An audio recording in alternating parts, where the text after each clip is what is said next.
Ladies and gentlemen, welcome to the IWN YouTube channel. This is your AEW Full Gear 2023 launch along for your AEW Full Gear 0 hour pre-show and main show. If you guys are new to the channel, subscribe, turn on the bell notifications, make sure you hit the thumbs up. Make sure you continue to support the channel. Make sure you go check out all the other content that I have on the channel as well. Make sure you share this AEW Full Gear watch along to Facebook, Instagram, Twitter, and Snapchat. And even TikTok. You can even share it on TikTok as well if you want to. Try to get as much people in here as possible.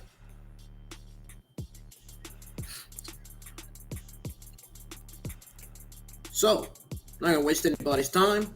We're gonna go ahead and tune into the AEW Full Gear pre-show right now.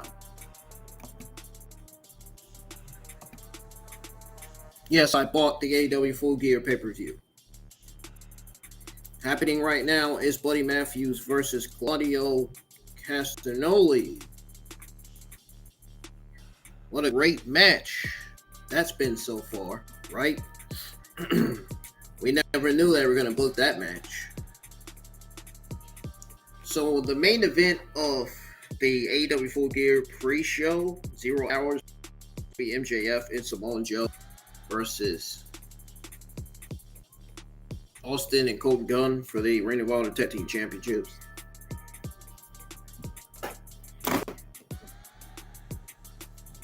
I wonder how that's gonna work out. Should have been Adam Cole, to be honest. It made more sense since Adam Cole is the Ring of Honor Tag Team Champions. He's one half of the Ring of Honor Tag Team Champions. Should have been Adam Cole instead of Samoa Joe. I don't know why it had to be Samoa Joe. Doesn't make sense to me. Anyhow, we're going to tune in to AEW Full Gear 0 hour pre-show. Happening right now is Claudio Castagnoli versus Buddy Matthews. Let's see what commentary is saying right now. Was it not to Paul White this past week? And we heard from Don Callis, Powerhouse. I hope everybody it was confirmed by AEW. I hope everybody had enough money to buy the AEW Full Gear pay-per-view. I know I did. And it's an honor to share this pay-per-view, to be able to share this moment with y'all tonight. Hopefully this pay-per-view will deliver. I told my co-worker earlier that I was going to be live for the AEW Full Gear watch-along. Well, I'm here.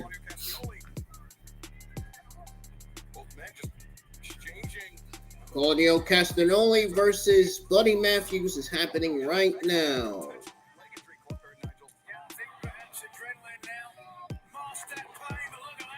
We didn't even know that match was going to be booked for the pre-show.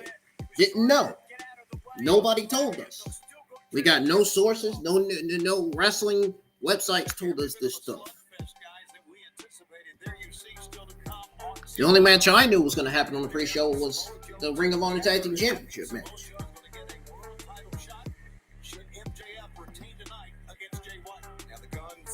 Colten and Austin Gunn challenging MJF and Samoa Joe. And don't forget the main event for Full Gear, the AEW World Championship match. MJF versus Jay White. Jay White has never been pinned or submitted inside an AEW ring. Will that trend continue tonight? Here in Los Angeles, there's only one way to find out. Join us for Full Gear live at the top of the hour. There's a QR code right there. You can scan with your phone and get it on Bleacher Report. Full extension on that high boot into the face of Buddy Matthews. The vascularity. Castagnoli, sinewy, and hold on, we could be seeing it. That's what the fans want. He was going for it. Buddy with those up kicks got away from it. Once again, back in Claudio to the ropes. The up kicks with Claudio now. No, Buddy Matthews twisting to it. Claudio able to kick out. Great anticipation by Matthews, but not right there. That was a hell of a counter by Matthews. Claudio dropped him. The cover. Oh, Matthews barely avoiding defeat. First time we've really had a confrontation other than last night between the house. Happening right now on the pre-show is Claudio Castagnoli versus Buddy Matthews in one-on-one singles action. Keeping score. Nigel, you and Toni have been there firsthand. We've seen over the last few weeks the House of Black just appearing intermittently and attacking. It's already time for the other wrestling YouTube content creators to go live.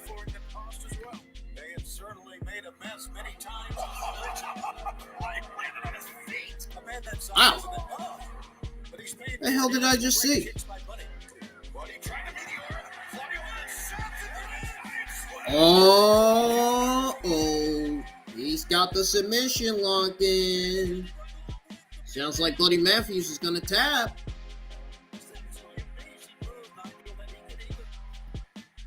Ladies and gentlemen, if you're just now tuning in, if you're just now joining the live chat, welcome. This is your AEW Full Gear 2023 watch along. Again, if you're new to the channel, subscribe. Hit the thumbs up. Let's get at least 8-9 likes on this Full Gear watch along. After the watch along, after the pay-per-view, a little after that, we're going to go over your AEW Full Gear results coming out of the pay-per-view. Like I did with your SmackDown results this Friday. We're going to do the same thing we did with Friday Night SmackDown. Go over your results after the watch along. And I'll give you guys my thoughts. I'll even give you guys my thoughts on all the matches that will take place tonight. And my overall thoughts on the entire show.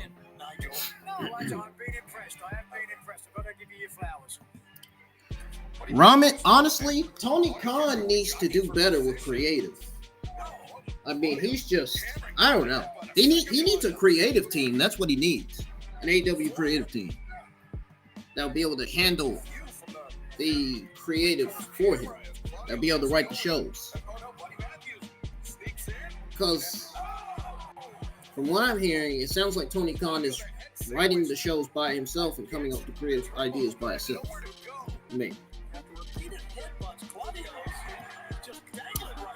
I mean, does AEW, my question is, does AEW even have a creative writing team? That's what I want to know.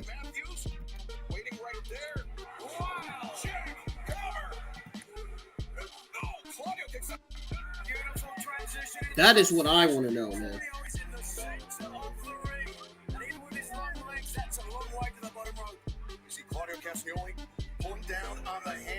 Thank you for the likes, folks. Let's keep going with the likes. Let's keep going with the likes, man. Let's get at least 12 people in the chat. Let's get some more people in here. Let's get some more people in the live chat. I want to see some new YouTubers in here that I've never seen before.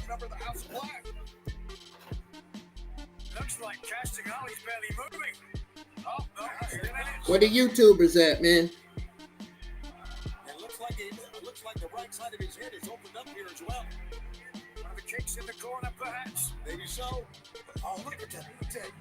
To the power of Claudio Castagnoli. Impressive. The main show starts at 8 p.m. So if you're not in here by if you're not in here by 8 p.m., you're gonna miss the main show.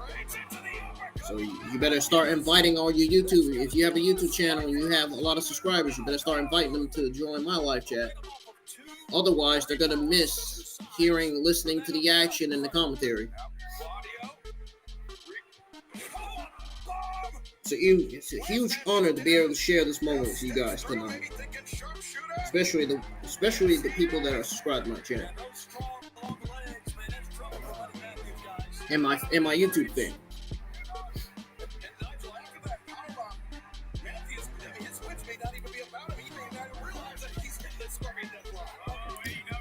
Let's see what Ramen in the chat said. Let's pull it up. Okay, so he says Tony Khan vanish Outcast faction. They faction of WWE. They faction rocking like NWO. That's why WWE far better than other wrestling entertainment promotion. Let's go ahead and mute this for a second. Okay.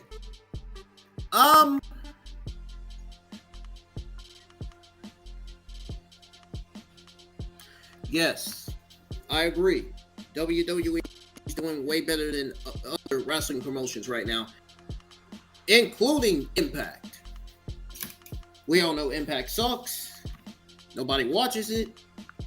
I mean, who the fuck watches that shit, man? If you're watching Impact, man, you must be on some serious drugs. Impact has been bad. Impact's been bad. Impact's been horrendous garbage. Ever since Kurt Angle, Jeff Hardy, and Bobby Lashley, it hasn't lived up to his expectations. It really hasn't. It really hasn't.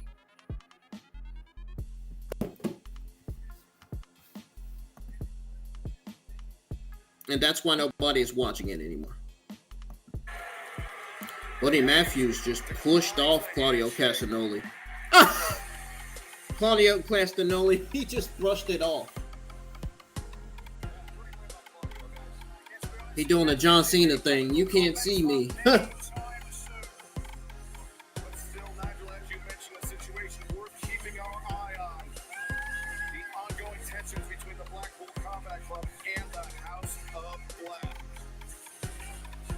Man, I want to see the Blackpool Combat Club go at it against House of Black for the next pay-per-view. I would love to see that feud. I'd love to see that match. That triple threat match. I would love to see that 6-man tag team match for a pay-per-view. That would be a one hell of a tag team match. Especially for the Trios Championship. Well, the Acclaim on the Trios Tag Team Championships now. It would have been great, though, if House of Black was still the AEW Trios Tag Team Champions.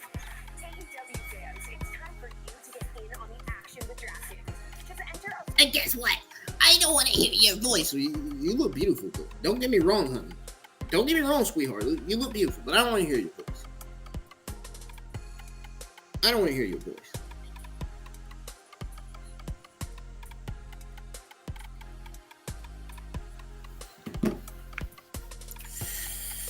I don't know if I got an infection or what, man. I mean, I've been feeling itchy lately. Glad I got to go live for Full Gear. Yes, folks, I had to work this morning. It was a great morning shift. It was great as usual. Nothing bad happened.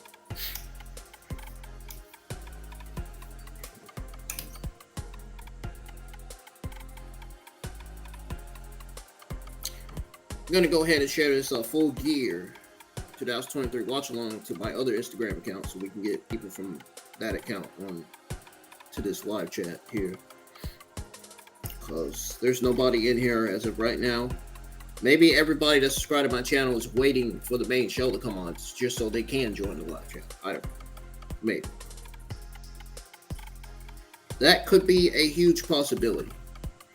Let's go ahead and take his comment down on the screen. The match between Claudio Castagnoli and Buddy Matthews has been over. It ended 3 minutes ago. So those of you that are just now joining the live chat, those of you that are just now watching AEW Full Gear, you just missed a good match between Buddy Matthews and Claudio Castagnoli. That's all I got to say. I don't even know if anybody is even watching Full Gear. I know Tino's Time is. I know Demon Diva is. All the other YouTube wrestling content creators. Showstopper could be watching it. Cafaholic, you know they're watching it. You know Wrestle Talk's watching the pay-per-view. And you damn well know my number one favorite podcaster in the entire IWC is one of my many inspirations. JD, you know he's watching it. You won't know he's watching.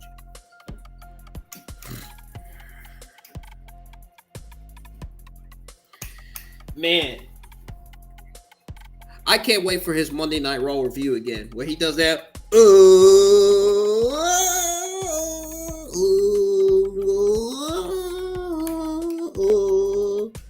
Man, that should be funny. It's a funny podcaster, man. He is the greatest of all time. He's the greatest podcaster of all time. Great at what he does with his reviews as always. I try to be great with my reviews as well. But I do results now. I'm taking a break from reviews for a while. I decided to do results instead. Taking a break from doing reviews for a while.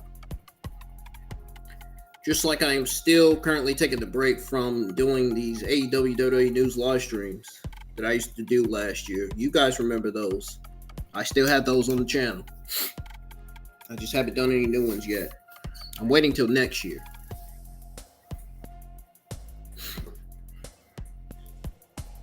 I'm looking forward to some new wrestling news next year. Some new AEW wrestling news. First of all, I would like to know what kind of new news is going to be given out. What kind of new WWE AEW news for next year? Oh, my phone! My phone! Not just the screen be flickering sometimes. It need to be. Oh. My phone! At least the screen ain't cracked. Thank God. Thank God, right?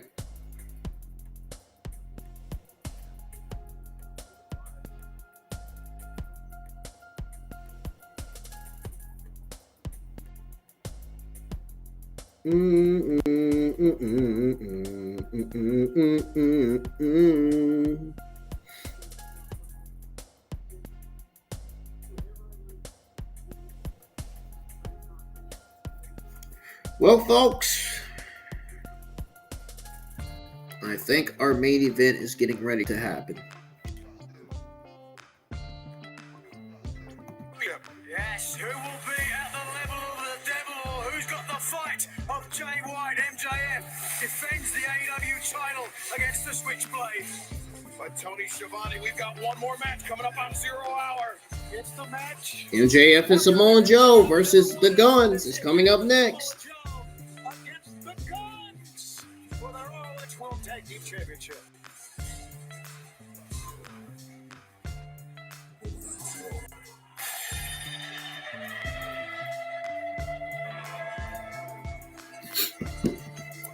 All right, let's go ahead and get this off here. Let's change this.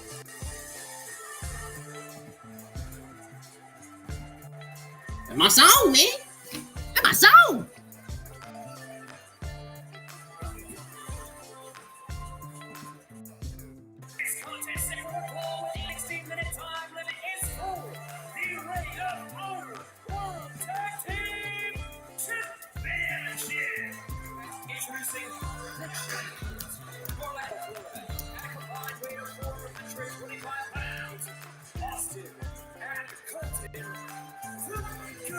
All right, let's go ahead and cut this music off for now.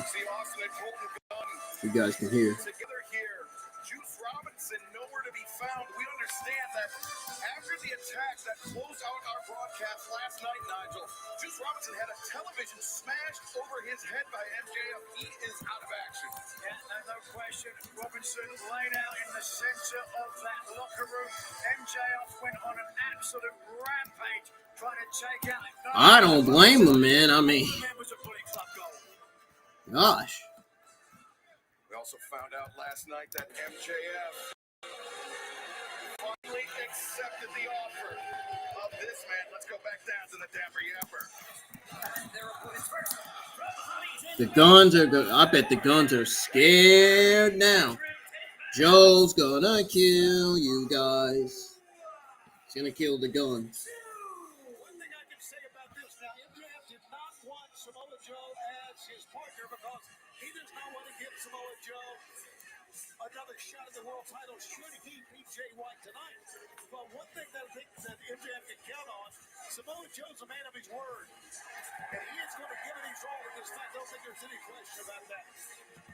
MJF, even though he didn't want Samoa Joe as his partner, Nigel, perhaps the best option he had, I mean, in the AEW locker room. That was the only option he had. Samoa Joe, the only man who was willing to team with this scumbag.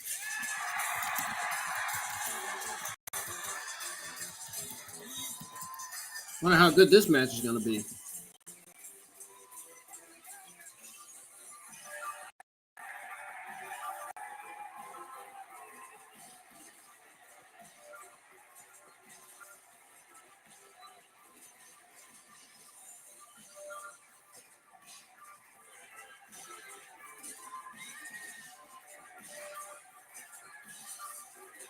From Plainview, Long Island, New York, weighing 226 pounds, he is the AEW World Champion and one half of the Ring of Honor World Tag Team Champions, Maxwell Jacob Friedman, MJF. A bit presumptuous by the AEW World Champion, the 365 on the back. I don't be loud now. Wing jacket by my count. His championship reign only had 364 days, Nigel. He's trying to manifest a victory tonight against Jay White. Let's talk about his ring attire. Could you get any more desperate pandering here to the local basketball team? Well, Nigel, I do have to Happening right now is MJF and Samoa Joe versus the Guns for the Ring of Honor Tag Team Championship. Of course, we remember all the great Laker games that were here. Clippers now have this as their practice facility right now, the brand new arena. Should have been Adam Cole as MJF's partner. Should have been the return of Adam Cole. That's what it should have been. Concerned look on the face of the AEW and Ring of Honor Tag Team Champion. Where is MJF's mind? I think he's just soaking this in. Oh, just a clubbing right in. MJF coming out of the gates hot.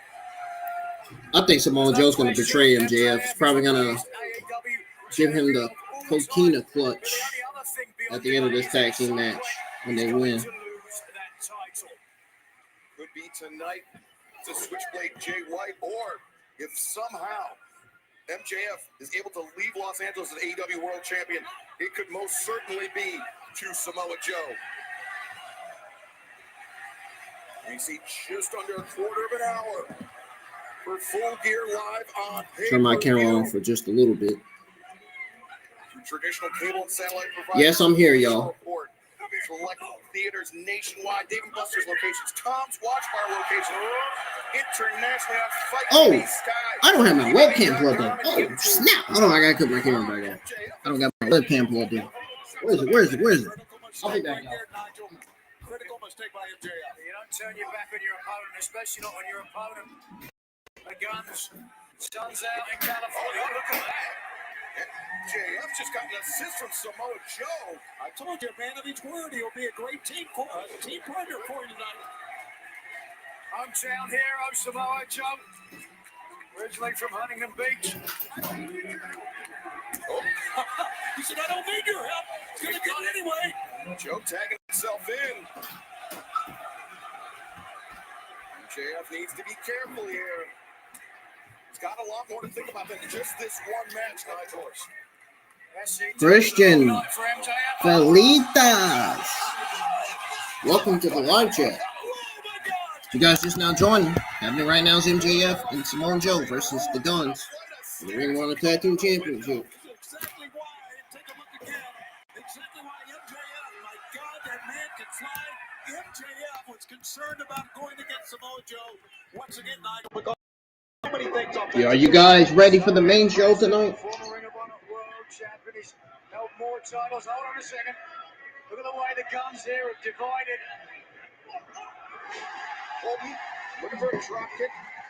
Joe avoids it easily and connects with a senton. This is Samoa Joe's house. Joe coming in with those jabs. Gun into the corner. Guns are in trouble now. Oh boy. Not looking up for the Guns here tonight. So unquestionably in his wheelhouse here, having a good old time. I think he's already looking ahead to his AEW title match.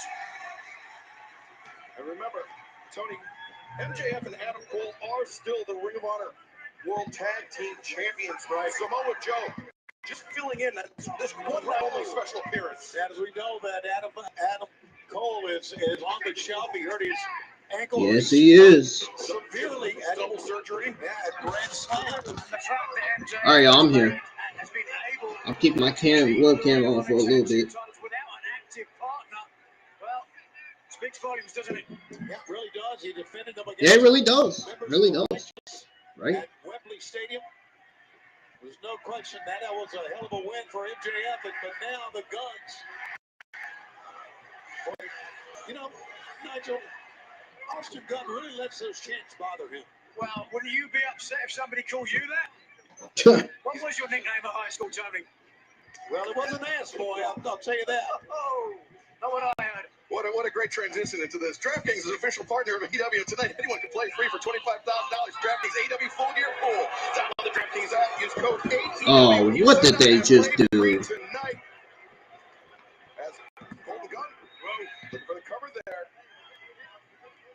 MJF, Nigel, he has to be very, very careful in this match because tonight He really does. Full Gear main event. You can answer multiple choice questions. He's got two matches. This one in the main event, where he has to defend his AEW World Championship. Certainly have to be concerned if you are MJF. Vegas odds have MJF as a favorite in this matchup, but I'll tell you what, might be a good bet. Jay White, Sling Blade, Switchblade. The fact he's got the members of the Guns with him, of course, as you mentioned earlier, Juice Robinson now injured out apparently, and that television just cut his head, and I'm not so sure if it's a concussion, a neck injury, or what, but Certainly the Guns will be looking for some payback for that. Oh, you know he is. Loving right hand, trying to get over to Samoa Joe. MJF didn't want the tag earlier, but now desperate for it. Into the midsection, no. Colton. Here we go. Oh, or excuse me, awesome footwork there by Colten Gunn. just couldn't get there, man. It was close. MJF could not get there. Of course, the longer this match goes as well, the better it is for the Guns. Bullet Club, leader of, if you will, of Jay White. Oh, wow. Colton overcommitted. Bandera. Oh. Sends Austin God. over the top. Very awkward Golly. landing on the apron. Yeah, he sure did. Nothing but air and hug between MJF and making a tag. I look cool in this hoodie, man. I'm about to wear it. Once again, looking to prevent as MJF ducks underneath and makes the tag. Finally makes the tag to Samoa Joe. Man, Samoa Joe. He's unbelievable. I can turn on my camera anytime I want. I turn it on. Samoa Joe accelerates, comes in high with the boot. Ladies and gentlemen, I hope you're having a good time. Well executed. Cover. I hope you are watching the AEW Full Gear pre-show like I am. Hopefully you're going to be watching the main show like I am too. Hopefully everybody will be in the live chat by the time the main show comes on. He was going, you're right, he was going for the muscle buster, I think, which could maybe have won the match, Excalibur. What did he say? Wants to show up his own partner. This is why no one came to his help on Dynamite at the end. I'm going to say. Colten Gunn, well-placed drop kick into the face of MJF. Yeah, that's because MJF, I mean, you can't live your life like he has the 4 past years here in AEW without making enemies. And so, Oh! MJF counters. He screwed up now. So many people, with the exception of Adam Cole, his own. We're going down under. It's offensive when you say it with that accent. Yes. I can tell you, he's going to the kangaroo kick. No, he's not going to get it. I can really see Samoa Joe doing. Oh, my.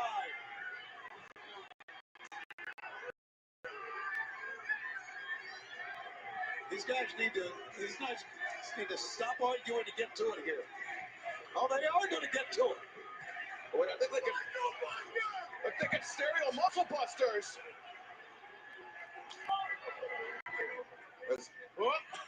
Joe's got to catch up. Yep, guns. Serial muscle busters. Joe and MJF sent into one Interesting. another. MJF taking down Samoa Joe. Isolated, and now Joe. In and 310 to Yuma, Samoa Joe. Oh, but look at Joe. Yeah, Desperately tried to roll to the outside. covered. And MJF with the fake. Great job by MJF. I think he was cheating, Tony. Yes. Fighting off against the gun, but numbers catching up with him. Samoa Joe still down in the ring. Oh, that 310 to Yuma, that's been historically so dangerous for the Guns, and Samoa Joe understandably still trying to recover. Yeah, it's been lights out. It looks like they may try it again. See? Oh, Joe collects. What the hell is going on here?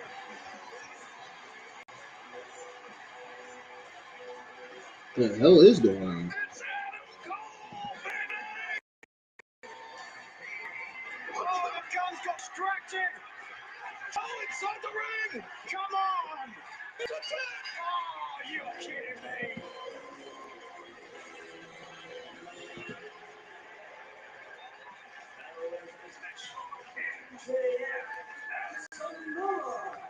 MJF's so excited and overwhelmed to see his partner that he didn't even see what happened. I didn't even know Adam Cole was cleared to travel. No one expected this. And now the relation sets in for MJF.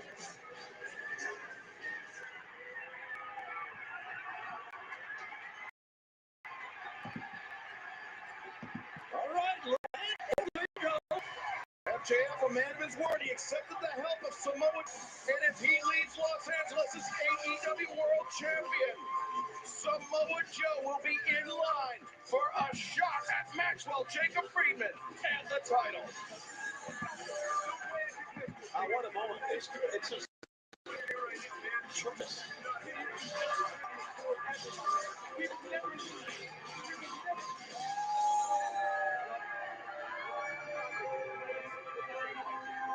Tony, it's only the 0 hour, and I thought the roof was going to come off the forum, but Yeah, when Adam Cole came in, the roof was going to come off this grand facility. Oh, now Adam Cole's going to get what he deserves. He cost the Guns this title. what do you mean get what he deserves? He came out and he interrupted the match. He had no place being here. Distracted the Guns. That's why they lost the match. And now Adam Cole, baby, is going to have to watch his best friend. Oh, this is it. Adam Cole is one half of the Ring of Honor World Tag Team Champions, but Samoa Joe's earned his title opportunity. Oh, it's not going to help him now. This is absurd. Absolutely absurd. But I'm going to tell you right now, this is damn premeditated.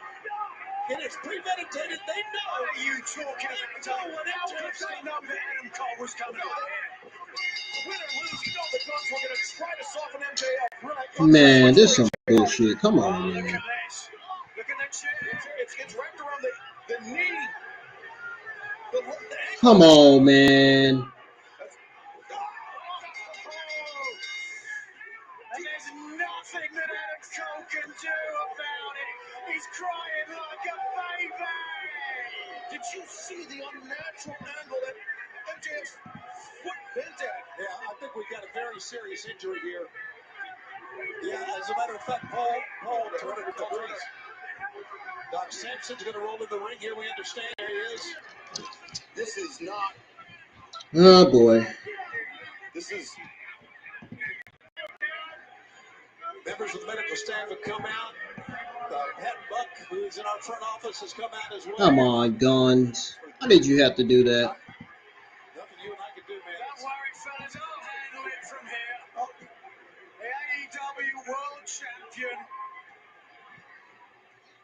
will have to be stretched out of the ring, which in my mind makes Jay White, if not the de facto champion, perhaps the AEW champion. Damn, man. He's being stretched out already. He just won his fucking match against the Guns. What the hell? This has to be storyline written injury or something, man. This has to be. The injury to Adam Cole's ankle was absolutely. I hate to see anybody injured as much as the next man. But MJF and Adam Cole. This has to be a fucking storyline written injury, man. How do they ask for this? Just by Adam Cole coming out and Cole coming out and interjecting himself in a match he had no place doing, costing the Guns the Ring of Honor tag team titles. You had to expect retribution. Adam Cole had a vested interest in how in the outcome of that match. So did Guns. We see the Ring of Honor, one half the Ring of Honor World Tag Team Champions, the AEW World Champion MJF, going through the tunnels here in the Kia Forum in Los Angeles. Yeah, they have to make a call about this, I think. Yeah, it's our security is helpful. There you go. No. Where's Adam? Adam, look at me now! No! Adam, look at me! Don't let him take my championship, Adam! Please! Don't let him take my championship! Adam, promise! Adam, promise! I promise! Adam! I promise! Next, you're gonna be okay! You're gonna be okay! Take it away! Take it away! What's Adam gonna do? And that's what he's saying to himself right now.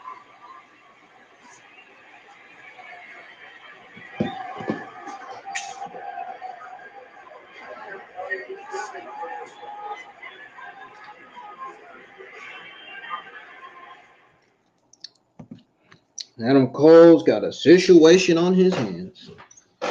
Oh my goodness. Shout outs to Blanchard Report for streaming this AEW Full Gear pay-per-view. You guys are the best. I wish you guys were streaming Dynamite too every Wednesday nights.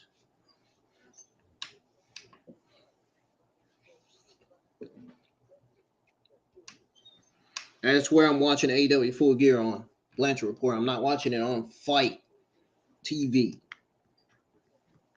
Fight Night, whatever you want to call it.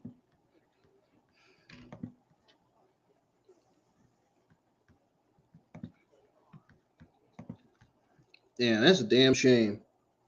MJF just won his match, and now he's being stretchered. Now he's being stretchered to the hospital.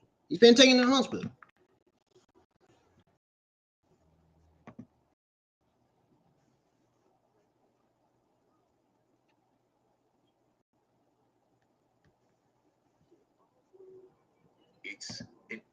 Wait, what did that thing say?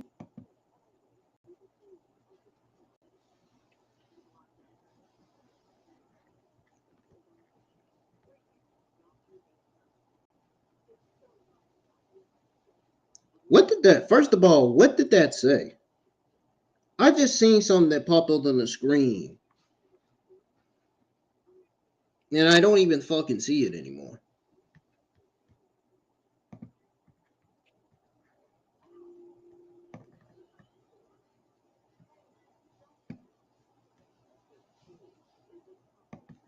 Oh, come on! I'm trying to see what popped up on the screen.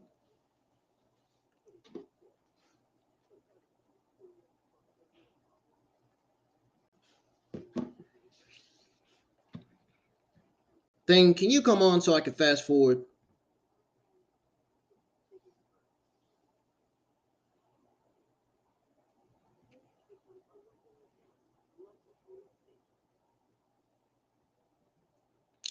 Guys, hold on. I'm trying to see what it said. Okay. It says the unauthorized reproducing disturbs the distribution of a copyrighted work is legal. Criminal copyright infringement, including infringement without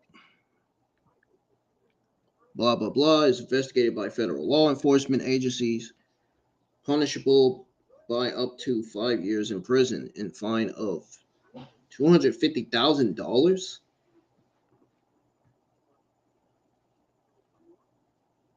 What the hell is this? All rights reserved by AEW. That's crazy.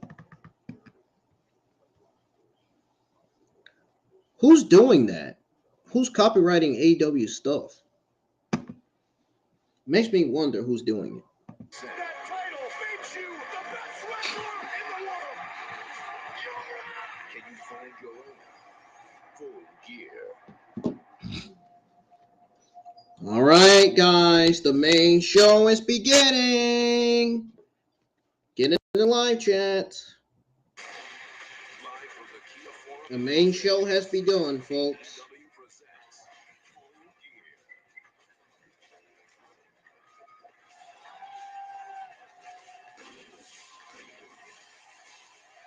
The main show is finally here. It's Saturday. You know what that means. AEW's Full Gear is live from the fabulous Kia Farm in Los Angeles, California. I'm Excalibur, joined by Nigel McGuinness and Toni Schiavone. We have a great broadcast for you here tonight. But not join us for the 0 hour. I'm gonna turn on my camera. A very scary situation. I'm gonna officially turn on my A camera. senseless attack by the Guns. MJF, with the help of Samoa Joe, retaining the Ring of Honor World Tag Team All right, we're gonna use Championship this with the light Guns. tonight. We're gonna keep After the the cameras bell, on. Nigel, it was just brutalizing the way. Where's all my audience at, man? A knee of the AEW champion, Adam Cole, who had interjected himself in the match, having to watch on. As you could see, the champion was taken out on a stretcher. Medical staff attending to him, but in... You can hear here the champion. Don't let him take my championship, Nigel. That's right, and you heard Adam Cole promise. But what kind of a promise? How can he live up to that promise? A man with one leg. And we saw the ambulance speed off into the night here in Los Angeles. And unfortunately, fans, that is all we know for now. As we receive updates here at the broadcast position, we will pass them along to you about the condition of MJF, our AEW World Champion. But Nigel McGuinness, a huge card here tonight. Huge card. We've got 3 rematches. Orange Cassidy tries to beat the man he's never beaten before and retain the international title.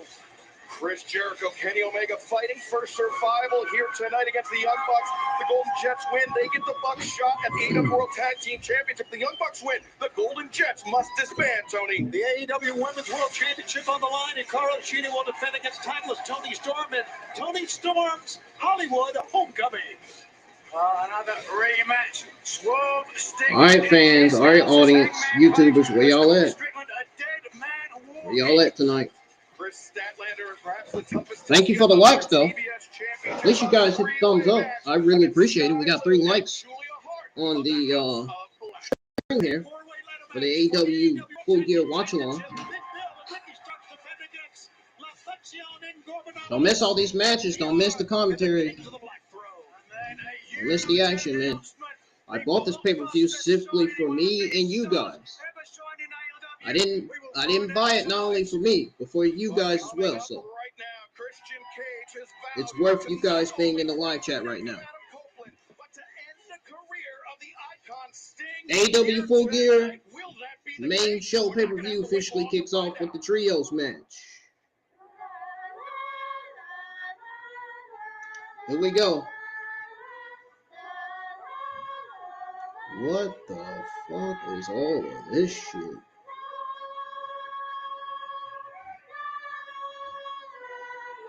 What the fuck am I listening to? Or what are we listening to?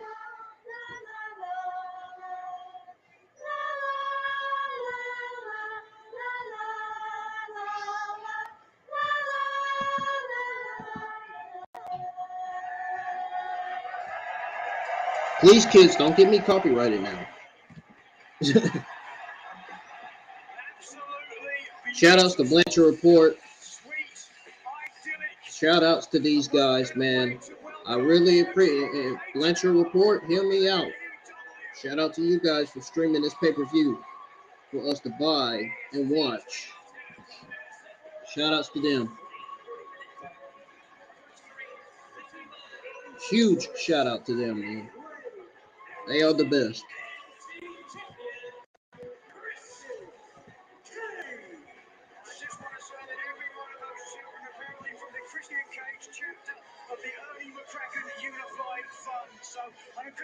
If you're watching it on Fight TV, I hope you are having a great night watching the pay-per-view. If you're watching it on BlanchardReport.com like I am, man, you're in for a potential great pay-per-view for what could potentially be one of the best AEW Full Gear pay-per-views of the modern day era. Maybe. One of the greatest AEW pay-per-views of 2023, potentially.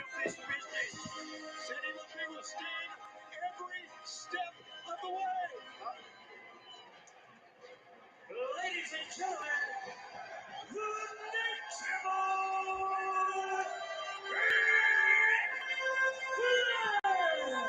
But I gotta clock Christian Cage. He said about Flair, he comes back more often than herpes. And at this point, he's just as welcome.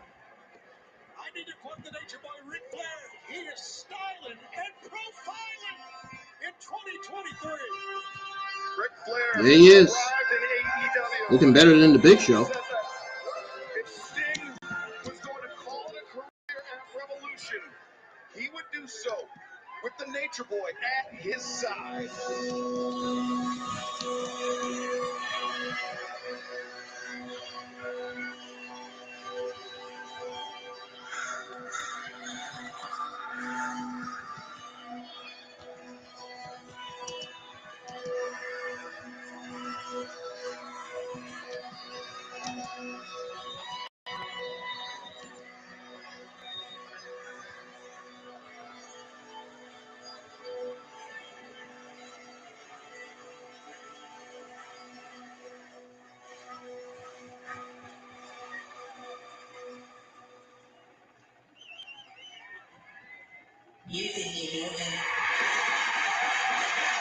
Oh, there's Edge's old theme song.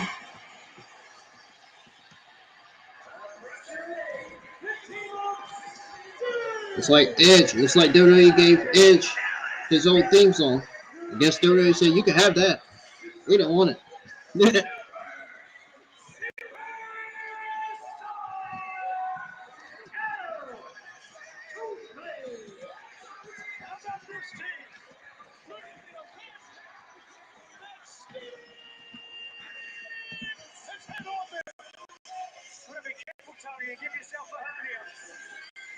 Yeah, and they're matching gear tonight, too. Look at that. Look at that gear on there, man. Looking great.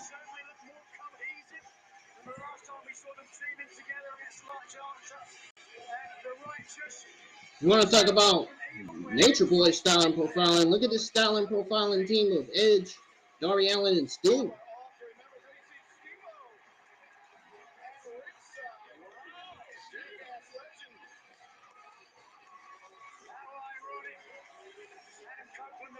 jackass out here tonight. Well, let's be honest, he came back here, he said he was never going to fight his friend Christian Cage, no chance at all, and then he got scolded like a small child by Sting and turned his back on 40 years of friendship.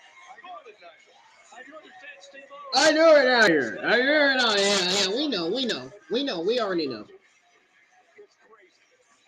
Crazy. I want to go back to what you just said, Nigel. Please. Adam Copeland came here to AEW to reform his team with that man, Christian Cage. Christian Cage said that he was going to break Adam Copeland's neck. He threatened Adam Copeland's Just in case none of you know who I am. My name is on the top right. Hold on. Copeland is a schooled child. He's going to get a lesson from the greatest father What the in hell? the world today. And look at that. Hugging his young son. Okay, just in case you guys don't know who I am, my name is on the top right of the screen. Darby Allin. It just appeared. I took it off by accident. It's on the top right of the screen. To Christian Cage and Adam Copeland, but Look at this. That's a true hug. It's got to make your eyes water to me. yeah, As a father. but My name is on the top right of my screen, just in case you don't know. My YouTube channel name. Just in case you don't know the name of my YouTube channel name. Gaining some measure of a revenge, knocking the front. Oh, just a cheap shot. To be honest, I bet he learned that from Cage. Beautiful. really, to be honest, it's my logo. It's my YouTube channel logo name. It was actually Darby Allin that got him his job here in the first place. Kind of ironic, don't you think? It's kicking off with Nick Wayne and Darby Allin in the ring. Oh boy, I want to see these guys clash.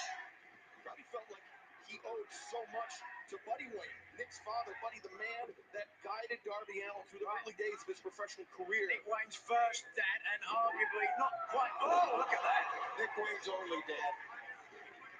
Hit the thumbs up, subscribe if you guys are new. Let's get more people in the live chat. We got 2 people watching. Let's get at least 12 or 20 people in here listening to the commentary and the action. Wayne tried to kip up. Darby just dropped right there into the I want the biggest audience I can get tonight. Help me get it. Help me get them in here. Must have been busy, couldn't finish. Help me get everybody in the live chat too. Darby elevates, takes Nick Wayne over the arm drag. The second one. I need to see if Jeep is on. To Nick Wayne's arm. That arm drag could have He might want to join the live chat. range of attack for Luchasaurus or Christian Cage, but Darby. They don't want that in.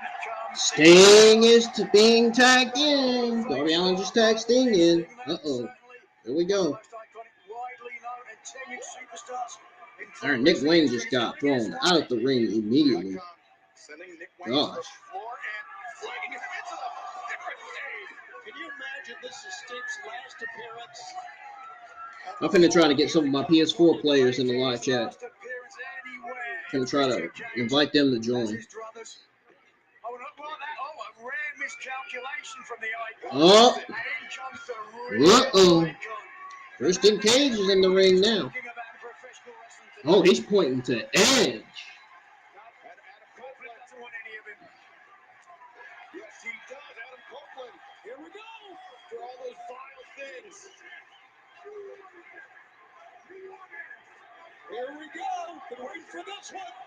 Right? Adam Copeland and Christian Cage for the first time ever. What drama. Oh, my God. And he instantly tags Luchasaurus in. Why on earth would Christian Cage want to lock up with an angry, almost apoplectic Adam Copeland? That's what you would do. And that's why you're sat where you're sat and why Christian Cage is a TNT champion. Copeland ducks the collar elbow tie attempt.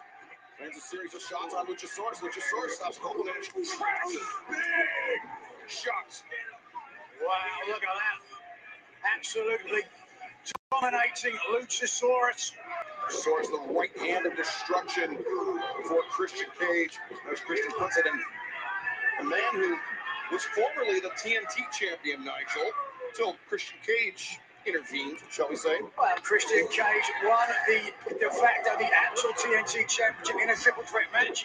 And by the looks of things, Luchasaurus wasn't too upset about it. He knows where his bread's buttered. Copeland comes in, swinging neck breaker. Copeland already has one victory in singles competition over Luchasaurus. And now Darby. Oh, Darby Allin. the grip. Edge tagged Darby Allin back in. Unless Darby Allin tagged in. It's a kind of a size difference between Who's Luchasaurus on? and most everyone. And nearly got the big monster down. The hand clasped around the throat of Darby Allin, but Darby. Oh my goodness, a shovel hook. You know, Darby Come on. has been such an PlayStation app. What the fuck is you doing? Yeah. There's your coward. What are you talking about, He's a Tony? coward. Nigel, I'm not going to argue the whole match with you, but he is. Oh wait, no. Holy smokes! What are we doing? Now, Darby Allin is supposed to get on a red eye tonight as he's going to climb Mount Everest. That If he can't, look at how Darby's body It's careened. clattering, yes, to the outside. The hip down into the apron. Blair's over here checking on him. That was disgusting. Yeah, it was. Well, Ric Flair may be the dirtiest player in the game, but he wants to stay country mile away from the monster. Well, most people do, Nigel. I'm telling you, Excalibur, this Luchasaurus is unbelievable what he can do in the ring. Well, and unbelievable, and the depths that he's willing to sink to, the sinister things that he can do to an opponent, and all of that is because of the words, the poison that Christian Cage has dripped in his ear. Mesmerized, because it was Luchasaurus who was the TNT champion. Hey, he just stomping all over Darby Allin's neck. God. Cage was the TNT champion, which was a lie, and Luchasaurus let it go on and on and on. Then Christian Cage won the title, and now Trying to get some more people in here. That's why I'm on my phone. Argument. Not only is he the TNT champion, one of the greatest fathers that I've ever known. You could take a page out of his book, Tony, I can tell you. So Darby clutching at his upper thigh, perhaps his hip, as you called, Nigel. And the way he came down on the ring, just Who can forget that match between Darby Allin and Christian Cage at Wrestle Dream? The fact that Darby Allin Nigel still sounds better than walking on Kevin that. Patrick on commentary. You'll have to give Darby Allin credit. I just noticed that. Took a hellacious beating at the hands of Christian I was Cage. now Darby noticing. Allin is one of the most resilient professional wrestlers I've ever known in my entire life. He's like an amiable T-1000. He just keeps coming, going. No, but now Nick Wayne. Rick Wayne is back in the ring. Covered barely a 1 Nick count. I don't know. Wayne. Climbing Mount Everest is an unbelievable feat. But who's to deny Darby Allin, huh? Even after what we've seen him go through here tonight. Nick Wayne, the backbreaker. Look at this. Oh, The confidence. Oh, yes. Mocking Flair. His stick was reaching towards the brat. You can see the way here that both Luchasaurus, Nick Wayne have been inspired by the inspirational Christian Cage. That's one of the words. Inspiration. Yep, absolutely. Wise is another one, the way he has ruled the roost in this matchup. Selfless as well, Tony. did you write this for him? Did I write it for him? No, I pay attention and I take notes. You fellas should do. Not only that, he's courageous. He's loved. Nigel's talking some shit on commentary again. He's He's respected. The thing about him, he knows how to talk shit. Senton now He knows from the UK. He knows how to talk shit. And above all, he is a father. You can't argue with Maybe this he's Australian guy. too. I Like don't know. Taz with an English accent. Oh, look at that. Sting and Copeland now starting to show a little bit of frustration. They saw. Oh, wait a second. He actually took a bump down on the floor. Oh, Nick Wayne's a big uppercut. So Darby on the top. Well, if you like that, Tony, get ready for another. You know, we talk so much about Christian Cage and his influence over Nick Wayne. Oh, he's fighting him. He's fighting him. Disqualifying. Well, we got to say that Nick Wayne is a hell of a performer. The kid in his moment of this. Oh my God! How about that? Look at Adam Cole. and Sting, both men.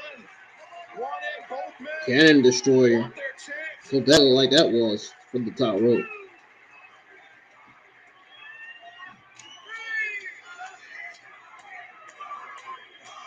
They're just trying to get Darby up, man. Make the crawl. Trying to get the fans rallying.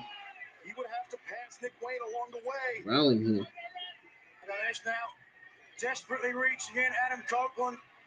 He knows if Allin doesn't make a tag now, this match is over. Mm-hmm. Saw him. Oh, wait. He then crawled under the ring. Oh, the ring. Oh, he's living up to his name now. Cunning. Cunning, there we go. Christian Cage, he said he's going to break Copeland's Christian neck. Cage is running. And And he's got clothesline by Luchasaurus. Sting did. Huge body block by Luchasaurus. A mental general that Christian Cage is, and there's the tag. I hate to agree with you, but Cunning is right. That was pretty darn sneaky on two levels. This man is so magnetic. Look at him talking Darby there. Virile. Nobody in the corner. Did he say virile? I certainly did. It's a term we only reserve for Tony Schiavone. Oh, that's Tony Schiavone. Get it right. Oh! Christian Cage pouring on the punishment here. Oh, wow, in the corner. Look at this. As Adam Copeland tries to get back to his feet. Earlier in the match, he was giving Darby Allin the clap. Oh, that's something to say about Ric Flair.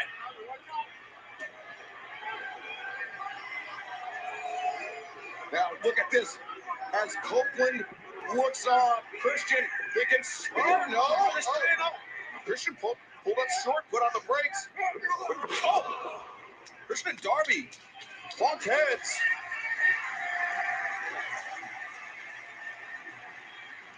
Yeah, Flair encouraging Darby to get up, and man, this one has been high impact. Look how close Allin is now. Fingertips nearly. Here we go. And he tags Edge in. Oh, look at them run. Christian, the rated R superstar, finally with his hands on Christian Cage, but The illegal man. Luchasaurus there to intervene. Copeland. Boy, Adam Copeland looks great, and you know he wants to tear Christian apart. Oh, and Paler on Luchasaurus. But Copeland's not done yet. The spear. Nick Wayne. Wow! Incredible strength. Incredible strength there as well. Watch it! Darby.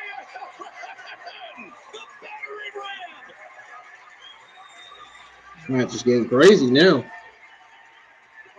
a second. See the gears turning for the icon. What's he gonna do? Did he leap over Ric Flair? I think he did. Look at the smile on Flair's face. As Luchasaurus returned to the ring, Adam Copeland. Copeland has the former TNT champion lined up. Here he goes. Oh, my. Oh, my. Luchasaurus now with Sting and Copeland.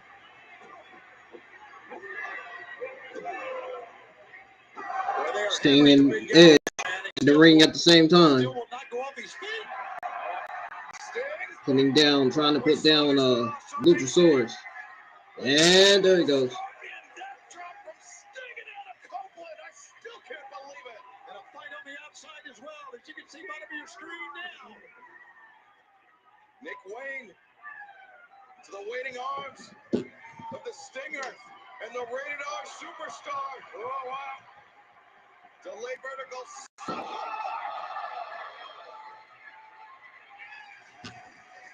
Oh, the fans are loving it here, this capacity crowd. Oh, you know they are, man. After that one. Tremendous triple teamwork by Copeland, Sting, and Darby. Luchasaurus. Dang, Darby got sent to the turnbuckle again. Watch out, rated R superstar. Big guy. Oh, to the back of the neck. Yeah, big guy was behind you. Where's Christian Cage and all this? Adam Copeland has triple fusion. in his neck. Christian Cage is still standing. That came directly from Christian. Uh-oh, Christian Cage is coming to Ric Flair. The jacket's off by the Nature Boy.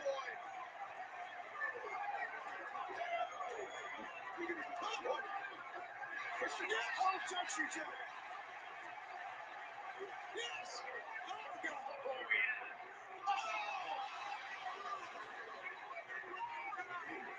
Look at that. Just as they tread on doing their dirty work, like you saw Ric Flair never has any more kids. Well, Christian Cage, he put his hands on Ric Flair first, Tony. This is what? That's right. Don't you dare play that back. He put his hands on Flair first. And that's why the referee's discretion is in play here. Oh, here we go. TNT charge. He hit Luchasaurus. That was an accident. Oh, look at him run again. Get out of here. Get out of here. God, he jumped around.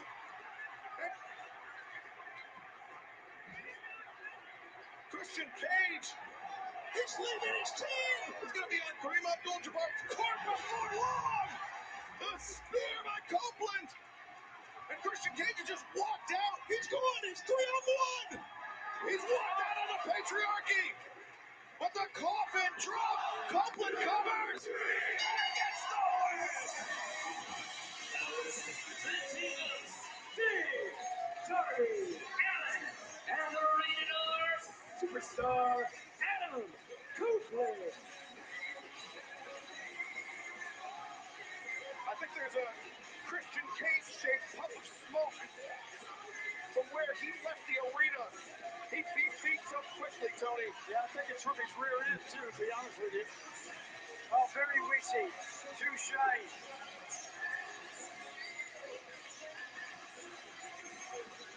What teamwork we witnessed from the icon Sting, the Rated R Superstar Adam Copeland, and the Daredevil Darby Allin.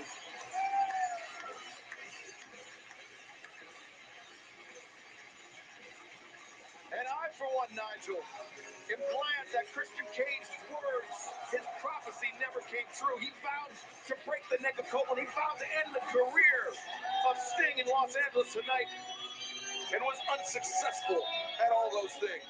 Unsuccessful tonight, maybe. But if we've learned one thing about Christian Cage, he doesn't accept defeat sitting down. There will be another chapter to this story. Mark my words. Enjoy your adulation, fellas. It won't be there for long. Yeah, he doesn't accept defeat. He runs from it. They'll have to accept beating the car on the way back to the airport, which I'm sure he's in right now, leaving Nick Wayne and Luchasaurus high and dry. All right, you guys gloat. You suck it up. All right. There he is, the Nature Boy. Where did Nick Wayne even go? Here at the Kia Forum. Sting, I was here in 1988. Sting was at the Kia Forum. I was here as ring announcer. And now look at this. No, California, shut the music down real quick. This is Sting's fucking last time wrestling in the state of California. So let's hear some fucking noise. Come on, let's get it. Yeah, Revolution will be his last time wrestling. Well, Sting getting him to share a moment with his son at ringside. The fabulous Kia Forum on their feet for the icon. It'll be his last time wrestling there. It'll be his last Full Gear. This is Sting's last Full Gear. His last time wrestling, his last wrestling match will be at Revolution. What a moment. I'm glad I was here. Yeah, his last wrestling match will be at Revolution.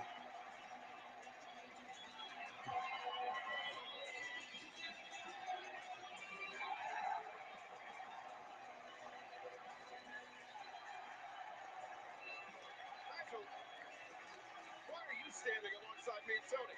I'm just looking for Christian Cage. I think he's coming back.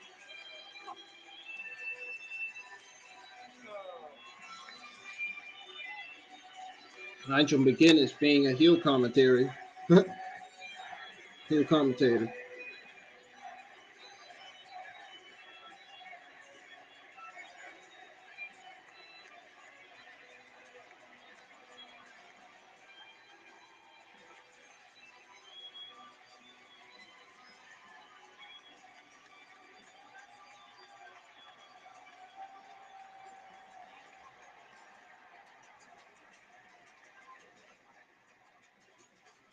The place is LA. The show, Full Gear. And the person who might be taking home the biggest prizes of them all might be you. DraftKings is an official partner of AEW, and they are offering you the chance to play for 25 grand in prizes if you think you know what's going to happen. Tonight's free-to-play pool happens during the main event where MJF defends his AEW World Heavyweight Championship against Jay White. You get to pick a winner and answer multiple choice questions like, will the match end in pinfall, submission, or disqualification? Will we see the Heat Seeker or the Kiwi Crusher first? And will Juice Robinson yell something really loud? RJ, that's an automatic yes. Download the DraftKings app, use code AEW, and play for free during Full Gear, where you can win your share of $25,000 in prizes. Two men fight for the big Burberry belt, and you'll fight for your share of 25 grand. Not a bad deal. I've seen worse. Well, fans, speaking of our Full Gear main event, while Sting was receiving his much deserved standing ovation, understand that Tony Schiavone got an update from the back at the top of the stage. Let's go back to the legend. Okay, Excalibur, thank you very much. I'm here with Representative and Referee Bryce Remsburg. And at this time, I would like to bring out members of Bullet Club Gold along the porch with Jay White. Of course, Colten and Austin Gunn at the very end of 0 Hour. Taz, I know you showed us at the desk. I know you're watching from the back. Yeah. A very tough scene as they just a senseless attack on MJF. It was message sending, nasty, dangerous, and it's Jay White. I'm the champion! Is this my music, Tony? Huh? Is this how this goes? This isn't my music, I'm the champion! Settle the hell down. Jesus, I got work to do here. Ladies and gentlemen. Hey, wait. Tell them! Ladies and gentlemen. Come on, man! I hate to say this, but unfortunately, MJF is injured. He will not be able to defend the title here tonight. The match tonight between MJF and Jay White has been canceled. And now, ladies and gentlemen, by default, your new AEW World Champion is Jay. Wait a second, not so fast. Adam Cole, he promised MJF he wouldn't let him take the AEW championship. We have to do this! Wait.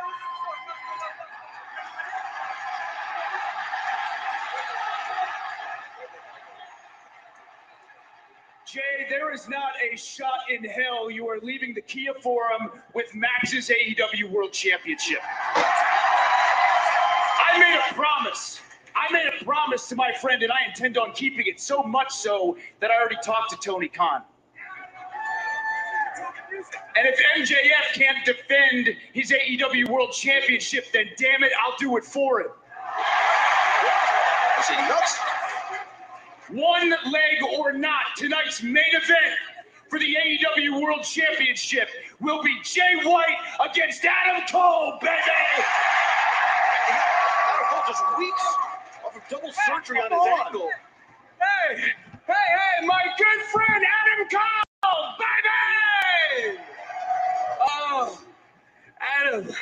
Adam, you must have hit your head or something, pal. Hey, don't you remember? Oh, wait, I hear you have a hard time remembering anything these days, don't you? But let me refresh your damaged memory. I took you out once before wearing these exact pants, actually. And if you want to stick your nose where it doesn't belong, then tonight, Full Gear, baby, I'll take you out for good, and it can be you, not your best friend, that breathes with the new and true official AEW World Champion, baby.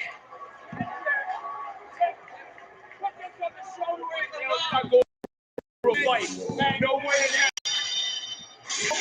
on earth Can Adam Cole expect to compete tonight? I mean, Well, Taz, you had it right. Not so fast. You could describe it any way. He's not very fast at all. Yeah, listen, Adam Cole's in grave danger. That title is going to go, in my opinion, right to Switchblade Jay White. Forget about it. There's no shot that guy. He's got one leg. well, I guess that's still to come tonight in our main event. Damn. Coming up next, the rematch for the AEW International Championship. The first affair was bloody, it was brutal, and this, the sequel, here in Hollywood. Orange Cassidy versus John Moxley for the international title. Expect a beating. I get the sense that John Moxley is out not just to regain the AEW National Championship, but he's out to destroy Orange Cassidy. Full Gear. I'm gonna beat I know that John will do whatever he has to do to get that title back. You are the only person I have been thinking about since you left me in the pool of my own blood in Chicago after taking my international championship. Orange Cassidy, international champion. Because I need to beat you. I'm gonna grind you into dust. I have to beat you. And there is not a damn thing you can do to stop it.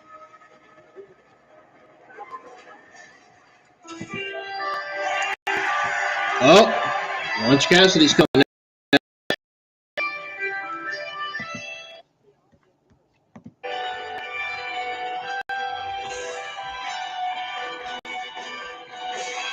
Here he comes, folks.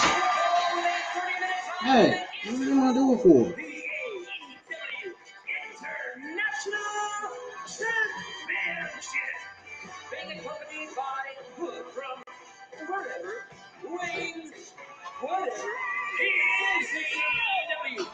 International champion, freshly squeezed, Orange Cassidy. Orange Cassidy, the first time he and John Moxley met for the AEW International Championship. Cassidy, charitably speaking, was running on fumes. He had defended that title at such a clip, more defenses of any championship in AEW history. But all things must come to an end, as they did this past September at All Out. Orange Cassidy's in the ring with the AEW International Championship. Orange Cassidy, after losing the International Championship, true inspiration from another champion here. And I'm talking about the FTW champion. Well, Moxley's coming out.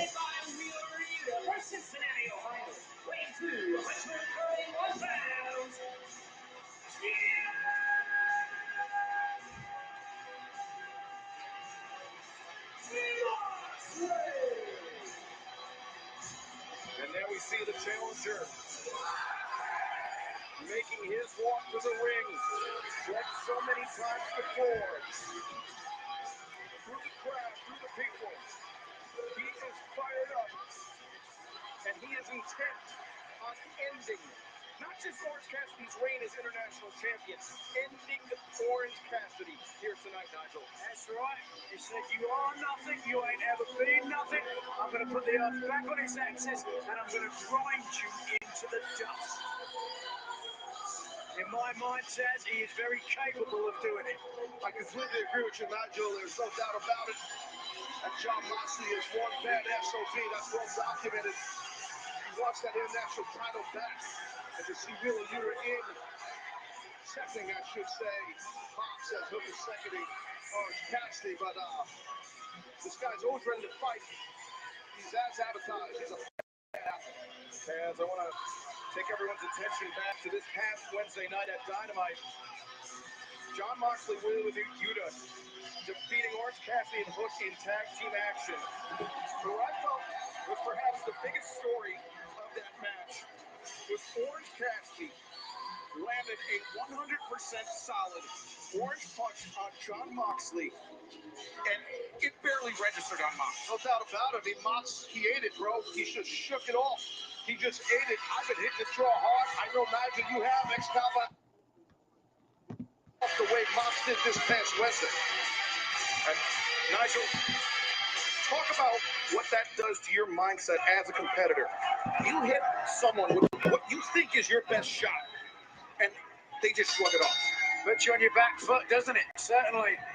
Kind of ironic. Oh, and right now, Cassidy is known for being apathetic. Right now, he's fired up as he tries to take Moxley down early in the match. Well, he had Orange Cassidy's game plan, obviously, was to go straight forge ahead at Mox. This is almost a direct continuation from their first match at All Out this past September. As Moxley,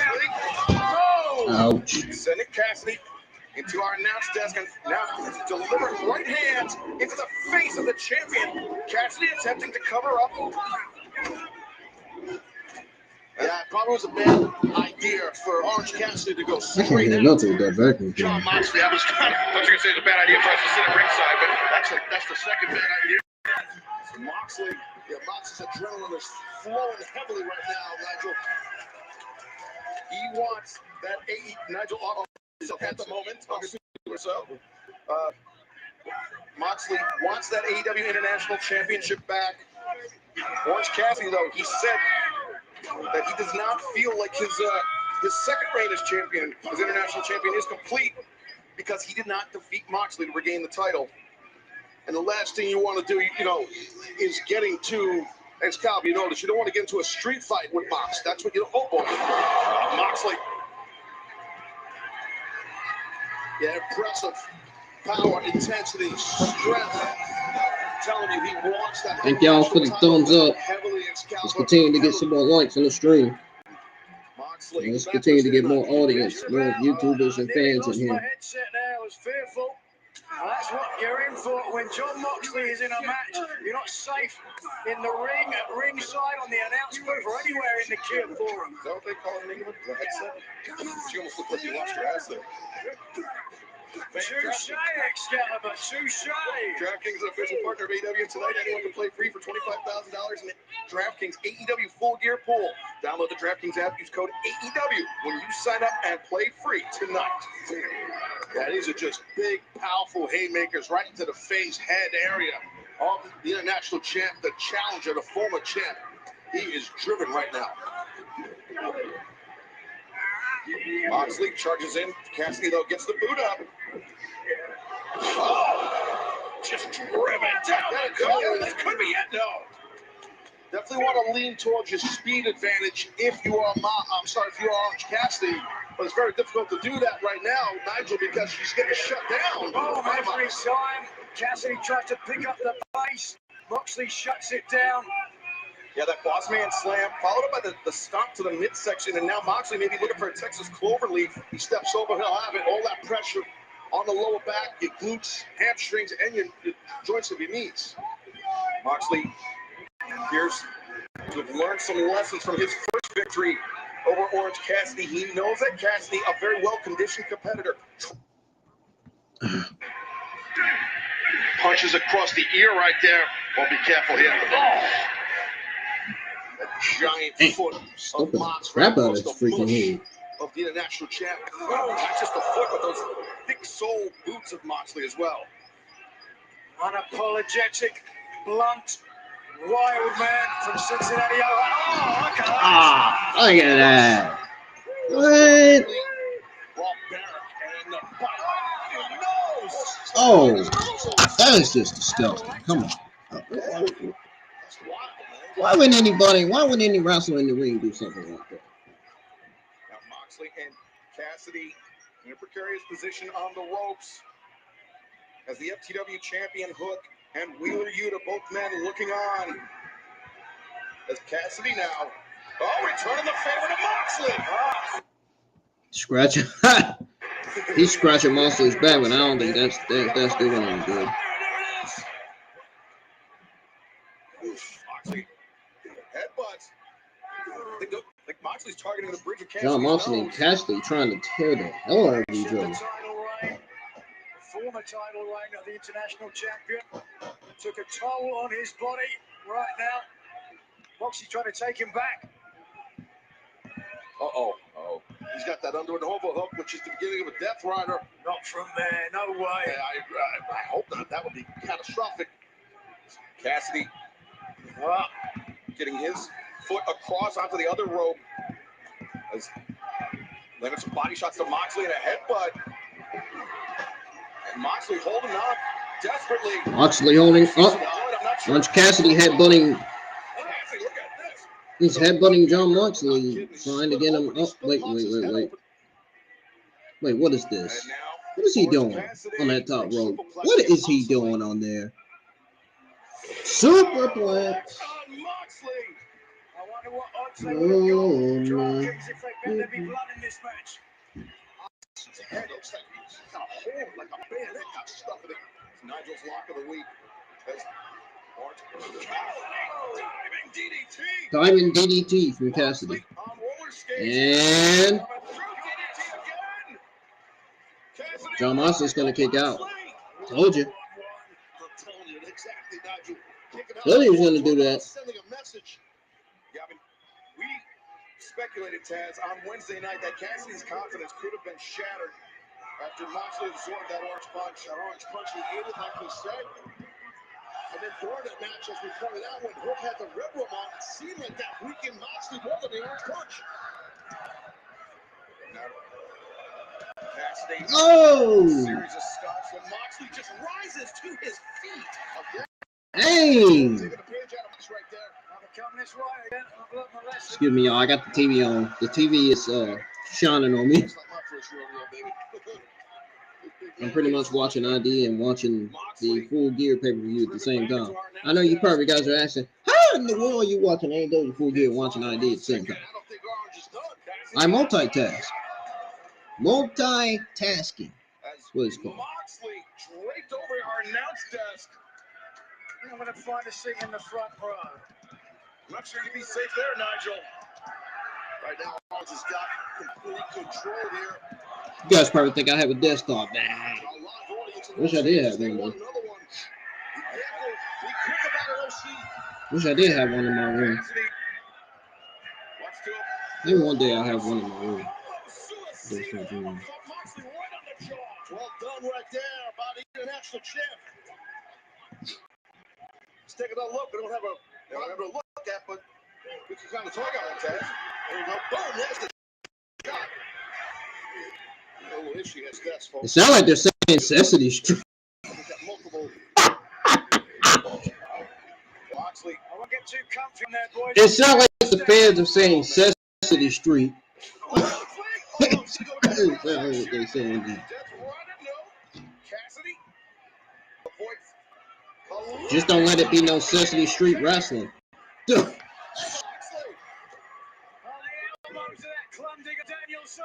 We'd be laughing show now. Yeah, he's getting grounded and pounded intensely. Orange Cassidy trying to cover up.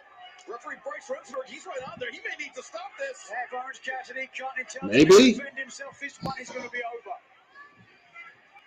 And now Moxley I had the TV shining on me on purpose so y'all can see me. That bulldog is in a bulldog so tight. He's got his hips sunken towards the back of the head. Ow! Orange Cassidy's only saving grace is that he's not flat on his stomach. That's correct. Exactly right. Orange, he's pivoting his hips right there towards the ropes. Yeah, got to keep that right hip with his left.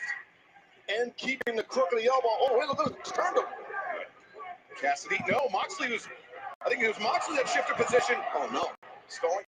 Pile driver. Stone power driver. He's going to get the beach break. No. Moxley, great counter. Oh. It's just fired up, Mox. Oh, God. There's the red room. He's got red room on. He got it out. He's got the hooks in. He's on the back of Moxley. That's hooks. Finished the red room. The Kata Hajime. And Moxley seems to be fading. But being on his feet enabled him to get to the ropes. Moxley on his feet. Referee Bryce Remsburg is calling for the break. That turnbuckle, that steel. What was that they just did? You got a good look at what we call the ropes. Oh, come on, man. Waiting, the cutter. Stop. Pile driver. Gonna The new national champ. It's over. And kick out at 2. John. I only see 2 people in here. Hey, can we at least 7 people in here? That'd be great. It would be even more great if we had 22 people in here. He almost did get turned into dust.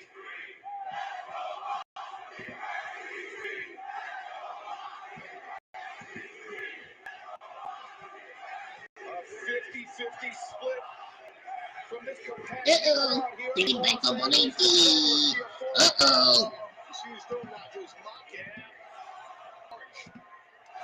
Oh, he's mocking Orange Cassidy. Oh. Oh. This thing is beyond physical thus far. Now what? Oh, he goes. Yeah, buddy. Ah. Just say, yeah, buddy. He is funny as hell. For saying that shit, he is funny as hell. Moxley goes down. You gotta top him, Orange. You gotta cover him. But can he? Can he is the question. He's got his clinch. You can see Orange Cassidy had it. Maybe he's thinking Orange punch. And Moxley's asking for it. The blood. Moxley's looking into his eyes. No idea where he is.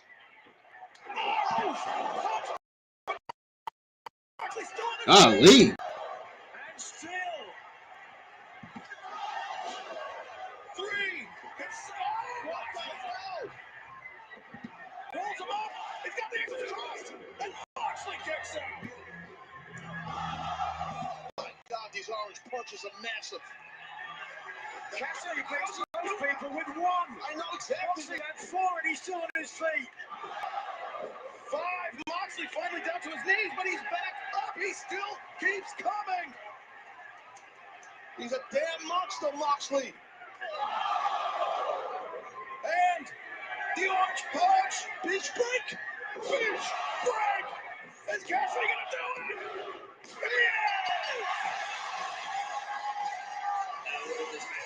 And still, AEW International Champion, freshly squeezed, Orange Cassidy. Well, now the second reign of the AEW International Championship for Orange Cassidy. Now it feels right. That was physical as hell, guys. Physical as hell. It could have went either way, obviously. Orange Cassidy did what he's never been able to do before. And I'll tell you, Nigel, he is split open bad, Moxley. I think maybe that's Trent Beretta's out there also. One of Orange Cassidy's best friends. What a battle, Nigel. That was an incredible fight. Took me out of my chair on more than one occasion. Yes, sir. Had to know blood would be spilled. What a match that was. The legacy of Orange Cassidy as the international champion. What a match that was, man. In Los Angeles. Yeah, What a rematch that was between Moxley and championship. title to retain that. Oh, did you see Yuta? He just bumped.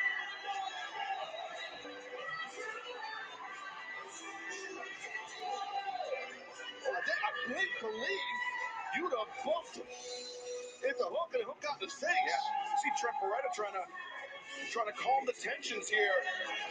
But something tells me that this rivalry between the Blackpool Combat Club, best friend, and Hook, well, I'm getting word that Tony Khan has just made it official. Our main event coming up tonight for the AEW World Championship will indeed be Switchblade Jay White and Adam Cole. Adam Cole wrestling in MJF's stead.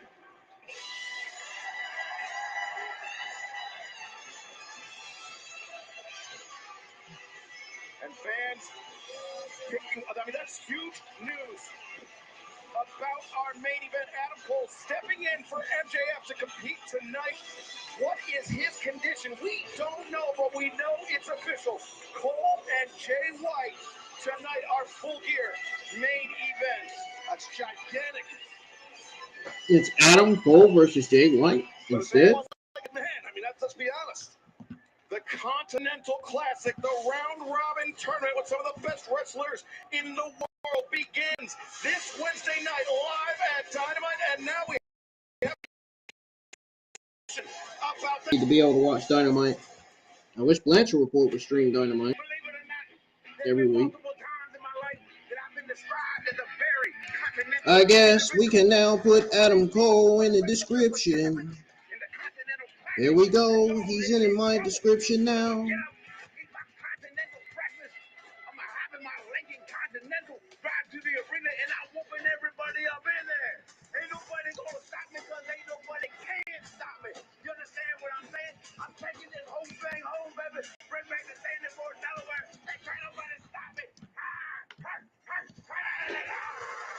Adam Cole's going to want that AEW World Championship more than MJF, I bet. That is some huge news for the Continental Classic kicking off this Wednesday night on Dynamite. Mark Briscoe throwing his hat in the ring. 3 men in, 9 to go. Andrade, and Bryan Danielson. Who's going to be next? We know who's now the Hollywood homecoming of timeless Toni Storm.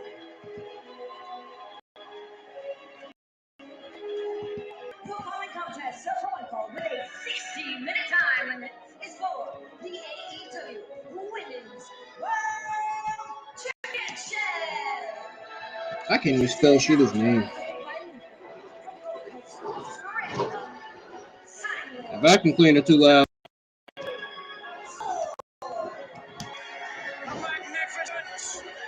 The prodigal daughter comes home to the city of angels. A champion, twice crowned, twice dethroned, now appearing in a new picture. I have goosebumps. 3 words, I have goosebumps. Nigel, twice dethroned is what I would like to draw everyone's attention to. That second time that Toni Storm lost the AEW Women's World Championship, that's when her, shall we say, decline began. And tonight she can expunge that loss and become the 3-time AEW Women's Champion. I think the only 3-time AEW Women's World Champion has something to say about it. Let's go back down to Doctor. And her opponent from Hikaru, Japan, she's the AEW Women's World Champion, Hikaru. The Shining Samurai, the AEW Women's World Champion. For much of this summer, Taz, Hikaru Shida has been embroiled in battles for that. Yes, she has. He ain't lying about that. Tonight, coming into Los Angeles as champion. Yes, and what a reaction right here for Shida in Los Angeles for sure. I'm gonna have to take my laptop in the room here a little bit. I mean, in the kitchen here a little bit. I just have to have my camera on. Prolific film, television, Joshi pro wrestler star in her native Japan. She's gone by Honor Musha, the female samurai. And I think Who the fuck is that? Honor Musha. I've never heard of that name. The train, the Butler Luther. Wait a second. The slippers down. Interesting story. I think she got some sides for Hikaru Shida.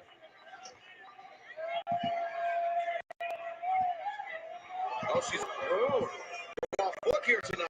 What? What's she doing? Yes. Oh, wow. Here we go. All the great. You mean tell me Toni Storm's gonna be the new AEW World Women's Champion? Again? She's gonna be a 2-time AEW World Women's Champion? That's Toni Storm. So inspirational. It's Hikaru Shida defending her AEW World Women's Championship against Toni Storm. That's what's happening right now in the AEW Full Gear pay-per-view.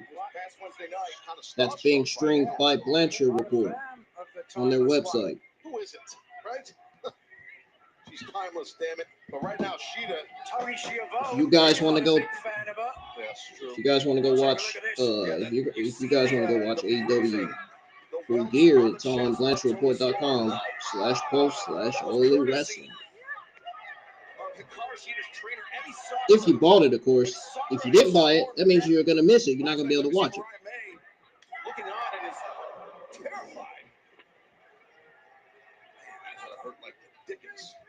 last night that Toni Storm faced. I have a feeling Mariah May is going to turn on Toni Storm. She's going to turn heel on Toni Storm. Beating Shida. Sometime. Much as though she beat Mr. Miyagi, now she's facing Daniel LaRusso.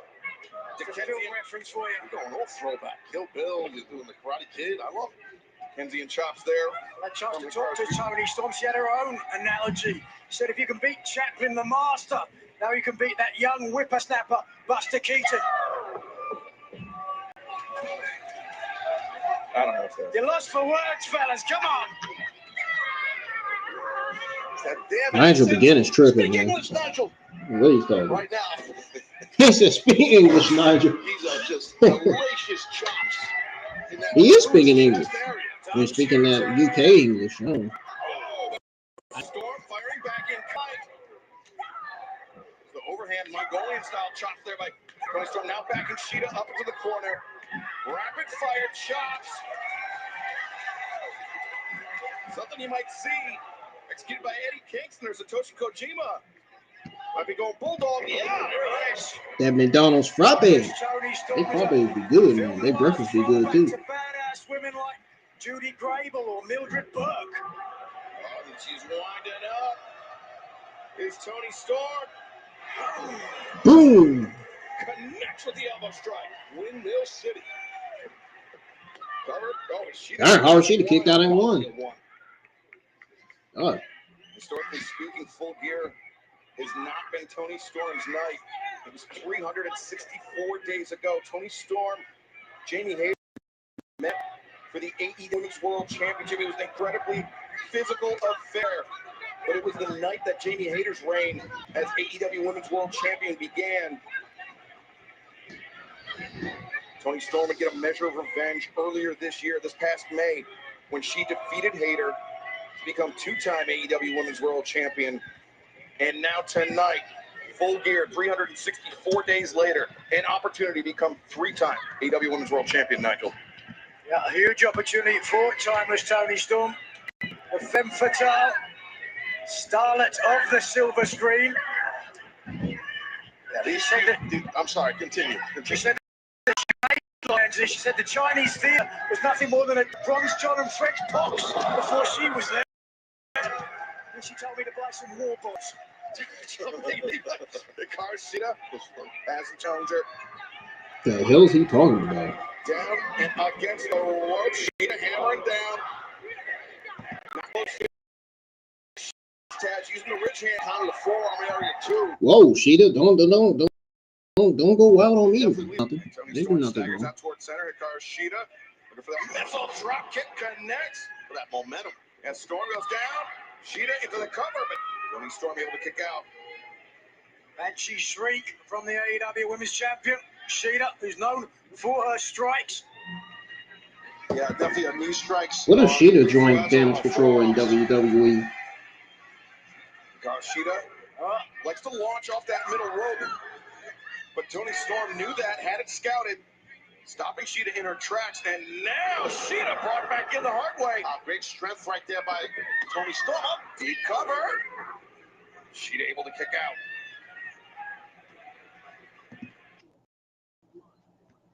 Control, the champion's down. She's thinking. Oh, now Luther. What the hell's going on here? Wait a minute. It's the loser. No, it's the shoe. It's the shoe. And Aubrey Edwards. That one. The shoe right between the eyes and heel. And Shida. Kick out. You're not kidding, heel. That worked. Almost worked. The point of the heel, right between the eyes of Hikaru Shida. But Shida, the champion, still with the wherewithal to be able to kick out to beat the count. That was close. Toni Storm, she really is the soul of the AEW Women's Division. It's over, so. But look at this. Oh, down to one knee. And for the short pile driver, but instead. Oh, Hikaru Shida counters. Oh, watch out. Oh, no. Damn strong zero from Hikaru Shida. Toni Storm down center of the ring. Well, you got to assume that if Shida can get a cover. She'll retain a title right now. I think Storm is hurting bad. But I think Hikaru Shida's still dazed from the spike between the eyes. With that shoe. With that Chaos Project's Luther got a good gimmick going on. I bet he's loving it too. Pretty sure the feathers on. Lucky him. No, they healed it. But Just got to be ringside watching Tony's Storm. Well, Tony's Storm. And begin. Forearm shots right there. Beautifully done by the champ. Wearing down the challenger. Hikaru Shida kicking into high gear. Full gear, as it were. You're not kidding. Well said, Excalibur. He said high gear. He meant to say full gear. Making a point with a He strike. meant to say. There's his Toni Storm. Open-handed palm strikes. Almost like a reset here. Question mark. Oh. That was great. And Falcon Arrow. She's done the deal. Did she get it? 1, 2. No. So close. Shows you how tough, timeless Toni Storm is. We're at the high angle, driving down almost to the side as well. The deep hook of the leg, forcing Toni Storm to expend a little bit more energy. But look, the champion's on top. Hikaru Shida was thinking Meteora. Toni Storm avoids. Shida goes down. Buckle a little bit. It's an ankle. Maybe it was knee, but it's ankle. Right. Shida avoids the lariat. Uh-oh, did Shida injure her ankle? No. Toni Storm, look at this. Into an ankle lock. She realized. We saw the damage to the ankle. Correct. The ankle buckles, ankle lock. There it is right there. And this is not regularly part of Toni Storm's repertoire. She's instead improvising, going off script. Yeah, she could step through and kind of knee bar the leg as she has that ankle lock. She might get a tap out. Control the leg to prevent your opponent from rolling forward. And Hikaru Shida is in agony. She's crawling. She's trying to make it to the bottom rope to force the break. She's there. And Toni Storm. The one person I forgot to put on my thumbnail is Timeless Toni Storm. Away at the shoe. Watch out for the shoe. It's Timeless Toni Storm. No. Shida blocks. That's the one person I forgot to put on my thumbnail. Just missed me. Told you. Just gotta listen. I gave you fair warning. I'm new at this. Right now, the champ. Oh, Shida. She got that frustration there, yeah.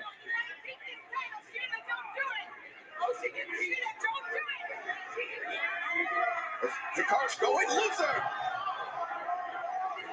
And Shida's frustration's coming all out. Unfortunately for Luther, what is that? Is that a tray or something? Maybe a ladle. Later? Yes. She's stuck in a tight, maybe a mini frying pan, Nigel. I'm not sure. Well, but either way, Shida look for the katana. No. Storm blocks. Now. No. Shida counters. Rolls up. Cover. Deep cover. No. That's Shida looking for the knee. Toni Storm. She's thinking German. Yeah, German for sure. But still the deadlift. German suplex. Major league impact there. Oh, wait a second. Toni Storm. The wardrobe adjustment. The hip attack With the medal. with the tray. The official didn't see it. She had no idea, the official. Oh! Right now, new AEW Women's World Champion, Toni Storm. What a moment. She did it. A cinematic masterpiece. Timeless Toni Storm becomes 3-time AEW Women's World Champion in her Hollywood homecoming.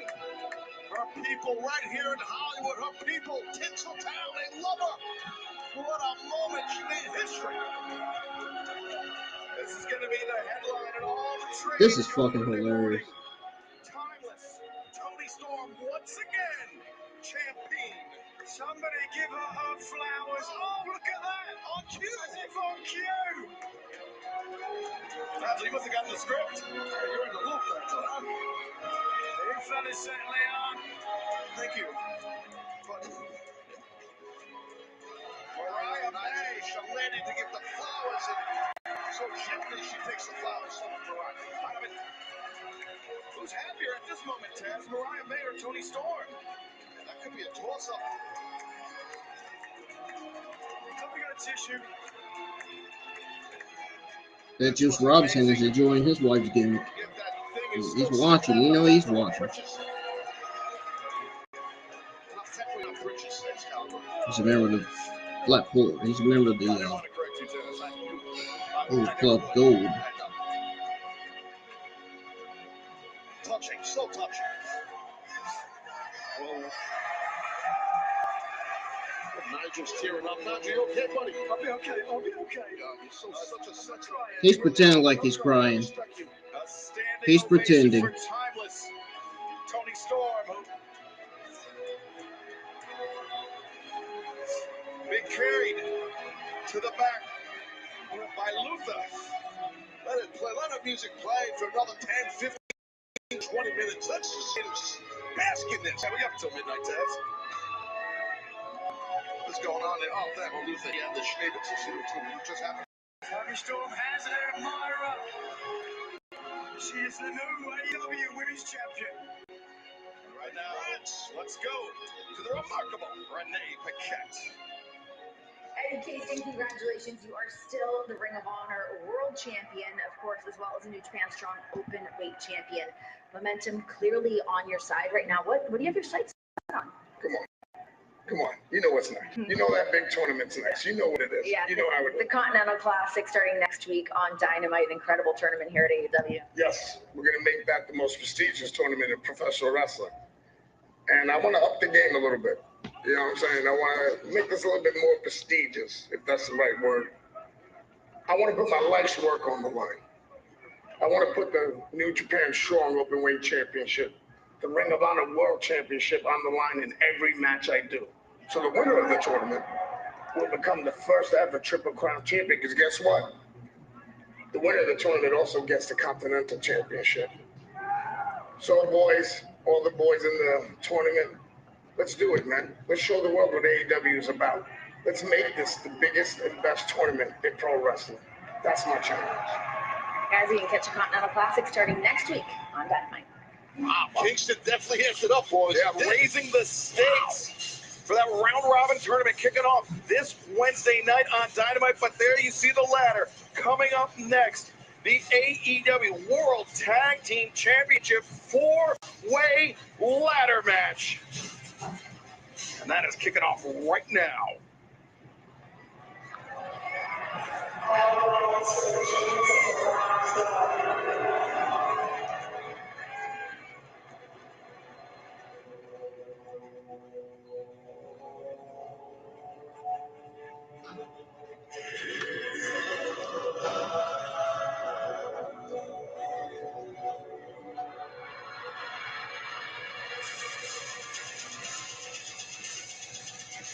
The following contest scheduled for is a four-way ladder match. And it is for the AEW World Tag Team Championship. Introducing first from Amsterdam, Netherlands, and Van Nuys, California, at a combined weight of 504 pounds, honoring the House of Black, Malakai Black and Brody King, Kings of the Black Road. Taz, before we turn our attention to this ladder match for the AEW World Tag Team Championship, Eddie Kingston effectively establishing a modern American Triple Crown Championship, putting the titles on the line in the Continental Classic. It shows how confident Eddie Kingston is, man. I was shocked to hear him just say that to Renee. That is heavy. Dude, that's wild, man. That's big. Let's be honest, Eddie Kingston, never known for his intelligence. He has stacked the cards against himself. The Continental Classic is going to be an incredible tournament. And now we know the identity of 4 of the 12 entrants in the tournament. I'd love to see Malakai Black take a shot at him. Next,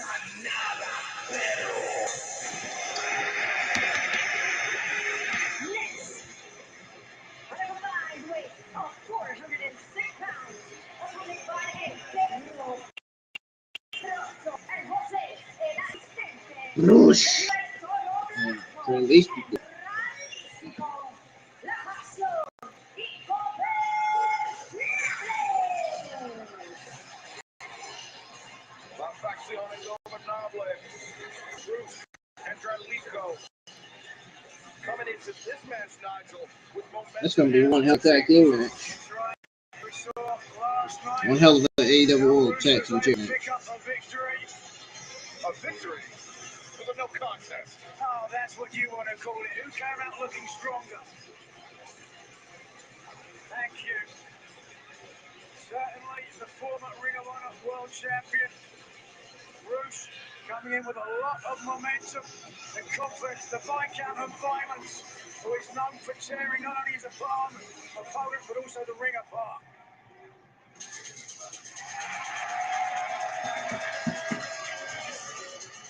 Next, at a combined weight of 442 pounds, picking up Dax Harwood and Cash Wheeler, FTR.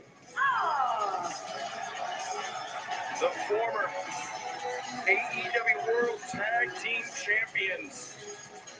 They see at the bottom of the screen attempting to become the first ever three-time AEW World Tag Team Champions, but there's going to be 3 other teams with something to say about that, Taz. Yeah, it's difficult to pull up that task, but if any team can do it, it is FTR. We've seen the amount of success they've had as champions. And at one point, they will hold all tag team titles from just about everywhere. These guys, FTR, they win titles, tag team titles on their day off, Nigel. Yeah, they are. And they were at one point one of the most credentialed tag teams in the world, the former AEW Tag Team Champions. They came here to AEW for competition, and that certainly looked like a good decision. Here they come, the best tag team in the world today. Oh, man, what the heck? 487 pounds. They are the AEW World Tag Team.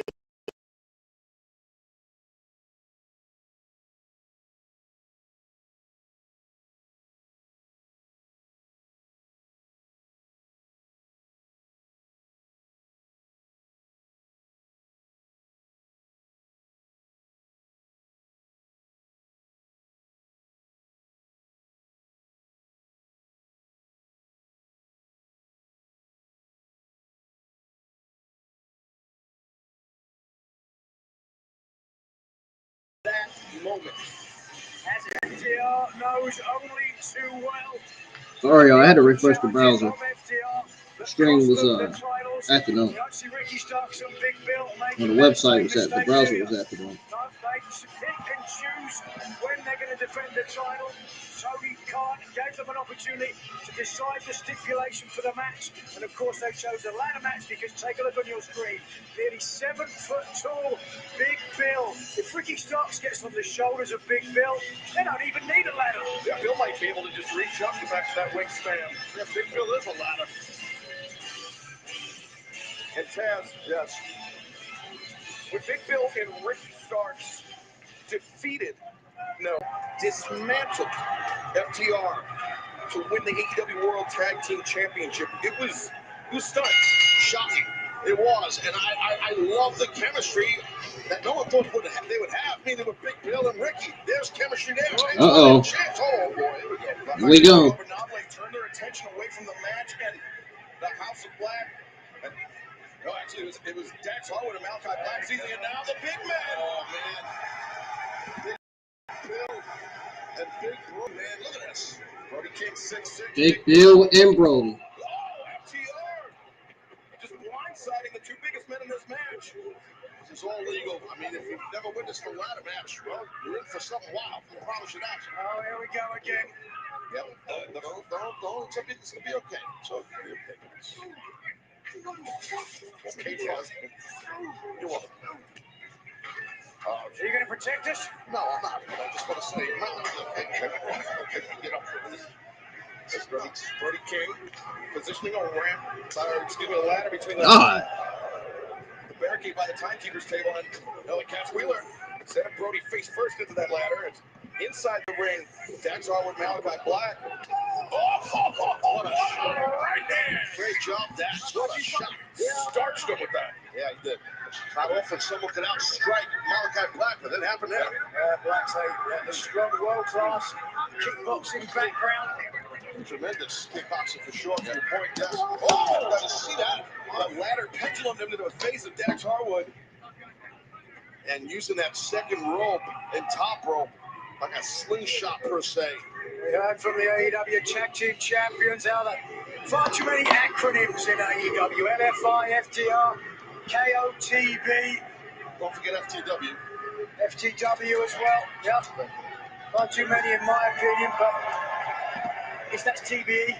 That's Roosh and Cass Wheeler. Whoa.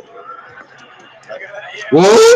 What the heck was that? They say whoa. Okay, there we go. They're just gonna have a fight. And Nigel, we know that FTR over there. But this type of match, a ladder match, does not necessarily favor FTR strong suits. Well, you could say they have a lower center of gravity than some of their opponents, certainly, but they are pretty and determined, and that, in my mind, gives them an advantage. Smart too. They're very intelligent FTR. You just saw it right there. What happened with Roosh? He got a little bit overzealous. Meanwhile, watch out. Cass Wheeler and Roosh battling on the apron as Brody King attempted to get involved. As Dralístico reverses Cash, a leapfrog. Just throwing his body. Impressive by one half of FTR, Cash. And now Dralístico can make up his mind. Oh man, this is, I don't know what the hell Dralístico's going to do, but it's going to be nuts. Dralístico over the top. Taking out the pile. Looks like, I believe that maybe Cash, his knee, I'm sorry, not Cash, that was Cash still diving. Right here with Dralístico, yeah, it was Cash. I think he buckled his knee or something there. Now, absolute Ricky starts. Going up to the top of Malakai Black, spiking the elbow into the ribs. And that's that Dutch Muay Thai background you alluded to, Nigel. Whoa, Malakai taking a risk. Yeah, he's just a hybrid of tremendous athleticism from a great striker. Malakai is to high flying, which you saw right there. A striking man from Amsterdam. Strike to the jaw of handsome Ricky Starks. Now, Big Dax right now, he's got control of Starks, one half of tag team champs.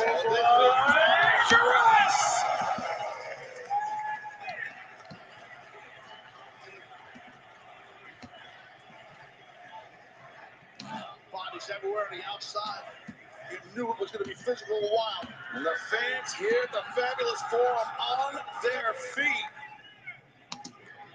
Big bad Brody King, though, back to his feet before anyone else.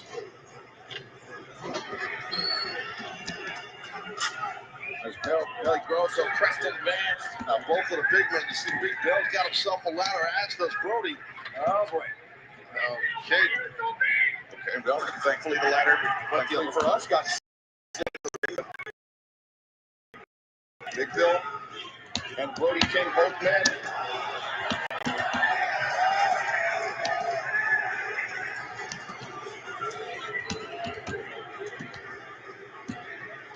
We have a nice, loud beef chant. We have a meeting of the meat here, center ring. Meat, beef, chunk, whatever you want to call it. Oh, what a right hand.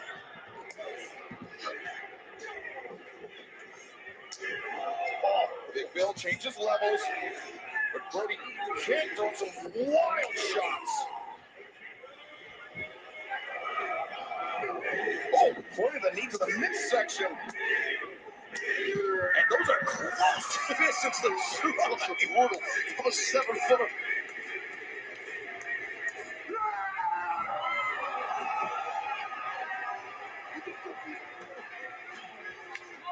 And remember, both men with both men gripped around each other's throats, and now both men stabbed between ladders by Dax and Rouge.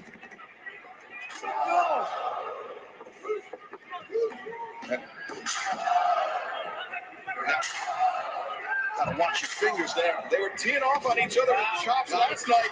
Happening right now is Big Bill and Ricky Starks versus Rush and Dralístico versus FTR versus Kings of the Black Thorn.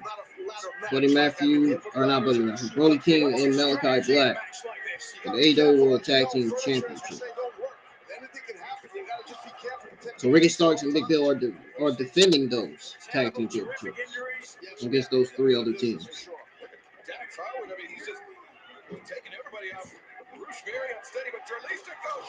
Oh! Imagine, you know my advice in ladder matches is? What's that? Don't get your head guillotined in between the legs. I've seen that video. Brutal. Psycho. Now, Dralístico pulled back down to hurt by Cash Wheeler. The combination of offense has Cash dagger corkscrew kick. Dralístico, the brother of Rush, the high flyer of the two. That's why they're such a good team. He's got a chance to get up that ladder on the hop and get those underneath the titles. Yeah, he's going to move them closer. That's right. He's close. There's no one near him as well. I was saying you have to pull the titles down to win them. For those that don't know. Well, Tess, the tough thing about when you look up like Dralístico was, you're looking up into the bright lights above you. That's why he lost his position. Correct. It could blind you for a second, and Bruce pulls up short neck kick to the jaw. That would give you a headache. It's like looking up into the sun and trying to catch a pop fly. Exactly.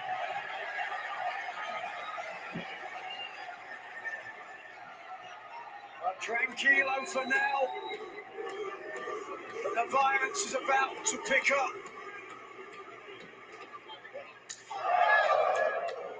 Shot delivered with the plum by Rush. Cash counters, power slam. Nice power by Cash right there. Catch the good pivot of the hips and footwork right there. Great catch from that guy. See the ladders all over the fabulous Kia Forum. As now, perhaps the path is clear for Cash Wheeler. That looks like it. Oh, Cash Wheeler's going up on that ladder. And Malakai Black is getting him right back down.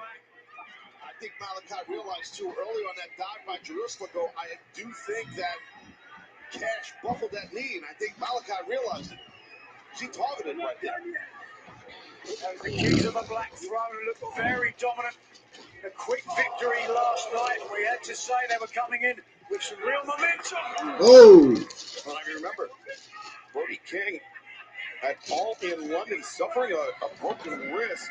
Now, and a slingshot ladder to the face of Cash Wheeler. That was great. How smart is Malakai Black? I love it. That was awesome. One of the most cerebral, one of the most sinister competitors in all of professional wrestling. The ring is a weapon, right? We've all learned that when you break into the industry, you get trained. The ring is a weapon. You use it sometimes as an ally, and that's what we just witnessed. That's what the fans say.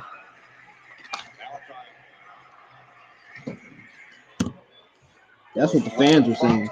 On that bottom turnbuckle. Batters Cash backwards, and now Cash getting late. Oh, yeah, that just hurts. That's why we're all lucky. Puts that steel across your back when you get pulled. The edges of the ladder, extremely sharp. Ooh. But Dax Harwood, right hands to Malakai Black. Unbeknownst to Dax, Brody King. Oh my God. Whoa. And remember that chest of Dax Harwood was lacerated by the chops of Bruce less than 24 hours ago.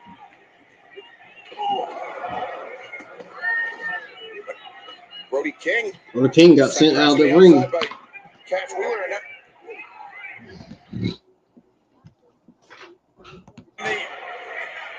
barely able to keep himself standing. Well, this is dangerous, guys. What the hell's going to happen here? Oh, but it's all legal. It's a ladder match. Oh, good Lord. Just, if you want an acronym, PDD. Please don't die. Oh, power driver on the ladder. Driver on the ladder from Cash Wheeler to Malakai Black. Wow. Doesn't get any better than that, right? Cash Wheeler just speaks to the jeopardy that FTR find themselves in this ladder match, the desperation. Yeah, they're willing to take any risk here from a different angle. Ah, The head of look at that. driven into the mat, but now Brody just knocked Dill out of the ring, dude. Just nuts. He's set up for a loop. That was very, that was nice, man. Ah, One step ahead. action is breaking down like crazy. Crash and burn. Look at the bodies all over the place, ladders everywhere. And now Ricky Starks into the ring. Dralístico goes down, as does Dax again. Cash goes down. Ricky Starks has been relatively uninvolved in this match thus far. This is perfect strategy. Right, he's smart. I was going to say that. You're right, man. Just smart. Both members of Facción Ingobernable feeling the spear from absolute Ricky Starks. And now Starks launches DDT. Ricky's cooking. Back elbow on Cash. Starks. What a great tag team match this has been so far. a man who made it famous. Absolute Ricky Starks.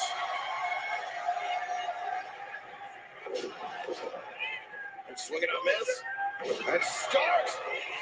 It's like a twisting backdrop driver. It worked. Ricky sat and waited for his opportunity while people wore themselves out. And he's dominating right now. Good job by the former FTW champion. And current Brody. Striker pose. Brody King lacerated by that ladder. Watch your back, Starks. Malakai Black coming in. Starks didn't hear the footsteps. And now finding himself in a strike exchange. Exactly where he does not want to be with Malakai Black. Yeah, don't do that. Oh! What a counter. Jeez, man, what a landing there. Oh! Brody King, the body block and get hit by a set. Oh! Dax Hart just got right on that. This got tossed right on that ladder by Brody King. Ooh, ooh, ooh, ooh. Not like a runaway truck careening down the 405. Brody King mechanical. Almost looked like a glancing blow to Dax Harwood, but the big bad Brody King unfazed. Yeah, just the size of Brody, just a part of his body grazes you. It will knock you out. Yeah, Brody King maybe operating on instinct alone after hitting that ladder in the hands of Big Bill on the outside. Brody sees the opportunity. He sees the opportunity to try and capture those tag team titles and become champs with him and Malakai. Wow. Almost a hometown hero if he's able to take these titles. Oh, no. Oh, God. No, Bill won't do it.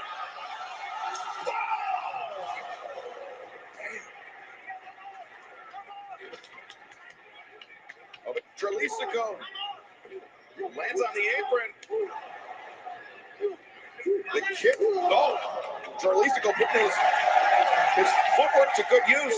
Now the springboard. And, the one blower. Still can't get the big man down. Second attempt. Oh, coming in, but Oh no. Big Bill on target. Oh no. Choke slam Almost hit San Diego. by Big Bill to Dralístico. Now, coming back. whoosh, Trying to sandwich hitting Big Bill with the ladder. That edge going right to the midsection of Big Bill. Bad intentions on the mind of Roosh right now. Oh, is he thinking both horns into the ladder? He should do it. I don't blame him. Go for it, Roosh.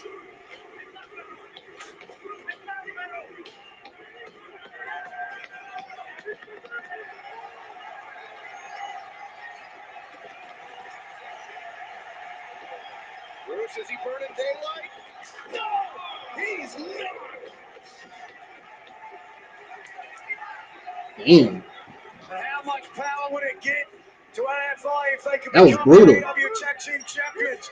So soon after returning. That was brutal of what Big Bill had to deal with in that corner. And I think we might crown him as a new tag team champion. Wait, watch Starks on the outside here. Starks slipping in. Ricky Starks trying to defend those AEW World Tag Team Championship. That close. And Dax with an even taller ladder. I got that ladder. It's gigantic. Fingertips away. Look at this. Nigel, who's going to get those titles? It's a race. Yeah, it looks like Dax is higher up, but then Big Bill on the other side. 6 men. Oh, all 6 men's on the ladder. Bill's got that reach advantage on everybody. Oh my God, Bruce landed hard. So did Starks, I believe. Oh, physical battle here. Precarious. And now, Big Bad Brody King. And Brody King trying to clear the ladders out of the way as Dralístico. Catch. This is. Oh, God. What a backdrop that was. Emphatic backdrop is Malakai with Dralístico on his shoulders. And, oh, it's a run at him. Man, that was nasty. Dralístico with the chance. The big giant ladders down. I think the other smaller of the big ladders is watch out. Dralístico's springboard, Brody King. Oh boy, watch out. Brody King with Dralístico. Take a look at this. Oh no, he's. No! Good God. The console bomb of the ladder. That was sick. Man, Wow. 8-9 feet from me. I looked off the monitor. That was just barbaric. Look at this. Oh, God. Crash landing, awkward landing. Adjust your seatbelts. This is going to be a bumpy ride. And I think we may have seen the Wow. last of Dralístico, but Yeah, I think we may have. We definitely may have. Oh, Big Bill. Oh, no, no. Big Bill gets the ladder into the face. Remember, it was. This tag team match getting brutal, man. Up. Oh, good Lord. Cash perched. Sacrificing his body.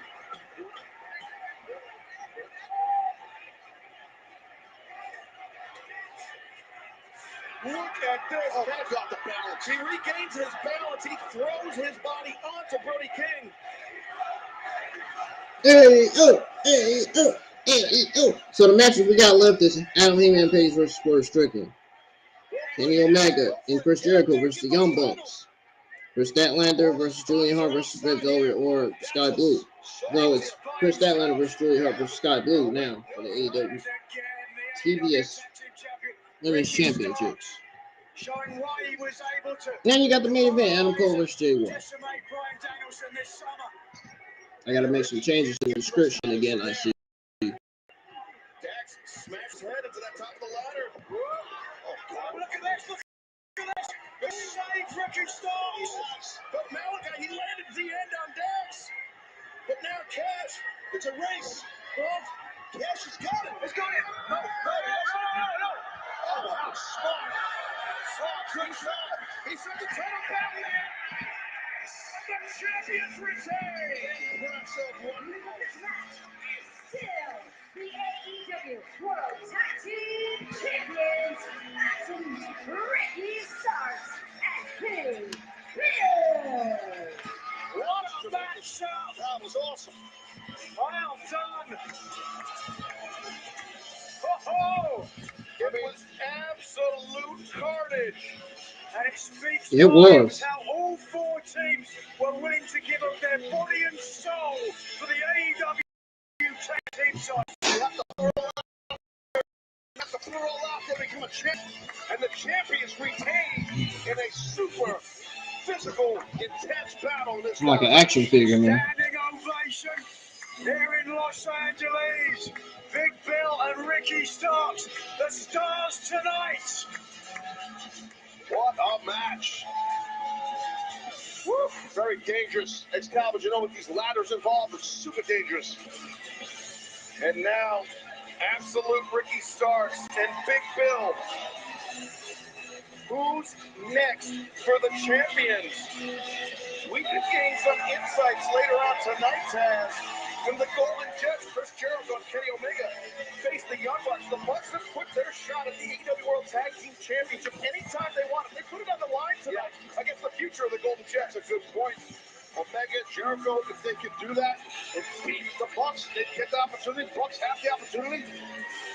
But right now, I think Starks and Bill want to just kind of have fun in this moment, have a little celebration. And fans, you know that anytime AEW is on pay-per-view, it is a can't-miss event, and that will be the case on December 30th at World's End.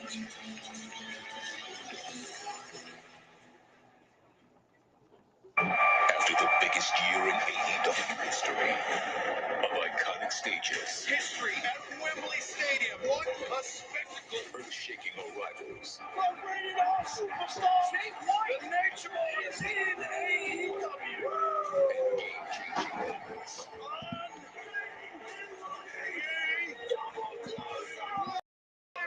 Saturday, December 30th. For every massive event, there will come an even greater finality. AEW World's End, a first ever pay-per-view event. Live, Saturday, December 30th. Tickets on sale now. Saturday, He will crown the modern American Triple Crown champion. That is where the Continental Classic Tournament will culminate in Taz. 12 men all vying to be Triple Crown champion. It's going to be an amazing opportunity. Eddie Kingston put it out there like that with his titles. I'll tell you, it's impressive. Can't wait. Right in my backyard on Strong Island. It's going to be amazing. And Nigel, the Continental Classic kicks off this Wednesday night. Dynamite, Wintrust Arena in Chicago.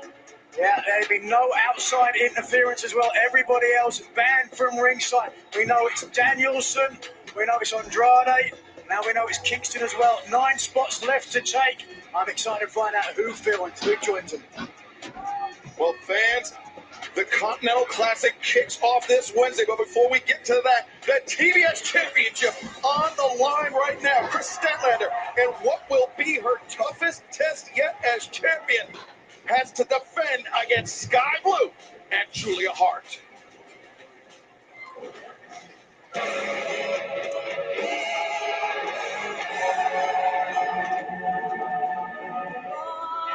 From pain inside my veins, begging for more. None shall know I am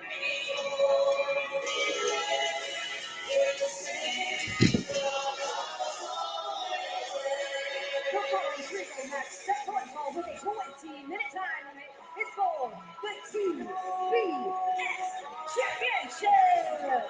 Introducing the challengers. First, from Colten, Minnesota, honoring the House of Black, Julia Hart.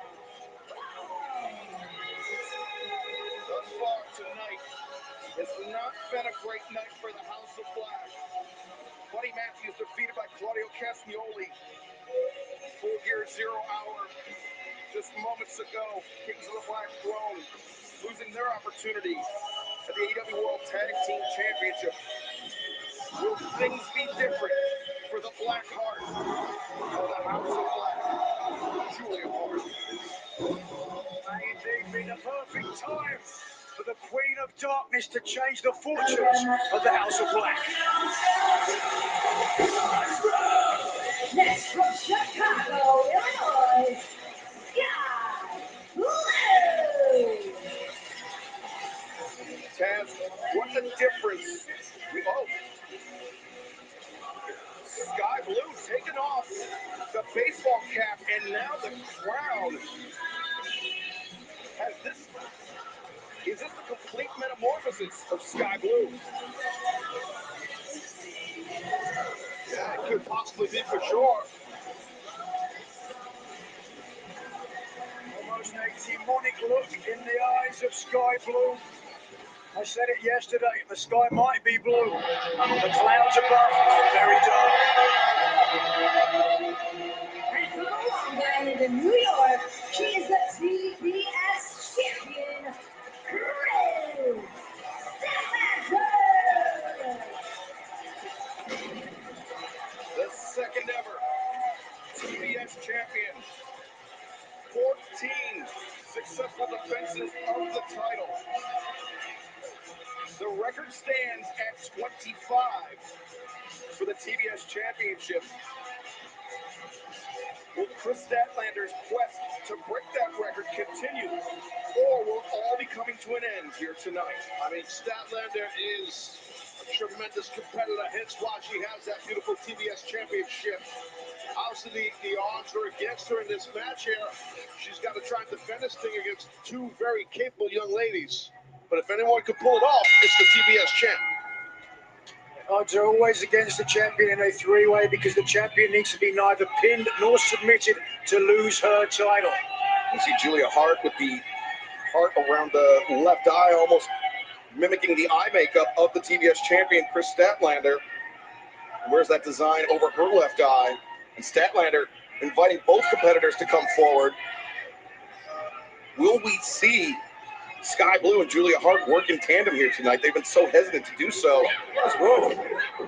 Statlander just taking Julia Hart down. Nice with that overhook.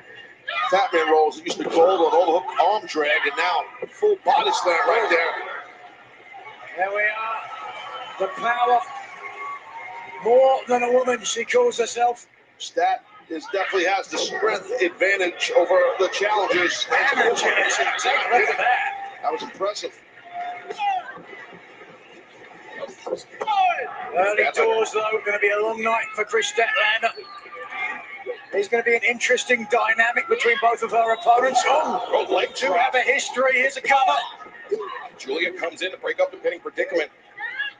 Julia Hart tried to gain an allegiance with Skye Blue, blowing mist into her eyes, which turned Skye Blue into this more darker character that we've seen. Yeah, she's been definitely different to your point, Skye Blue, since that mist attack for sure. But it sent Skye Blue down a very unexpected belt cover here. As Skye and what the hell? And there they are, eye to eye, Skye Blue and Julia. Right now, though, the TBS champion keeping on, sending Skye head over heels into the corner. As Julia Hart on the back, driven down.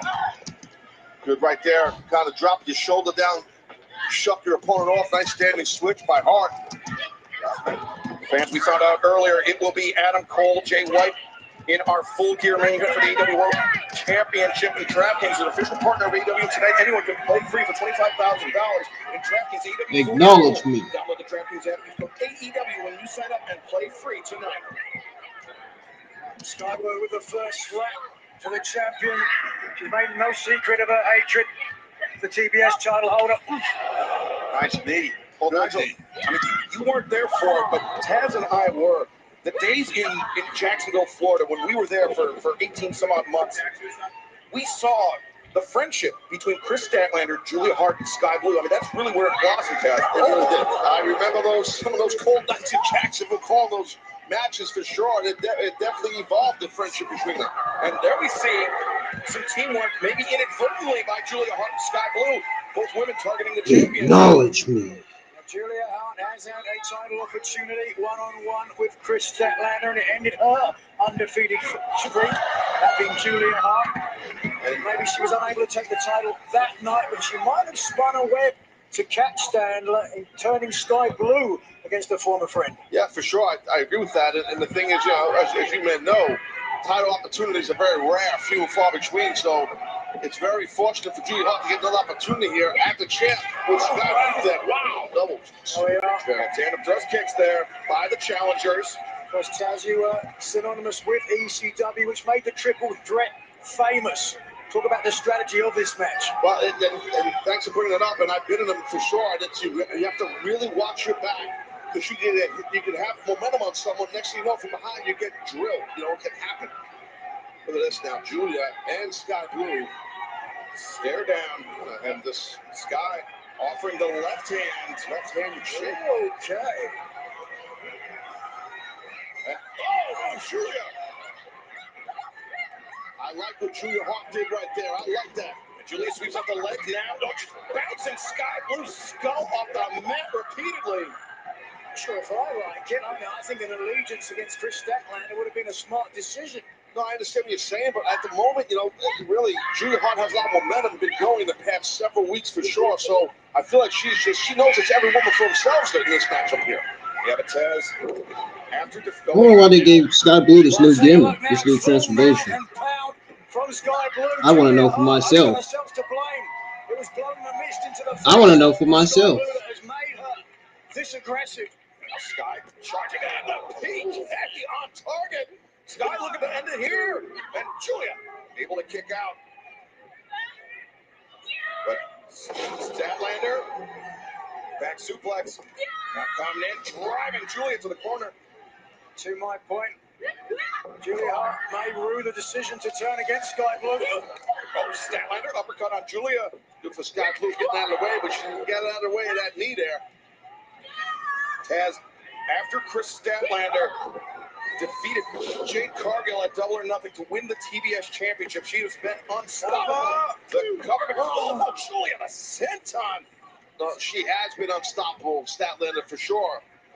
But right now, again, we've laid it out here during this match. She is definitely at the disadvantage with two people coming at her and her title.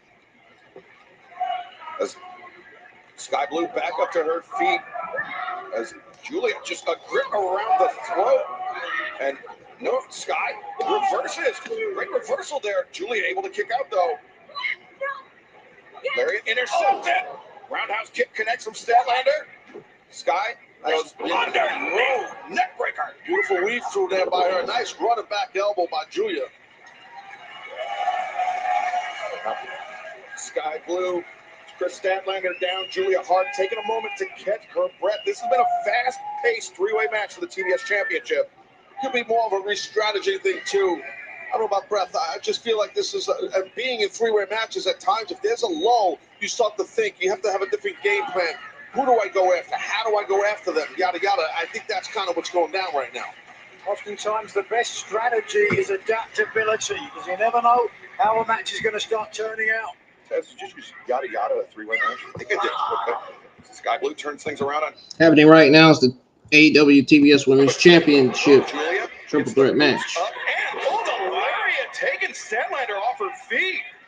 Wow, surprising power from Julia Hart. Found herself in the House of Black. Oh, wait a second, though. And Nigel, as much as I hate to agree, you're right. Ooh, on the money. Skye Blue, what a kick there to the mush. And, but Julia fighting out with some right hands. Finds her footing. Swinging up miss, but Statlander fires back. Oh, lariat. Toe kick. And Statlander plants Julia. Two. Oh, no. Late kick out there by Julia Hart. Gotta watch Skye Blue. She's fixing to do something right now to the champion. Skye steps off, looking for the Hurricane Rana. With a power. Statlander. Oh no. Skye Blue on the shoulder. Oh. I thought maybe Skye Blue was going to go for a victory roll, but by the time she maybe thought of it, she got dropped on her face. God. Skye Blue hasn't been able to do anything to Kris Statlander. That is crazy, man. She's suffered knee injuries in her career, but wait a second. I guess Skye Blue needed a new gimmick because she's been losing a lot. Tough landing. I feel like Julia. That's a mule kick by Julia Hart, who's got Skye Blue down. Julia perched on top. Moon, salt, press. Do we have a new champion? 1, 2. No! Statlander there to break it up and preserve her title. Back to my earlier point, Statlander could have lost the title there through no fault of her own, but look. That was a great job by Statlander saving our own championship. And Julia's furious. Oh, scoop power slam on the outside. Great poise, great composure by Statlander. She baited Julia Hart in and landed that power slam. Oh! And again! The kick to the face. Sky Blue attempts, turns the corner. That kick across the jaw of Statlander. Look at Statlander's body language. The crossbody attempted. Kris Statlander. How strong. Thinking. A little Saturday Night Fever. No. Count. 1, 2, and no. Statlander breaks free. Sky Blue ducks the lariat, ducks the second one. And now rolls up. Go! 1, 2. Oh my gosh. How close. Sky Blue almost just captured the TBS title. Let's take a look at this. Cold Blue. Look at how Sky Blue rolled up the body of Kris Statlander, went over the top, lands the Cold Blue, and was a half a heartbeat away from becoming TBS champion. Sky Blue thinking, looking for a second time. Oh, Julia on target with a kick, and now Julia, the lariat to the back of the head. Sky Blue down. Could be looking for the Heartless lock. Got it. Heartless cinched in. Similar pressure to the infamous sugar hold, but nothing sweet about it. Oh, but look at deadlift German. Oh, that deadlift German will cool off Julia Hart for sure. There's another one off the Sky Blue. Such tremendous strength from Kris Statlander. She is really keeping our level low while she battles. She will not let Sky Blue get away. I've noticed that in the entire match. Oh, the roundhouse kick avoided. Oh, cover. 2 and no. Statlander sends Skye in. She can barely hit her. T. Harris. No, Statlander. What the hell? Fever. Julia comes in, breaks it up. 1, 2, 3. And new TBS champion, Julia. Wow, talk about picking up the scraps. Yeah, she stole that win and it was perfectly done. I must apologize to Kris Statlander. I put the commentator's curse on her when I talked about her momentum, about her win streak. Well, all 3 ladies, Nigel, they busted their butt out here. They worked real hard throughout this match. And Julia Hart stands tall with that TBS title. I wonder if Sky Blue's going to turn heel. The house always wins. The wistful light in the House of Black today leaves as TBS champion. And she picked up the scraps left behind by Statlander. Statlander had pretty much won the match with the Saturday Night Fever, followed her opponent over, and then in came Julia Hart, to your point, Taz, to take these scraps. To the victor goes the spoils. Realization is up to where you're speaking, but I'll speak anyway. You have to take the being opportunist, and that's what just happened there. She saw the opportunity, she snatched it. Now, Excalibur, you may speak, sir. Julia Hart, the new TBS champion. Wow, what a night we have had thus far on Full Gear, but we are far from done. Remember, still to come tonight, our main event, Adam Cole, Switchblade Jay White, the AEW World Championship on the line, and Fans DraftKings has $25,000 in prizes up for grabs in a free-to-play pool where you can answer multiple choice questions about tonight's main event. You can download the DraftKings app. Use promo code AEW when you sign up and play for free tonight during Full Gear. And right now, let's learn more about the pools with this word from our partners at DraftKings.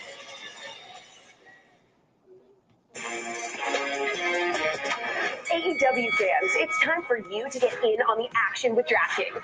Just enter a free-to-play pool and answer questions about the match. Get enough direct to win your share of $25,000 in total prizes. Questions like, who will get the first submission? And who will win the match?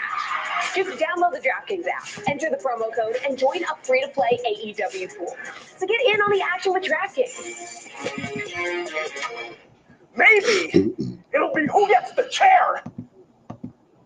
The AEW World Championship on the line in our main event tonight. But right now, let's go down to the ring and the absolute legend, Toni Schiavone.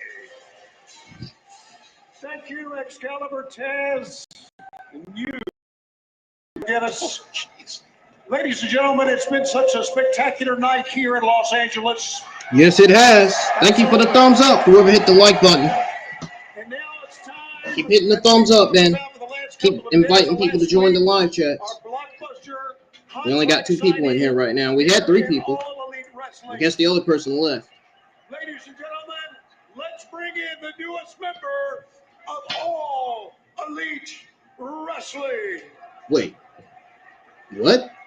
Excuse me?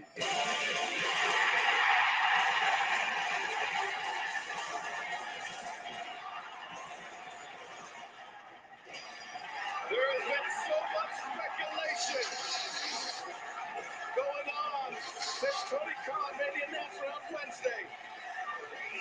But the aerial assassin. Will Ospreay is officially All Elite. Talk about a decision making by AEW. This one's big.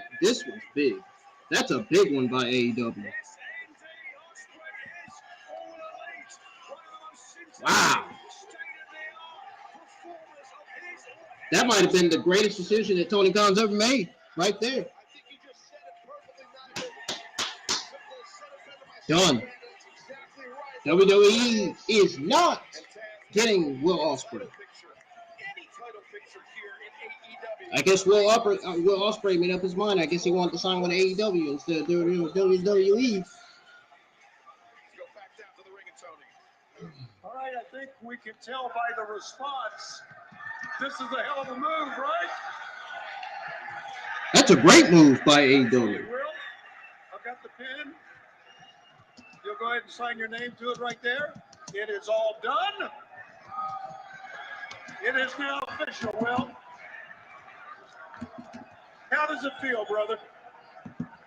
Feel great. What are you saying that? Are you good? Listen up. I'm happy to be part of the team, but I just need to give you guys a little bit of bad news quickly. I know, let me just get out of the way. I am not gonna come in just yet. Listen, I get it. Hard down, bro. All right. Listen, when I was 22 years old, I was a part of New Japan Pro Wrestling. I'm 30 years old now, bro. I've committed myself for 8 years, so I'm begging all of you guys, please let me finish up. And then I'll be on the road to revolution. And then I'll be all yours. But more importantly, I am All Elite, bro.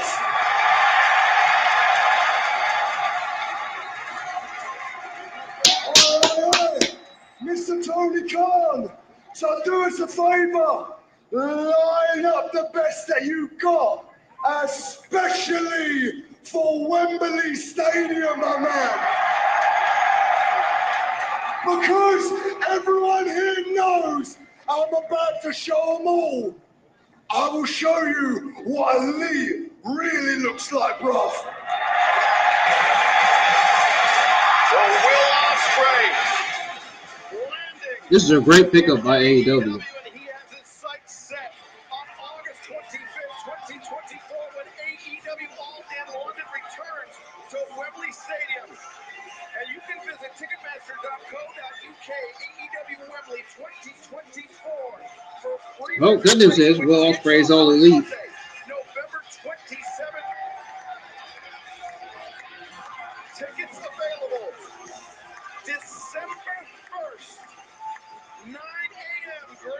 ring time.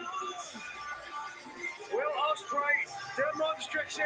He is all elite, as you heard him say. He is now all ours come Revolution. Congratulations to Ospreay.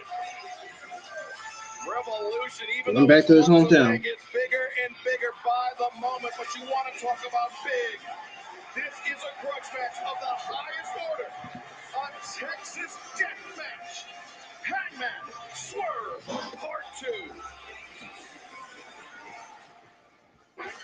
Who's out? You couldn't leave well enough alone after I beat you at Wrestle Dream High. What's going on? What was that? Not a crowd driven to the face of Hangman Page. You could have challenged for the World Championship, but what you decided to do instead is the biggest mistake that you have made in your sad, pathetic life. It's not always you that pays for your actions. Whose house is your loved ones that do?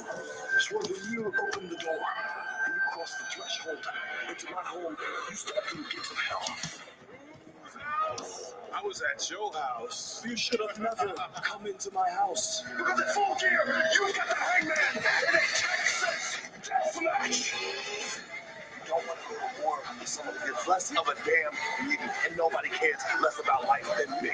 Not only are you not the man you think you are not a man at all, you are a child. And I will take you to spend an eternity in Swerve's house at the bottom of hell.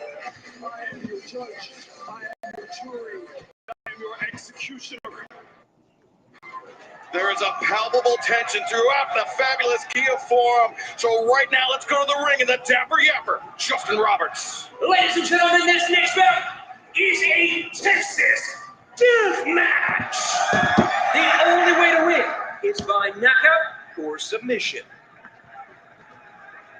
Who's house?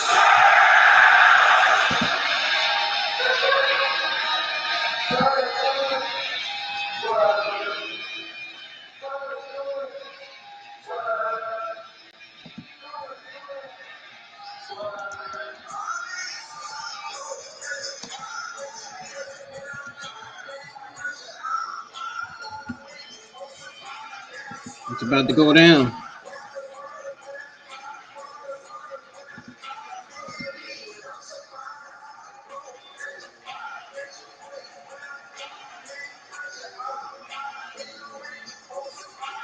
Accompanied by Prince Nana, Pensacola, Washington, weighing 220 pounds. Strickland. Taz, you've been involved in some grudge matches in your career. This is a display of absolute disrespect to Hangman Adam Page. It's beyond personal. Breaking into Look at that Japanese woman dancing to that. Is she serious? This is going to be an insane Texas death match. I'm pretty sure, Nigel, that Hangman Adam Page wants to completely destroy and dismantle this man Strickland. That's what Page said. We called him a dead man.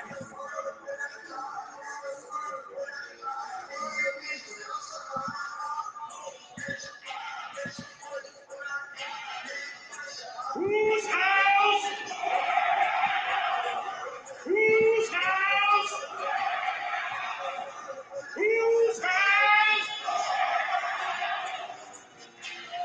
It certainly was Swerve's house in Seattle, Washington. At Wrestle Dream. First time these two faced off, but wait a second. Yeah, Hangman Adam Page, man, he bolted out there. He's not waiting for his entrance, music, none of that stuff. He just wants to fight this man and hurt him. What the world happened? How the world did he come out there, first of all? That shit was funny. I'm not gonna lie. That shit was hilarious. You messed up the entrance, man. You messed it up, bro. You messed it up. You messed it up, Adam Hangman Page. You didn't want to see it. You didn't want to see it, man. The mom. Hold on now. Hold on, man. How did that make me read? How the hell? How the hell you come out? Wait. We gotta rewind that. We gotta go back. We gotta go back to that. I would love to know how the hell he came.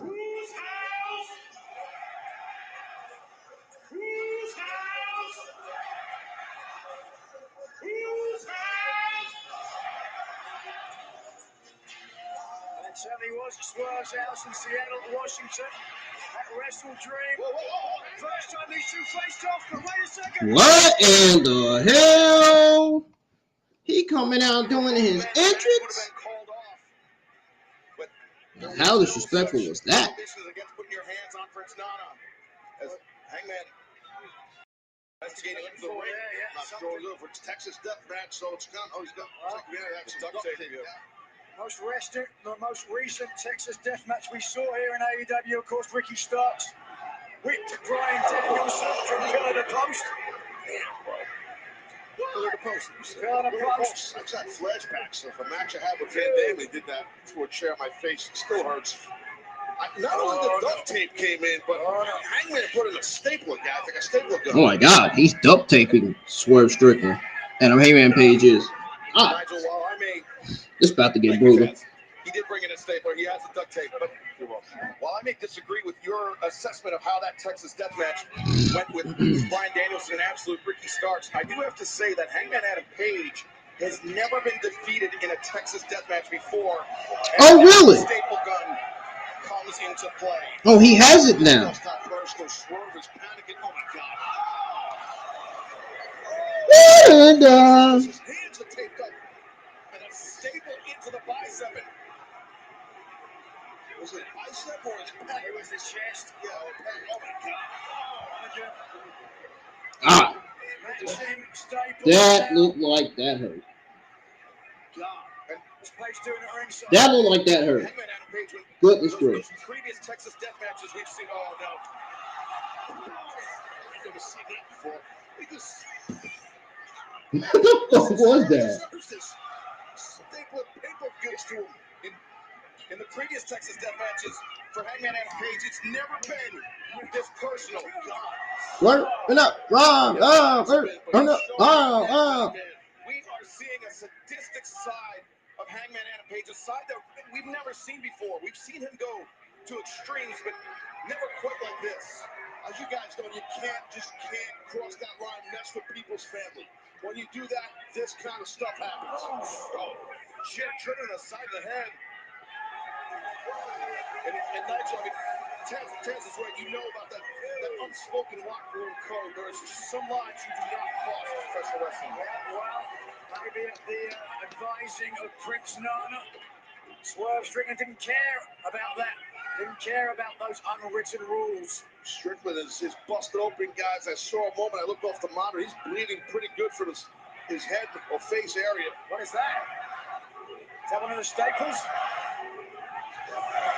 Maybe it's like a giant post-it. I don't know. Oh, no, I think that was one of Hangman's son's finger painting. Oh, that's what oh my God. And now Swerve left with a permanent reminder. I think that's fake blood. Holy smokes. Clearly, that's fake blood. That's not real blood. Adam Page more than living up to his word. Oh, look at this! What was wrong with him? Oh my God, no! That is disgusting.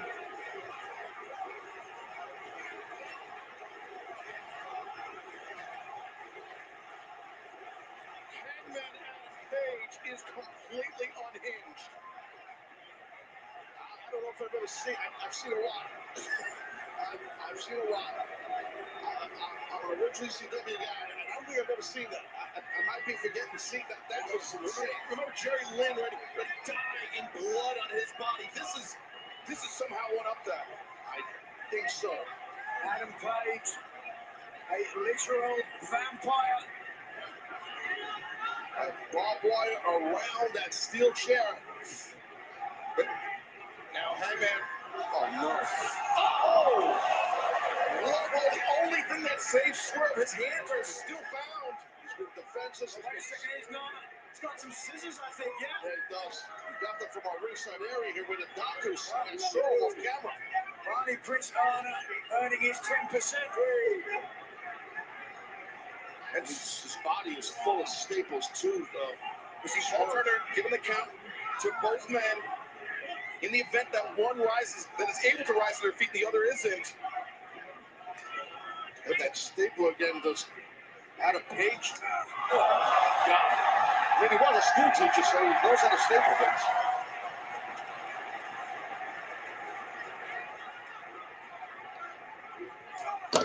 Oh! It's not affecting him now.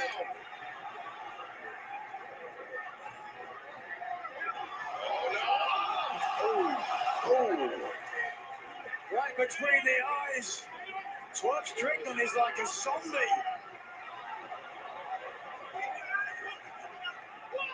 The blood flowing freely off the face of Swerve Strickland. That's a lot of blood.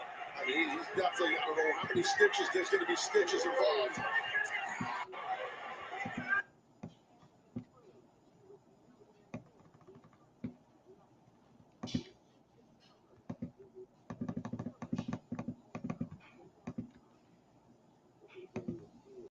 It does.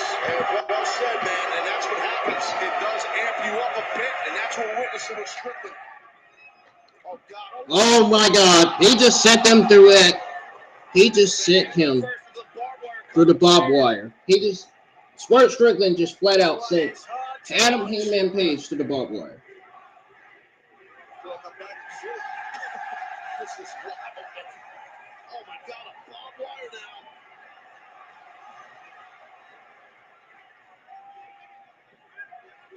That's You want to talk about and ridiculous. when you get to that level, you don't even know. You kind of black out, and I think that's what's happening. Swerve just staggering. Staggering towards that barbed wire. I mean, we've seen Hangman employ that barbed wire on the buckshot, on the Deadeye tails. Yeah. What the hell is this now?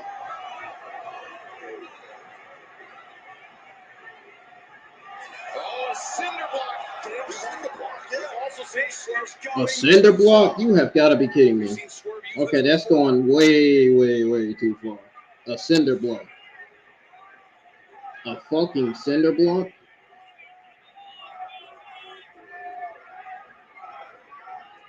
Hangman, though, you can just feel like something really bad is going to happen. Everyone here in the forum holding their breath. As Hangman is bringing a lot of heart and fight by Hangman, that fortitude, landing those right hands. And Hangman, the lariat, no, Swerve, catches, trying to drag Hangman over the top. Right on the apron out here, that cinder block is below these men. Oh, God. He might be thinking half and half. I thought that's what he was going to do. Oh, God. Damn. Hangman, one of the heaviest hitters in our locker room, Nigel. Those shots taking their toll on Swerve. Yeah, They really are. brings it. No cap. All the way from Aaron's Creek, Virginia. Oh! Ah. Oh, no, that cinder block is there. Oh, that's it. That is it. Driver, come on. That went way too far. That went way too far. Good thing Adam Hangman Page's back's not bleeding from that. And you see the cinder block coming apart. That was Hangman's body being driven through that cinder block. You see the dust from the concrete in the cinder block on the mat outside. And Taz, Swerve Strickland has lost a lot of blood. It is in his best interest to end this match as quickly as possible. You're exactly right. I mean, that's what happens when you do lose a lot of blood. You know it, too. You know your clock is ticking. It's happened to me. I know that from experience. So I think Swerve knows that right now.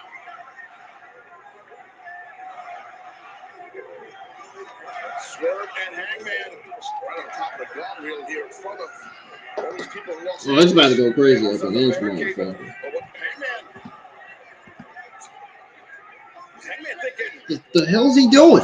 Oh! how he even did that. Swerve delivers the pile driver. And with all the blood and everything going on, and I don't know how he held his balance, Nigel standing on the guardrail and then nailing that pile driver. Look at this. This is crazy. Took some agility. Absolutely crazy, man. Especially with the blood loss. I agree with that one. Look at this. He's trying to clear that blood out of his eyes. He's doused. Whoa. Ah, that's just fucking disgusting, bro. You taste that iron Holy shit, that's just fucking nasty, man. That's it's animalistic. Not a happy memory for me, certainly. It's thick. I don't even know. It's a thicker, most people haven't had the proverbial. I don't even know what I want to say after seeing that. That's just fucking nasty, man. That's just brutal. Holy shit. Then you kind of get worn out. Yeah, that adrenaline dump. I think I'm finna throw up. I'm finna turn this camera on. No, I'm just playing. I'm just messing with y'all. A right hand, a straight right hand. They needed some umbrellas down there at ringside.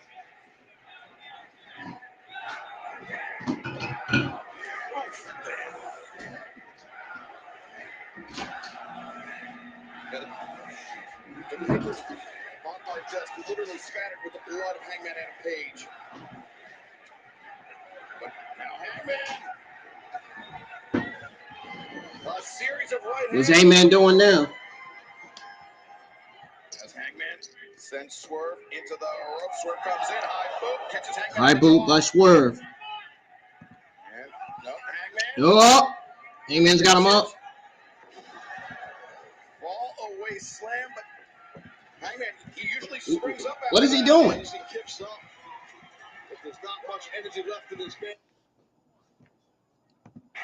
I had to put it on full screen. Sorry about that. And punish Strickland because of what he did by breaking into his home. Those of you that are just now joining the live chat, welcome. Happening right now is the Texas Death Match between Swerve Strickland and Adam Hangman Page. It's been brutal so far. Wow. And it hasn't even been the end of the pay-per-view yet. And this match is already getting brutal as hell. It's been full of fucking goddamn violence. It's almost like committing a fucking crime. That's how crazy this match has been. One thinks at the end of this match, they're going to need a piece of chalk to outline a body. Oh no, you gotta be kidding me. He just put that barbed wire right on his face. What?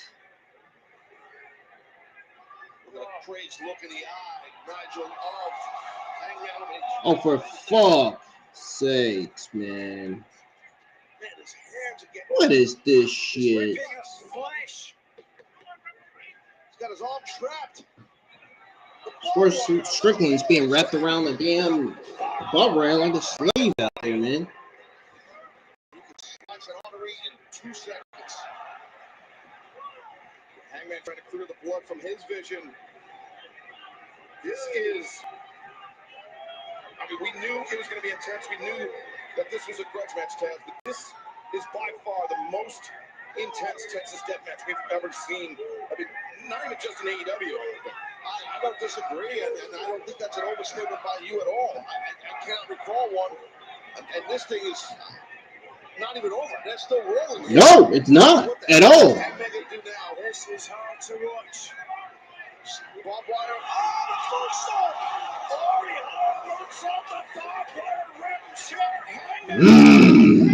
Like Booker T wants to say on NXT commentary.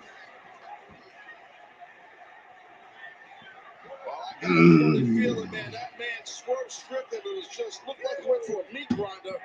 He is definitely regretting those comments many weeks ago coming out to the ring when he said that at a Page about basically that he's not motivated anymore. He lost it, Excalibur. You know what I'm saying? Now, Hangman, Moist. He is No, just out kidding. for more than blood. I said he's looking for complete annihilation tonight, and he may be on the cusp of it.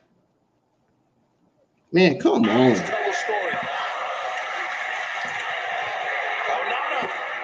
stay away, dude. Another buckshot. Buckshot, no. Intercepted. No, rolls through. Hangman grabs the chair. Oh, boot driving the chair into the face of Hangman. Very good quickness right there, thinking on his feet by Strickland. And Swerve, not done yet. Oh, no. Swerve taking tombstone on the barbed wire chair. Uh-oh. Ah! Just cover him and end this thing already. Just end it already. Cover. It's knockout or submission. Cover him anyway. Cover him in a body bag, maybe. Exactly. The official now begins his count. 3, 7 seconds. And if Hangman's able to rise to his feet, the count continues. Now can Swerve muster up?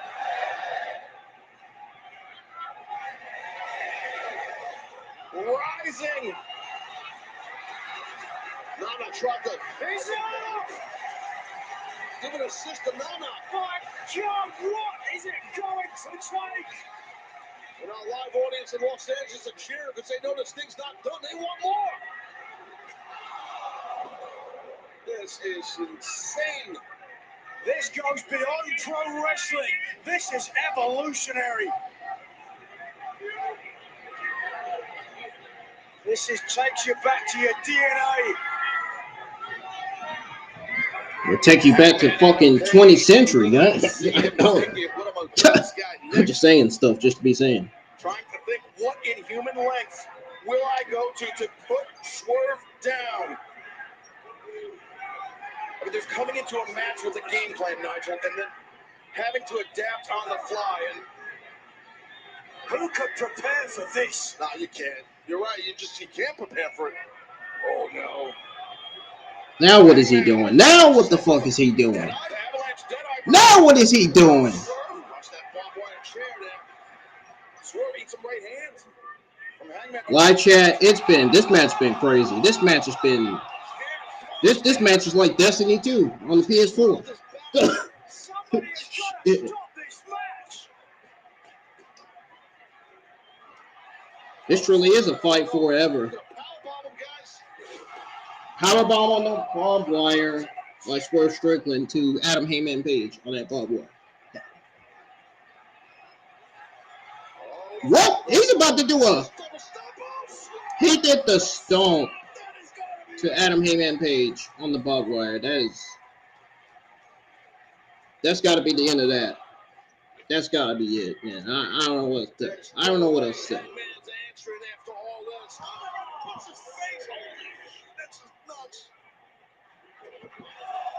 I don't know what else to say after that one. Look at this awful attack. What are we at, 6? There are no words to describe this. Oh, look at Hangman like he's on ice. The can is so thick with blood. Strickland's up here. But Hangman, he rose up for a second to break the count, and now Swerve though.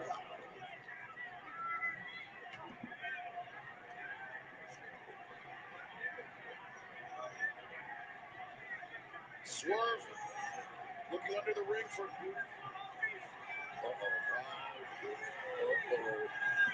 This is. Yeah, you know what that is? The proverbial black bag. To borrow a phrase from the late great Tracy Smothers, this is completely unnecessary. Gotta be taxed, boys. No, glass. What? Glass.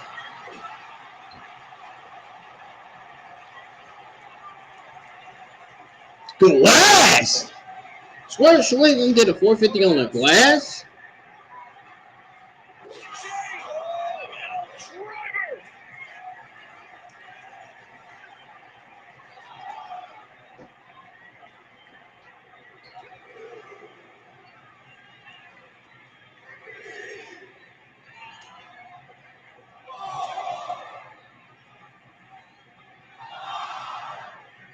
think Hangman's getting up. He put up a hell of a fight, Nigel, but he ain't getting up.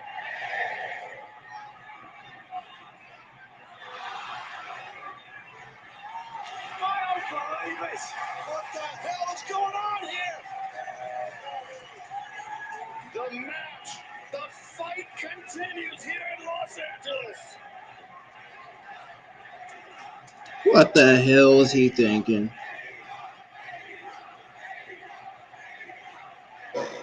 Keep the lights up, folks.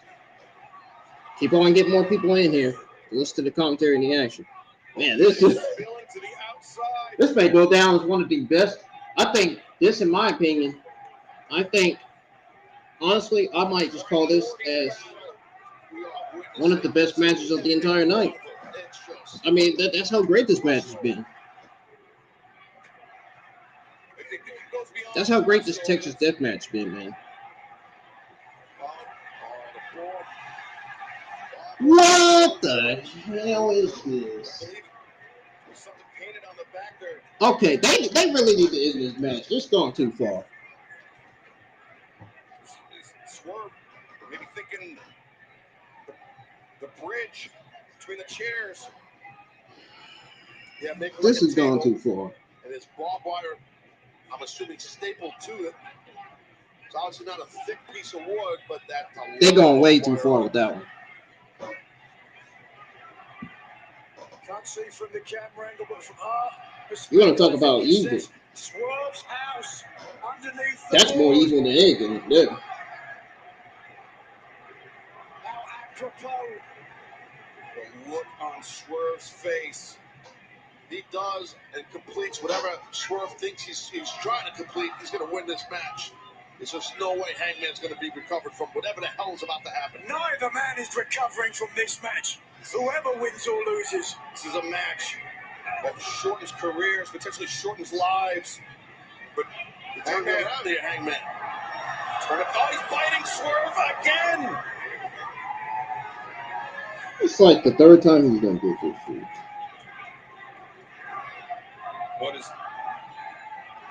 What level of violence is Hangman willing to go to? Oh man, he's getting what?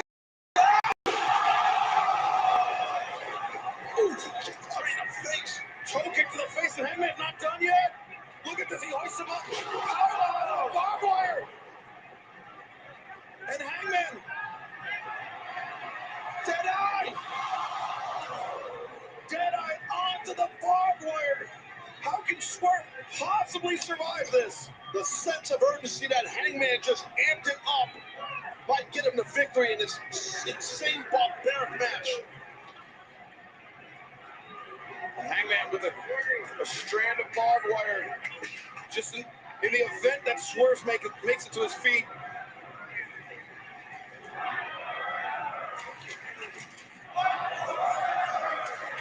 Oh my God, around his throat. His face, mouth. Oh no. Oh no.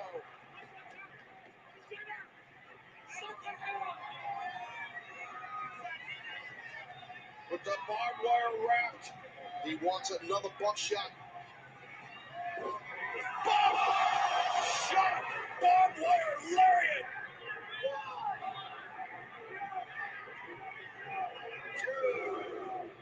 Paul Turner begins the count. Yep. Does Swerve have anything left? No. But does Adam Heyman Page has anything left? Yeah. I think Swerve is done. And Nana pull him out of bounds. What? He's on his feet. The count is broken. God, Nana, Cage. What the hell? For illegal Texas death.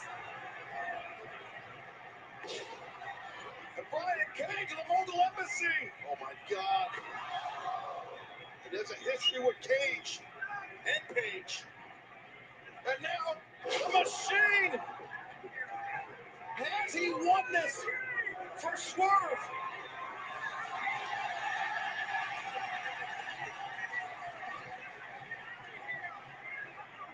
table. I mean, of course, why not a table at this point?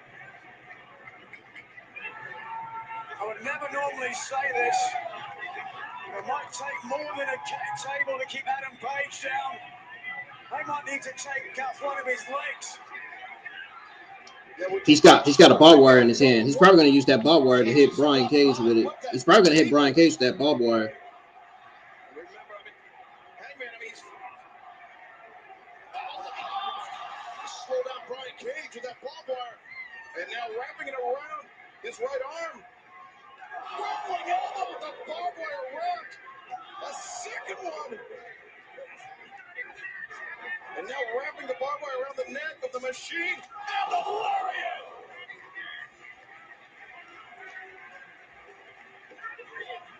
And now just not as frustrated as had it. Oh, he's going to get his ass whooped right now. He is going to get whooped.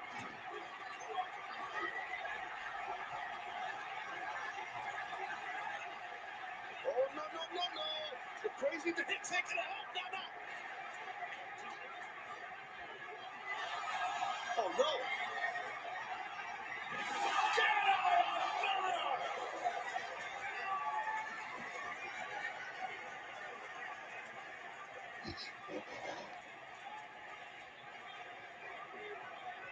Almost broke Nana in half. Oh, wait. Oh, Swerve. Choking that in the block. Shattering to run into the block on Hangman and a Page. I didn't see where it hit him, but didn't matter. That upper back, spine area, maybe back of the head.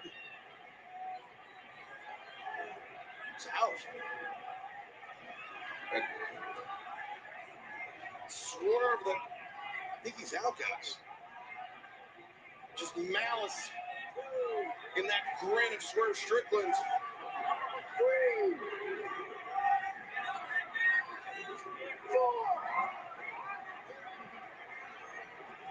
Paul Turner halfway there, still trying to get up. I think Hangman's trying to get up.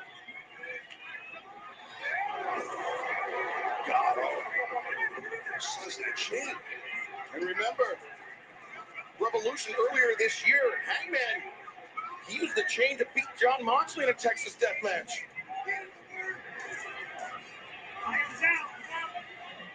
And now Hangman. Oh boy. Hangman's in trouble. Oh no, this. Trying to hang Hangman. That's what I think he's doing. That's what I think he's doing, yeah. Hangman's got to keep his hand between that chain and his throat. Can he even do it?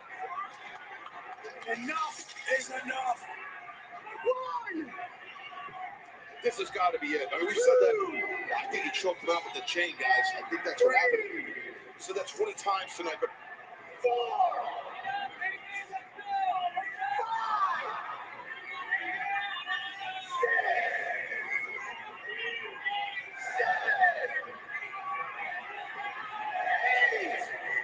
I think that's it. That is it!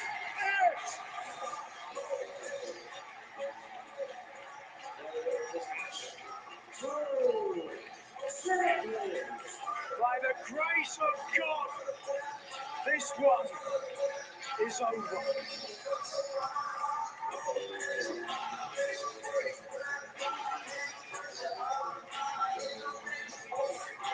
One of the most physical, violent contests you're ever going to witness.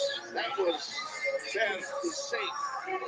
You have been present for some of the bloodiest, violent, if I may say, most extreme matches ever in the history of professional wrestling. A lot. I have to imagine that this one tops it all. Yeah, it's to try to remember all of them, it's hard, but this is, man, in the tippy top. This was insane, guys. Guys, in a business known for hyperbole, this match, in my mind, will go down in the annals of history as the most brutal match in all of AEW's history. I don't disagree with that. and in all of modern day pro wrestling, possibly. You know what I mean? Definitely, it was insane. These guys destroyed each other. And it was Swerve Strickland at the end of the day. He hung the Hangman. And he leaves Los Angeles the winner. Listen to that. Let me see. They had that game plan of Brian Cage coming out. We got to remember that. That helped capture that victory for Strickland. It really did. A well-executed game plan by the mogul of professional wrestling, Swerve Strickland. And we have to somehow attempt to pivot from Nigel. I mean, the most brutal Texas Deathmatch matchup of any type that we have ever seen. We still have more to go tonight on Full Gear, including our main event, which was earlier made official, will be Adam Cole and Jay White for the AEW World Championship. And let's go back to the very end of the Full Gear 0 hour. MJF and Samoa Joe victorious, defending the Ring of Honor World Tag Team Championship. But after the bell, Colten and Austin Gunn punishing the knee of MJF. MJF was stretchered out, packed into the back of an ambulance. We understand is still being checked out at a local hospital.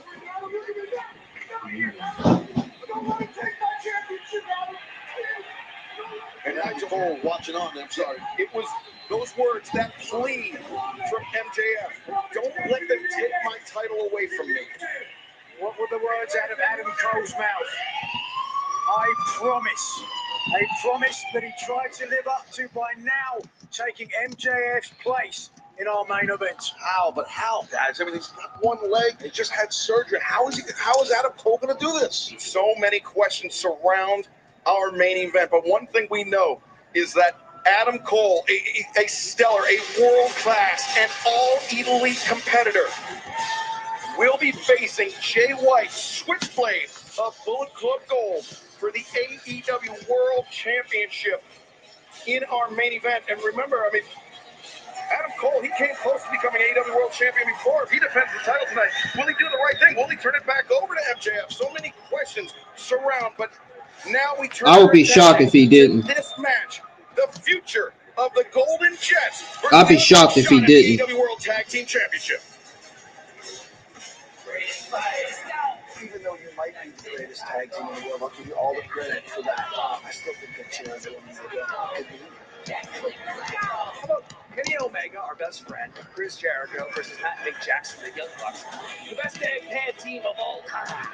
You guys really want to face us? We'll do it. And then maybe you'll clean up your act, and maybe, quite frankly, you'll start acting like real adults instead of a bunch of sissy, whiny, bitchy children. Very interesting stipulations in this match. How about when Jericho and Omega beat the Young Bucks at Full Gear? That guaranteed title shot that you're sitting on goes to us. How about when we beat you? We will. Right in the middle, clean as a whistle, Chris. It'll be you specific. How about this whole Golden Jets thing? That's no more. What shape will Chris Jericho and Kenny Omega be in at Full Gear when they have to face the Young Bucks with the future of the Golden Jets on the line?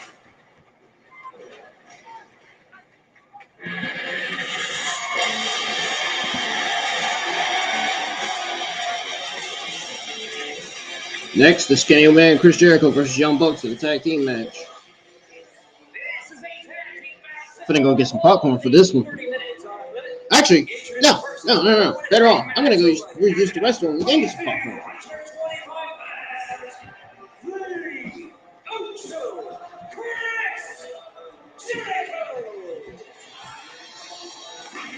Chris Jericho, one half of the Golden Jets, stepping into the ring tonight alongside Kenny Omega, and stepping into commentary alongside myself, Nigel McGuinness and Taz, is the detestable Don Callis. Don, welcome. Glad to be here. I'm going to watch history as the Golden Jets get permanently disemboweled from each other, so to speak. You would love that, I'm sure, my friend.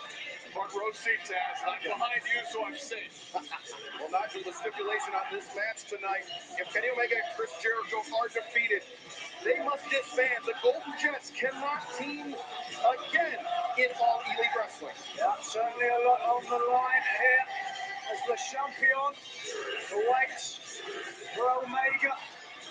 If they are to win, though, will they take the Young Bucks title opportunity?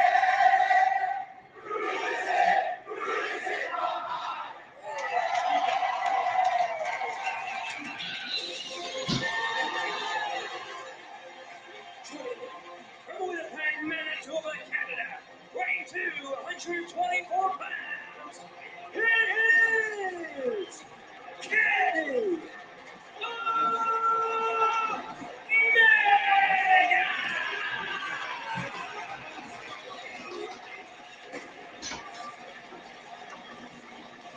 For the third time in his AEW career, Kenny Omega finds himself heading into action, heading into tag team action against the Young Bucks. Two of his best friends, maybe his two best friends in the entire world. But tonight, they will be adversaries.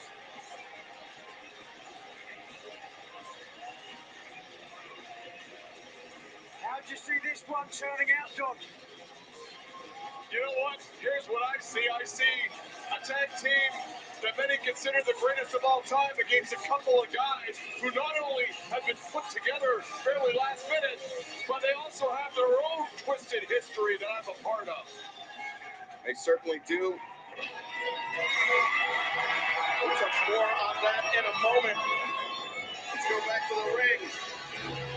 And the Cesar Romero-esque Justin Roberts. Cesar Romero, fair voice. Number action from that wrestling. At a combined weight of 417 pounds, Nick and Matt Jackson, the Young Bucks.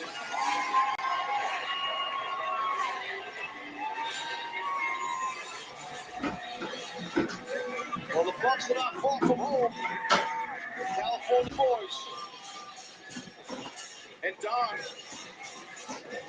are you going to be rooting for the Young Bucks tonight? I mean, I know you're rooting for Kenny Omega and Chris Jericho to disband, to fail here tonight. Yes. But you have had so many pointed words about the Young Bucks. Yeah. They are enablers, and my dream scenario here is that Jericho and Omega lose, and there's catastrophic injuries across the board. Nice. Yeah. All the best. How's your family doing? I mean, the Don Callis family. Oh, look at Love them. They say you can't choose your family. You were right about Hobbs, by the way. He's a man. Oh, my goodness. He's a man. They said he's a man. Ain't no damn. That damn wrong. I believe brothers versus essentially brother. Since when? Since when he's been a man? Mix it up with Kenny Omega. And I'm back, y'all. Since when he's been a man? Twisted history between Chris Jericho and Kenny Omega. Since when? It was I love to know that. really set it to motion. You guys ready for the main event? Formed All Elite Wrestling. Well, I am. I already am. White cheddar cheese popcorn. Here's the deal. Kenny Omega has, in a sense, given up on his lifelong friends to become best friends with a twisted sociopath in Chris Jericho. Horrible judgment without me at the helm. Normally you would guide Kenny, but in this case, I like to take his friends for him. And Kenny Omega, when he was closest with Matt and Nick Jackson, he had the best success of his Kenny Omega look like Kenny Omega shortened his hair too. But in all wrestling as well. Well, that's an interesting take that belies what actual history says. You should his hair be long. Oh yeah, she deserves a lot of that credit for sure. And right now, Kenny and the Bucks. Rare to see that. You think of them, these guys hate each other and fight each other. That's reversal on that hip toss and another reversal. I don't think Omega hates the Young Bucks. I don't think the Young Bucks hate Kenny Omega. I think really the fly in the offing, so to speak, is standing in the corner there, Chris Jericho. Well, that's true, but I think there is some sort of disdain. Maybe hatred's too strong of a word. Otherwise, they wouldn't be doing this right now. Jericho is a high-functioning sociopath hiding in plain sight on worldwide television. That's what you're dealing with right over there. And I agree with you, by the way. I know Kris a long time, and you're not wrong. Show of respect, show of friendship there between Kenny Omega and Nick Jackson. Jericho tagged in. And the one common denominator between Chris Jericho and Kenny Omega, well, there's more than a couple, but the biggest common denominator is that both men were betrayed by you, Don Callis. Both men disappointed me and couldn't make the cut for the Don Callis family.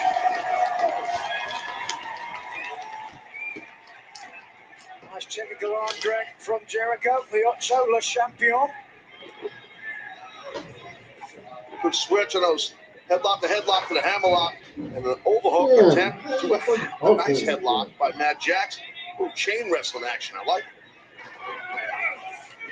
Jericho with the arm of Matt Jackson isolated. And there we go. Oh, Matt Jackson. We saw on Dynamite how the Young Bucks were willing to take a shortcut, let's say. So I think did win their match against Penta El Cerro Miedo and Commander in uncharacteristic fashion. 2 low blows. And now Omega tagging himself in as Jericho was swarming Matt Jackson with those chops. And Omega. Look at that. That doesn't seem like a All smart of them decision. Damn, the popcorn be fun. Has no problem tagging with the Crazy. rough stuff. You've experienced that yourself. Absolutely. Jericho for sure. But, seeing what Kenny Omega did right there, saved everyone in the Bucks. Now Chris holds out a second. Kind of hold your point earlier. Mental weakness. But Nigel was saying there's not hatred there, and I guess Nigel was correct on that. I think disdain is the right word, as I said earlier. It's just the competitive juices flowing between 3 men who travel up and down the roads together. And look at that. Matt Jackson, a flurry. Why can't it just be disdain? Why, let's go. Why? I like disdain, yes. I mean, I don't like disdain. Disdain. But I digress. Omega falls off the back of Matt Jackson, looks for the Hurricanrana, finds it. And now Nick Jackson in. Bypass Jackson, that's going to the floor, but Omega, he's, explosive, Don, as you know better than anybody. You can't take that away from him. Tag was made before Nick Jackson pulled Jericho off of the apron. I forgot to put Thomas Tony Storm on the thumbnail. I realized that earlier. And a steam over the top. Comes down hard on Matt Jackson. Makes it look easy. Oh, but Nick right there with a kick. Right hand into the face of Jericho, but Jericho. Oh, great interception by Jericho.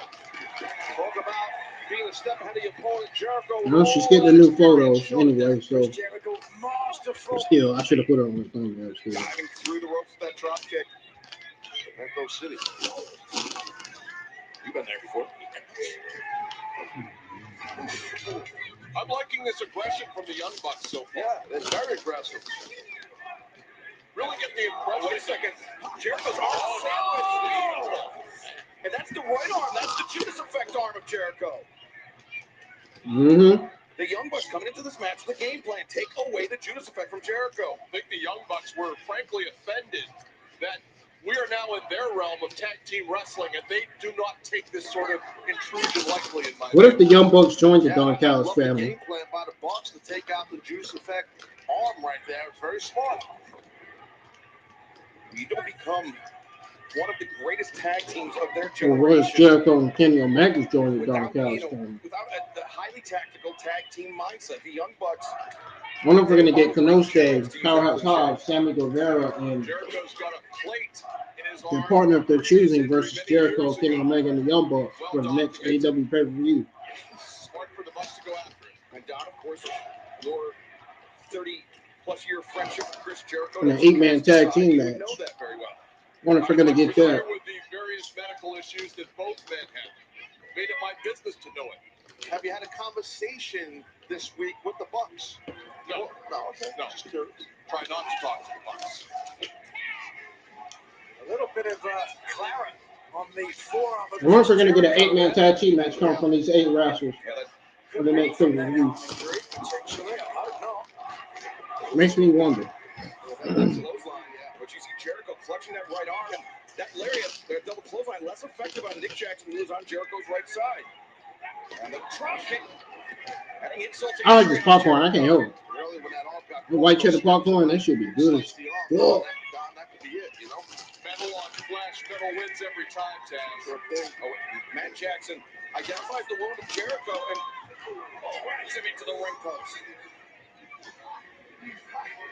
The Young Bucks, all their title victories are known for a high-flying style, but they're using their I brains don't know in what this that is, one. but I think I need to get the vacuum cleaner. I shouldn't have up. Style, in my opinion, which is working right now against one of the greatest ever in Chris Jericho. I mean, Chris Jericho's the master of constant reinvention, but the same could be said about the Young Bucks as a tag team. They're so highly adaptable. The same can be said about the Young Bucks. Guys, you get the Young Bucks getting booed in Los Angeles, right? Isn't that wild? Not far from Rancho Cucamonga. All Kenny Omega can do at this point is watch. Exactly. That's exactly what I was thinking he was going to do. I can tell you from experience, Jericho's extremely resilient. He's battle tested. He is, but that blood coming off his arm and using that elbow to drop Matt Jackson. Jericho up to the middle rope. Damn. That definitely landed nicely done. What was that? Kenny in this thing here. Landed on that arm though. He did. Jericho reaching, makes the tag. It's legal. And Omega coming in. I think Nick Jackson extended a hand, but Omega wanted no part of it. Yeah, that's not the middle of a match like this here. Bucks send Omega in. Omega. Oh, that was nice. Matt Jackson ducked it, but connected, and so did that Snapdragon. Yeah, sorry. Omega. Oh, well scouted. I mean, remember, the Young Bucks and Kenny Omega earlier this year had a tremendous run as the AEW World Trios Champions. If there is any three men that know the offense of one another like the backs of their hands, it's Omega and the Young Bucks. Go down and look at this offense by Omega, man. And you could make an argument it was the loss of those titles that led to some of the conflict between all three of these guys. Well, you know what hangs in the balance here? An opportunity, Excalibur. Who wants the possible AEW Tag Team title shot together? Off the middle turnbuckle, and yeah, you're right, Taz. The Young Bucks at Wrestle Dream winning the four-way match to earn a shot at the AEW World Tag Team Championship anytime they want it. They put that shot on the line tonight against the future of the Golden Jets, but look at that, great counter by Nick, and that was a sweet counter. Almost got Kenny. Good job by Nick. Jackson using momentum of Kenny Omega to get Keep saying God's Kenny. Oh, counter on the backslide. Oh! Omega, he didn't want the backslide. He wanted the knee. Oh, that certainly connected because Might as well call him Omega Shamron. Yeah, you're right. He hurt his own knee on the guy's jaw. Jericho keeps the rope, shoulder tackle. Another one takes down Matt Jackson. Nick Jackson charging in the cross chop. And Jericho, dealer's choice. Kill him both. Well, damn. Awkward landing at the knees of Jericho. Landing very awkward. Both Matt and Nick Jackson's lower extremities. A safe form on from the second floor. Jericho looking for the walls and perhaps the Lion Tamer. Oh, big elbow strike. That one. Oh, back to that arm. Yeah, smart wrestling. Right, very smart. That's right. Wow, flying off on there. You see Jericho clutching that arm.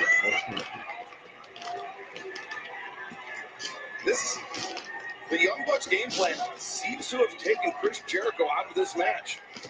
The steps, guys, the arm trapped in those steps. Like you said about the plate, the arm. Oh, look what he's going for. The walls of Jackson, perhaps, but no, Jericho. If there's anybody that knows how to counter it. And That was his opportunity right there. Down.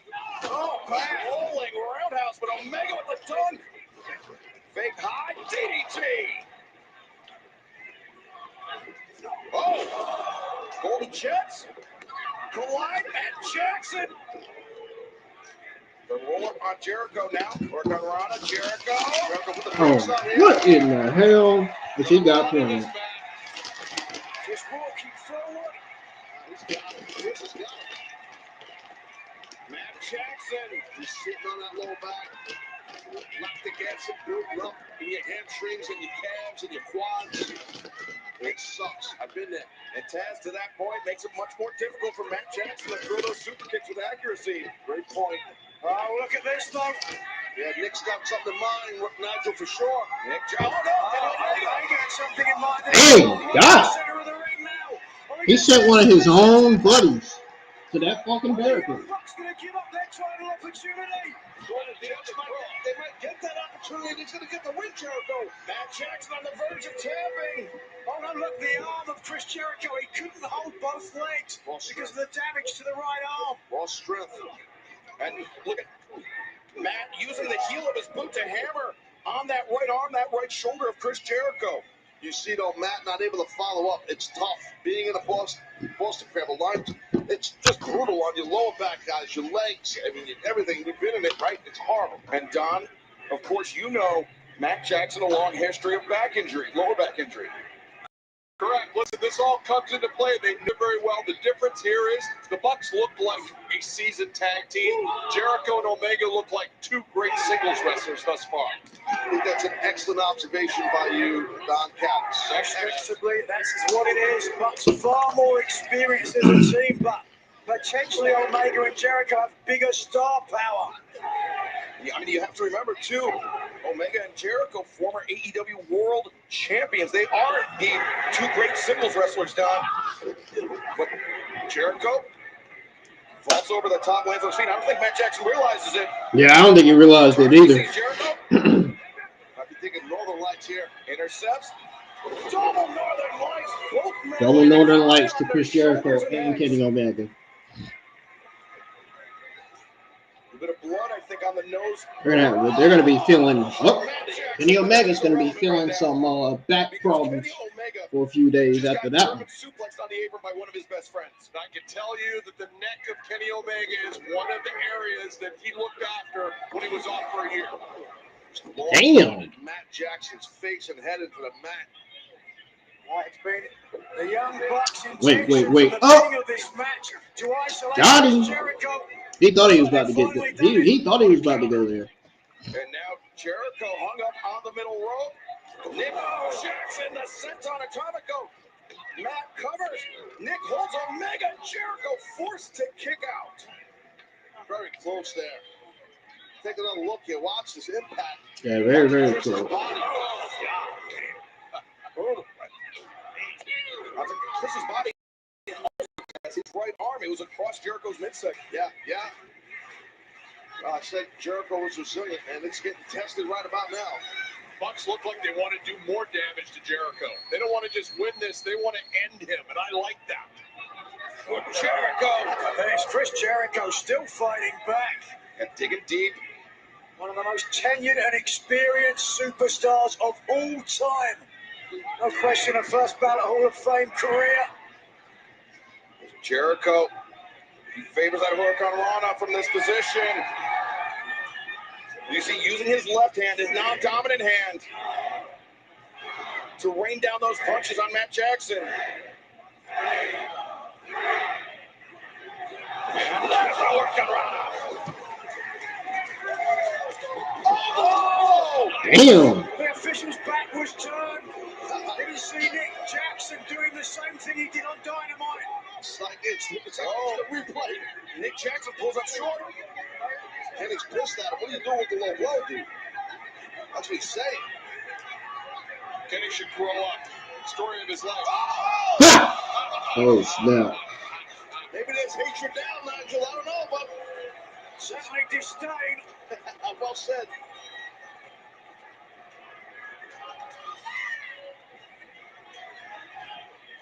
That is how the Young Bucks beat Commander and Penta this past Wednesday night.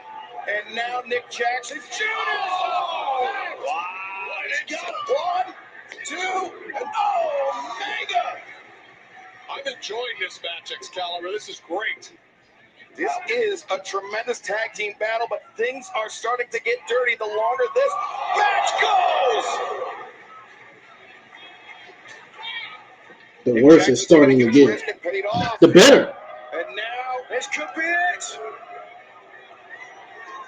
The more this match goes, the brutal it's going to get. The more brutal it's going to get anyway. Jericho's head sandwich. The first of the Golden Jets. Jericho somehow kicks out. Super impressive kick out by Chris Jericho there. It's years of big matches and just being flat out tough. And disbelief not only on the face of the Young Bucks, but Don Callis as well as I look down the desk.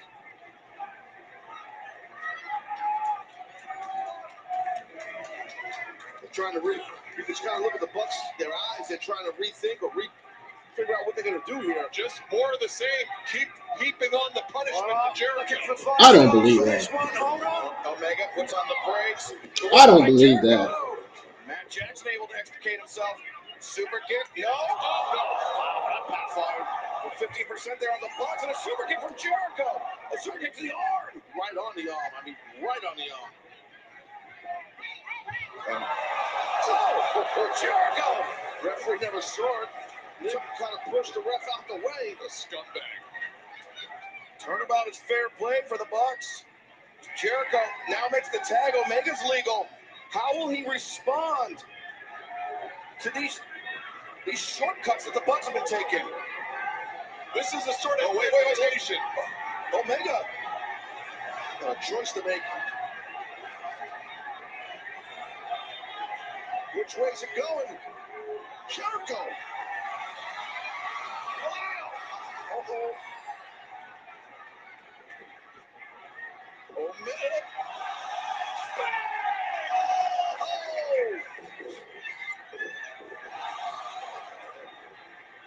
Snap Dragons. The Bucks need to get out of the ring right now. And Omega. They need to. They in trouble. An angel. Oh no! Reverse runner. Right on the back of the top of the head. They need to because they're in trouble right now. Matt Jackson. Here we go. Is he thinking? One winged angel. Winged angel. That's it. 1, 2, and throw. Wow, Magic get beat with your own move. The Golden Jets remain at least for a few moments more. Take a look here. Very awkward angle landing for Omega, and everyone thought this was it, but the Golden Jets still flying tonight.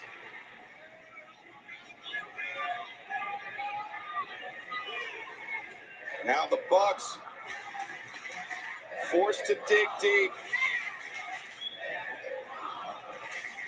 They are indeed in there with two great singles wrestlers, but they are in there also with an undefeated tag team are the Bucks.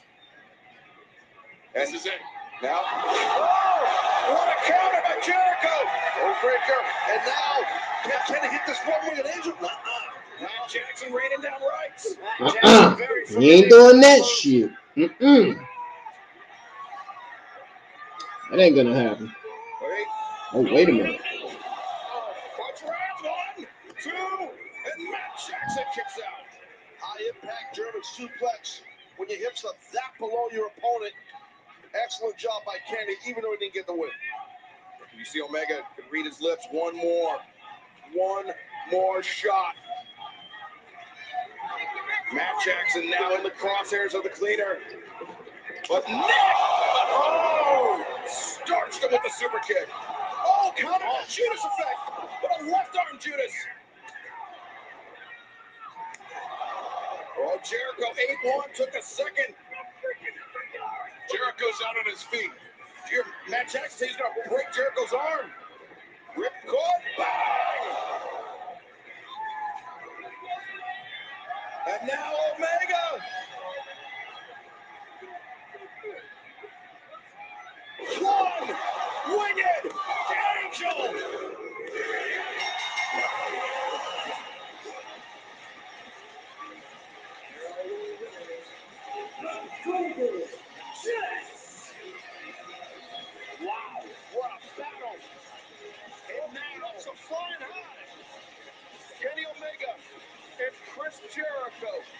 challenge for the AEW World Tag Team Championship any time they choose.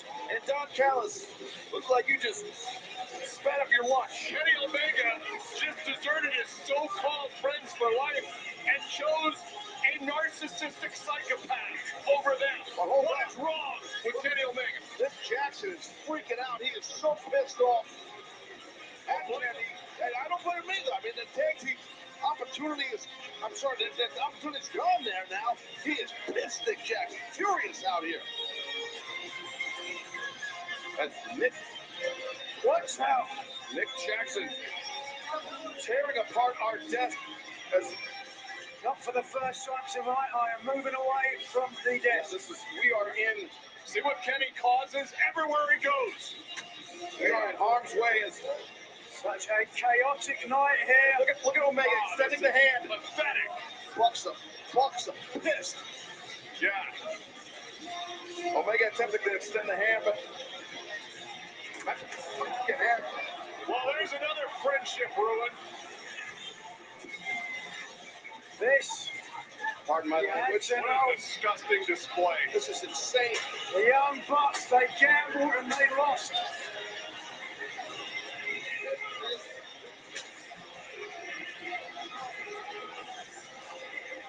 Well, we're trying to restore order here. That's Matt and Nick Jackson throwing, as Omega called, a childlike tantrum. Yeah, he's going wacky, man. Feel this.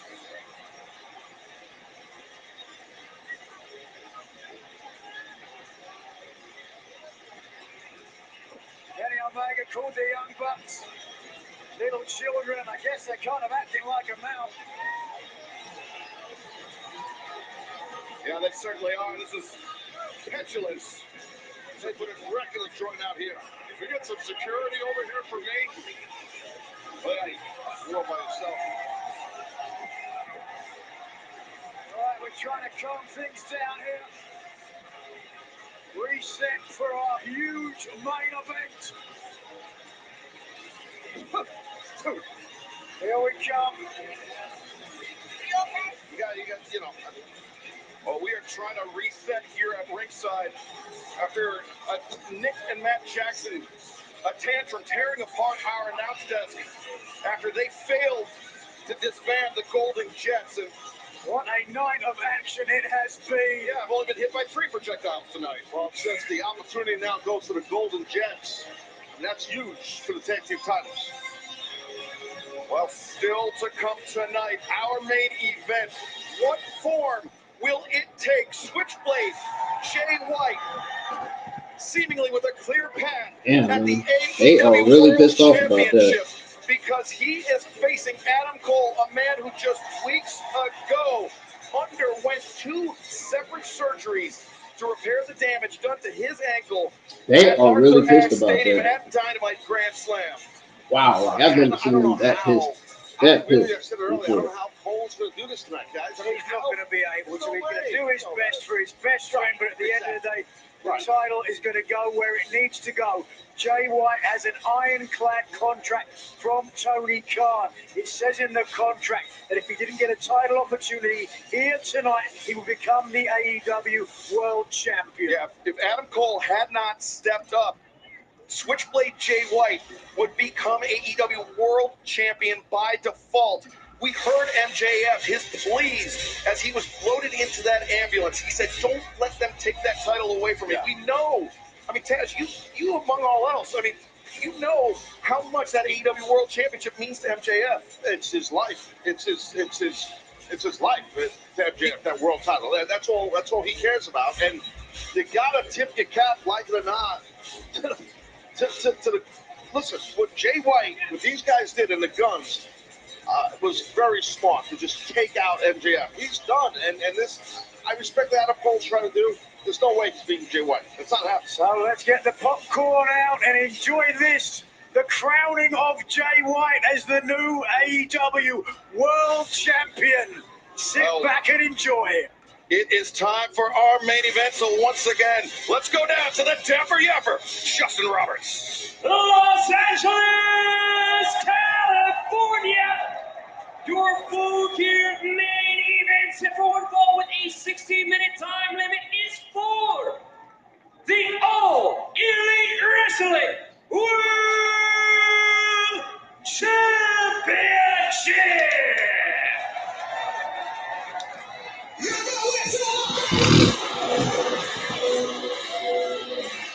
Here we go, y'all.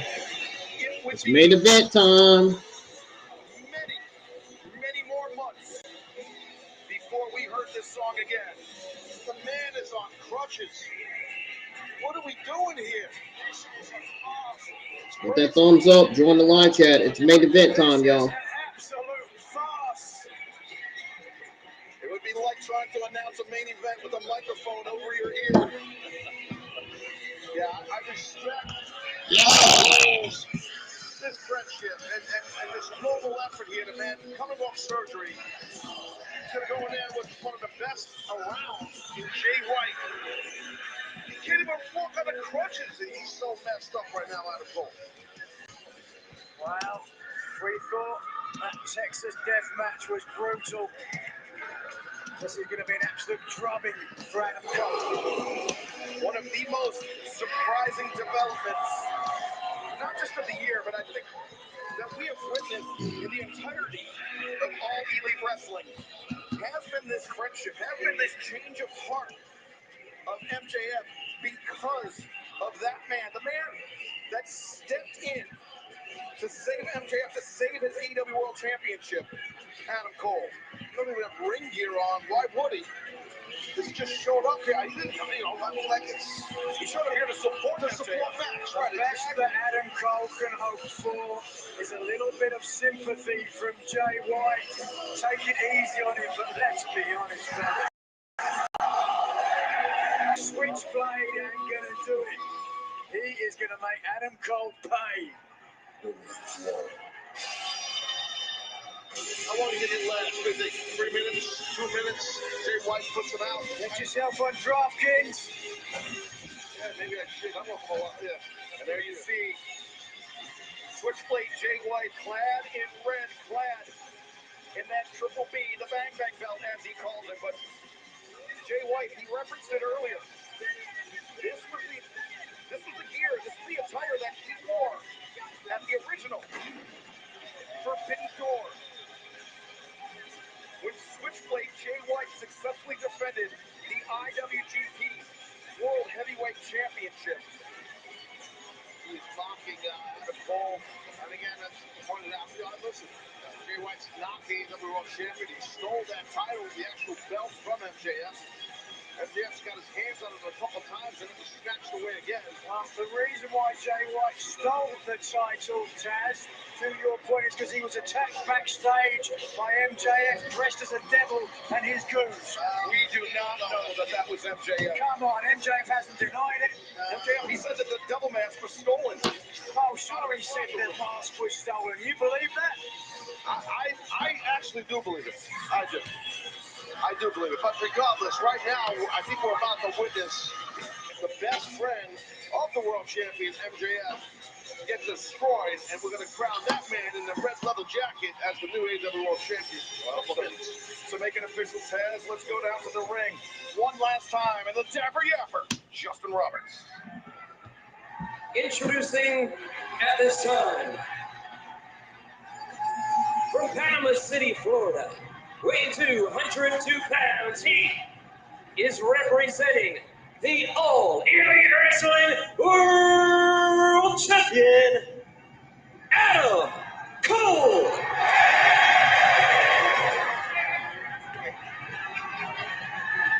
And the challenger, from Auckland, New Zealand, weighing 222 pounds,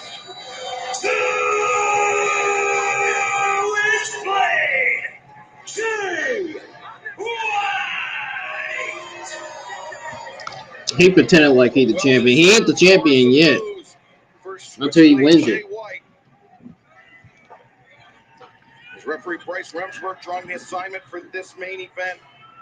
And this is going to be a massacre. And you can see the referee Bryce Remsburg, he's pissed about it. He knows. A farce. You were right, Nigel. This is a farce. There's nothing. Take a look at this. Oh dear. It's just saying Jay's having a bit of fun. Yeah. They should make this a last man standing match. It's kind of funny. Trying to make it a fair fight. Switchblade said, I'm on one leg too. Will it be an ass-kicking contest in our main event? What? No. Hold on here. Wait a minute. This can't possibly be. That's the ramp at the back of the forum. It is. Someone open a door for MJF. What is this madman doing? He stole the ambulance. God, his quad is on his, and he is hobbling to the ring. This is What in the hell am I witnessing? Are we getting another?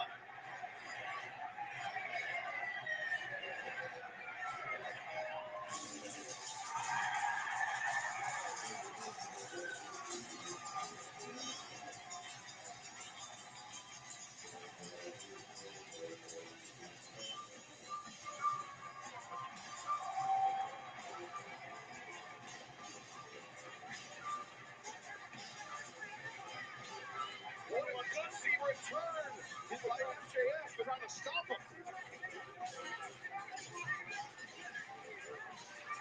There is no stopping MJF.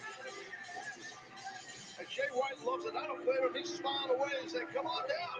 We damn near blew your leg out earlier. He might have a torn quad, a hamstring. We don't know what's going on there. Jay White doesn't want a shortcut, a cheap victory. What are you talking about? He doesn't care who he faces. Adam Cole or MJF here. Exactly. He'll take them both on. They can share each other's good leg and make one full, healthy wrestler.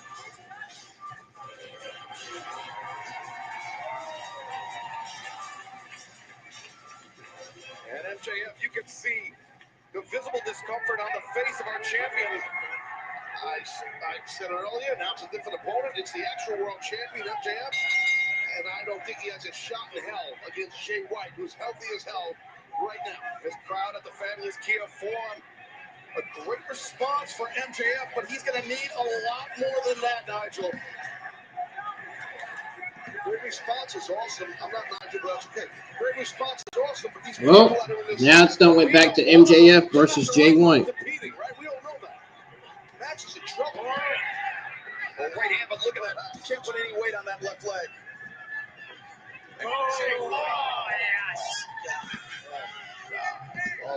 At this point, the cliche to say the pride comes before the fall. Is it the fall of just of MJF as AEW World Champion? Or is it the fall of his entire career? Full court press right now on that left leg. Adam Cole's like, what the hell is happening? And Taz, it's a different opponent for Switchblade Jay White, but seems likely the same result. MJF barely able to defend himself. Yes, and you got to assume. Well, I mean, it was obviously a lot of Bullet Club gold, and a planned 0 hour by the guns on the leg of MJF. But he's prepared in Jay White form. MJF. That's who he's prepared for. No, I'm sorry. Oh, MJF goes hard into the rope.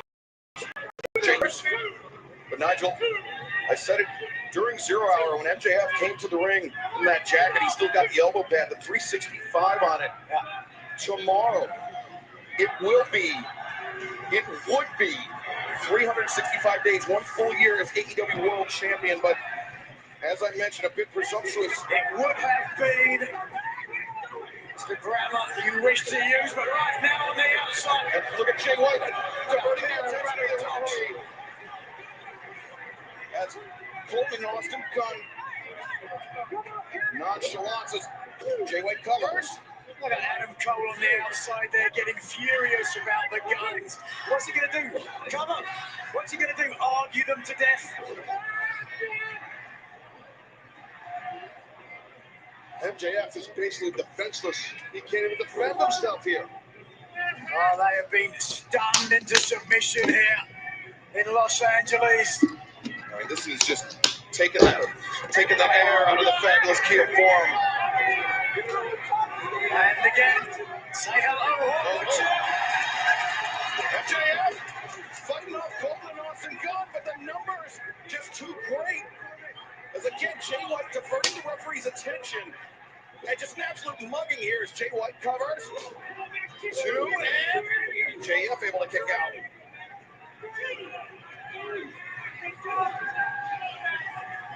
Yeah, they'll just do whatever the hell they want right now for the world. Third time now. The Guns again focusing on the leg. Oh, look at this. Like they did in the 0 hour. And caught red-handed. Caught red-handed. Uh-oh.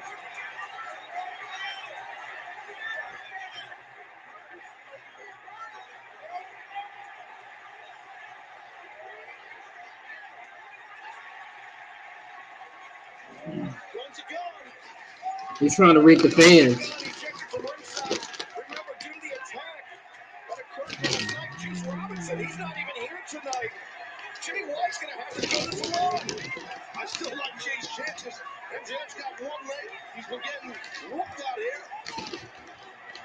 But they can't pull any shenanigans, both from goal. But Jay White just stopped. Oh, wait, out of goal. Needs to be careful here. Yes, he does. Oh, 2 for flinching. I love it. Jay White, MJF. Again, we don't know the damage that was done earlier tonight by the Guns on that quad, that hamstring, whatever is going on there. And Nigel, did you catch that when MJF was rolled back into the ring? He wasn't just clutching that quad, but also the knee as well, perhaps patella. Yeah, I'm not a doctor. I have no idea. Oh, and again. Damn. To get him, Cole. Ha ha!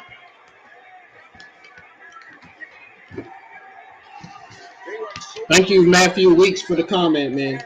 I really appreciate it. Damn.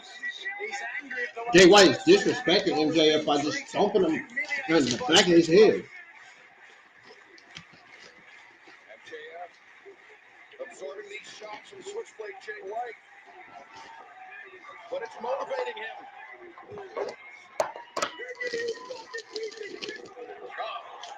Ask and ye shall receive. Right? The knee drops our world champion, and Jay White accelerates to the ropes, ducks underneath it. That's exactly what I'm saying. From MJF, a second lariat that time. Showing a lot of heart. This right now is the biggest challenge of Y'all acknowledge me, man. I work 31 hours a week. Not 29, 31. Your feet, you distribute your weight evenly amongst both legs. Clearly trouble the champion who now back to Pro Wrestling 101. Look at the struggle here for the champion. He tries to climb the ropes to gain the high ground. To punish the challenger with the right hands raining down. I'm off tomorrow. I go back to work Monday. I'm only off tomorrow. So I work Monday, Tuesday, Wednesday, and Saturday. I'm off next Thursday, Friday, and Sunday.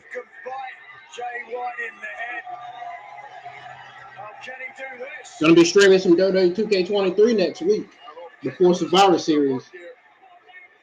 Showcase dream matches that I want to see in 2024 next year. I want to showcase all the dream matches that I want to see next year.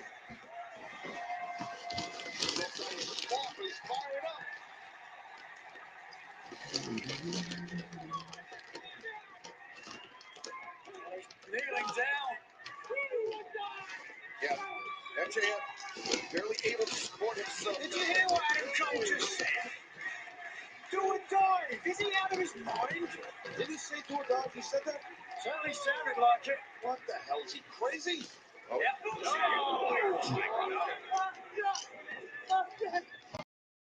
If I Jay White, I might let him do or die. Oh!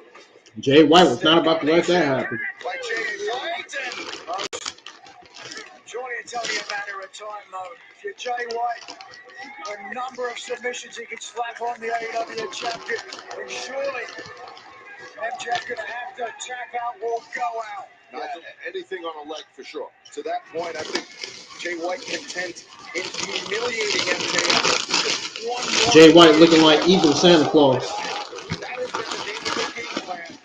We like the skinny version of evil Santa Claus. What do he look like? Incredible shape. The agony in the face of the champion. Oh, thunderous shot. Connecting with the chest of MJF. MJF barely able to stand. At least before these batteries going out, I want to make sure y'all get to listen to the rest of this match. Come on, let's just give the Still want to go over the results. I ain't done. My mom's in her room, so I'm going to take this to the kitchen and charge it. The front of the knee, the quad. I was waiting for it to go to the room so I could take this to the kitchen and charge it. So we can watch the rest of this action. I can get to share the rest of this moment. Excuse me with the chair. Nicely done there. Goes like a mule kick as Jay White was elevated. I don't know what all this shit is on the floor. Take a look at this good quick feed here. Right there. Timing and precision. Sorry guys, you're going to hear the bathroom champion with a bad leg. Color me impressed. Yeah, that was definitely right. What's he thinking of now? Just too risky with a bad leg. Oh, what are you doing? Here we go. And now Jay White. Beautiful. White covers, far leg hooked and oh, so close. So close to crowning a new champion right there. Taz, I hate to say it, but I think the presence of Adam Cole at ringside is actually distracting MJF. Yeah, I agree with you. I definitely think that might be the case. Nigel, do you feel the same? That made me laugh.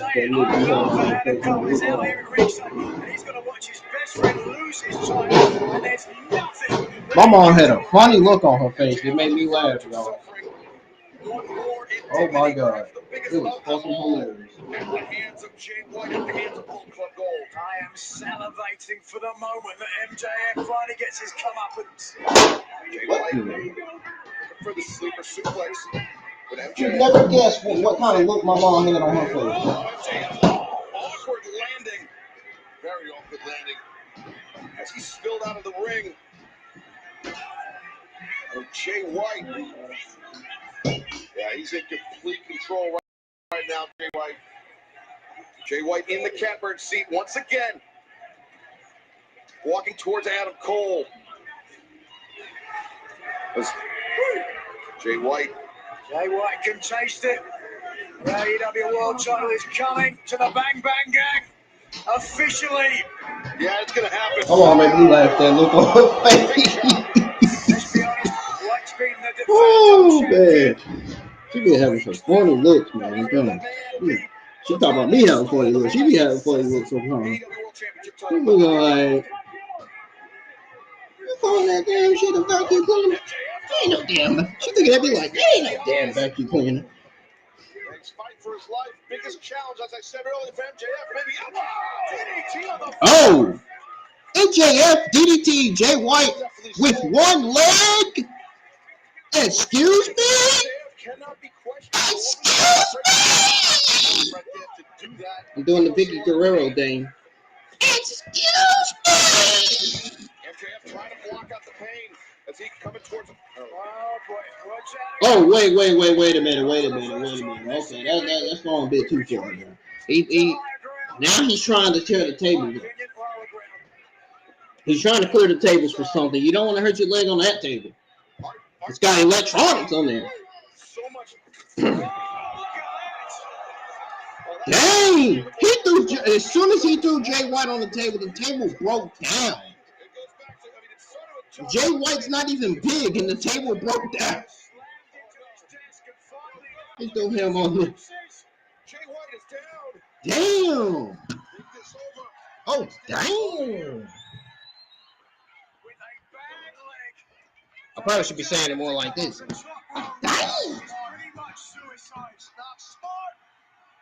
But this is men. These are not women. These are men wrestling in the ring. If it was a woman, I'd be like, if it was a woman with a good looking ass booty, I'd be like, well, damn. These are men wrestling in the ring.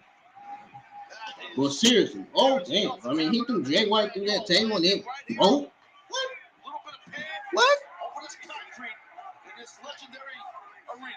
Adam Cole looking on and sharp.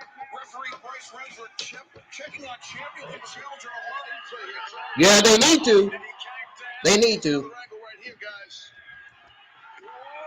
They need to after that one. No cap. No question about that. Cut my camera off for a minute so I can take this to the kitchen. Sorry, y'all. I should have had cut my camera off before I got the laptop, but I didn't. I'm gonna finish watching this in the kitchen because this laptop has to charge. It's got to be on the the right charger. I don't want to mess up my chargers. All right, I got it now.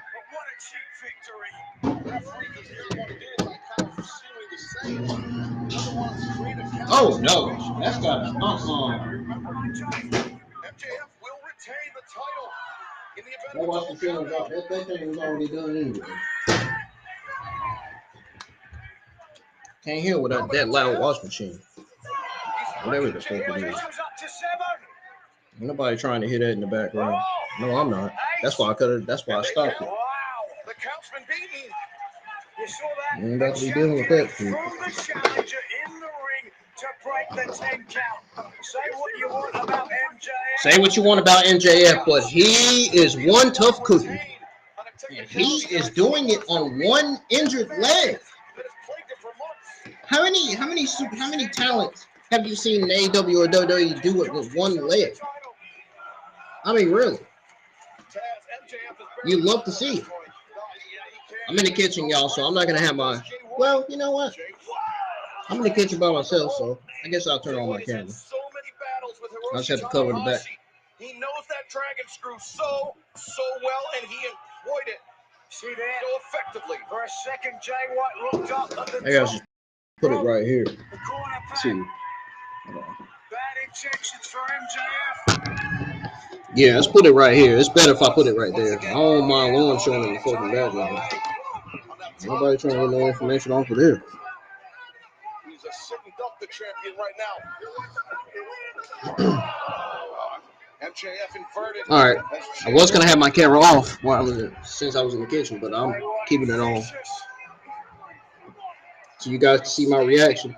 What the? Jay White is pulling the white thing off of MJF's knee. Why? Well, he's a heel. Of course he's gonna do that. MJF's trying to get the adrenaline. It's trying to get the fans to help him get up. And he's fighting back valiantly right now. And he's become a fighting champion as MJF. But can he? MJF can get it done as a babyface and a heel. He can do a babyface run. I think it's the beginning of the end for MJF. I really do. The end of the You know the thing too about a babyface? He'll show you what a babyface gimmick is. And what you're supposed to do as a babyface. Oh wait. Jay White's on the top rope. What is he thinking? That's what I think. That's what I said to him. Like, what the hell is he thinking? Avalanche Uranagi on the top rope. That's something Samoa Joe needs to try doing. That's something Samoan Joe needs to try and do on the top rope. Nowadays, you see Samoa Joe doing the same moves in the ring every week. So Samoa Joe needs to try to do something new in the ring. Take a look at the impact. Watch the leg to the point early, right on the side of the leg with that Uranagi, Avalanche Uranagi. So, man, oh man, I'll tell you, I'm saying. What if Samoa Joe actually came out and helped MJF win that AEW World Championship? Yeah, but Taz, think about how much he's persevered through. And Jay White would have to target Samoa Joe. He would have to do what it takes to take down Samoa Joe. I understand how much he loves that title and it means to him. but it's the biggest challenge of his life, his whole career right now. You don't win titles, or for that matter, keep titles for effort. Oh, I agree.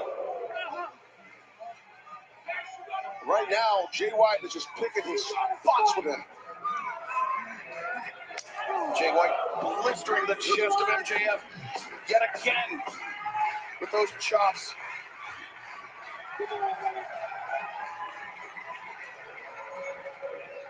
Whoa.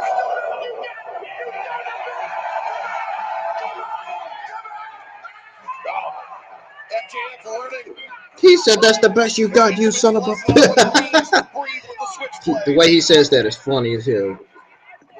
Oh, MJF built up to the eye. Jay White, this will do it. Blade Runner, MJF escapes. Rolling elbow. But MJF once again collapses, cannot put any weight on that left leg. Because when you do an elbow like that, a forearm shiver, you got to bring your lower body. Oh, right up the face. Jay White flattens out MJF. Beautiful. Release German suplex, the deadlift. He had a wardrobe where to pull his freaking tights down. Bang his tights down. And now we have to think back to a few weeks ago. MJF, this very hold, this very technique, the Blade Runner, no. Going for an Okada roll. Roll up. MJF, oh, he overcommitted Jay White now, too. MJF, he grabbed the rope. The referee didn't see it. But MJF now. Oh, my God, that might be it. Jay White might be done. That was nasty. MJF might be done. You can see immediately grasping at his knee. Yeah, I'm talking about the neck, though. Jay White, his body's supine. You can see, yes, Ted, exactly how the spine of Jay White bent inward. I broke my neck the same way. I landed exactly like this. Exactly like that. And I was out 9 months. So, yeah, that was brutal. Jay White, not waiting 9 months, not 9 seconds to get to the ropes and get back to his feet. Jay White knows as long as he is on his feet, he has an advantage on the champion. This is yours, Matt.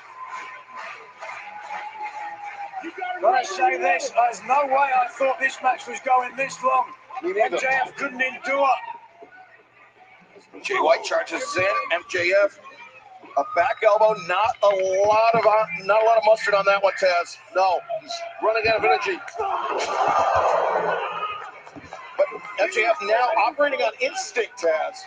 Yeah, that was not smart. All of his own weight came down on that leg, that quad or hamstring, whatever. Uh-oh. He's secret avoiding.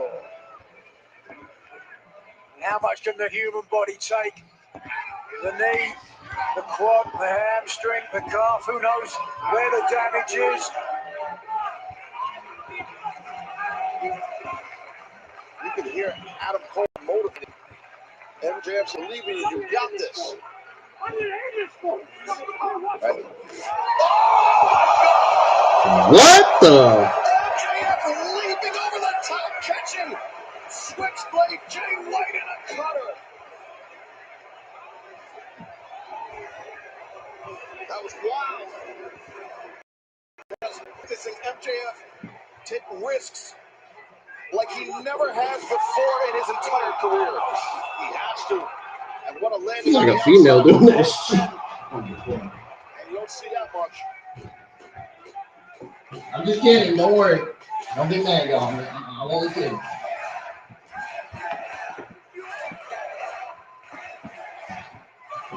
Bryce Remsburg, the official, up to 5. Let's see if the champion throws a challenger in again this time. It's a great point, Nigel. Perhaps MJF.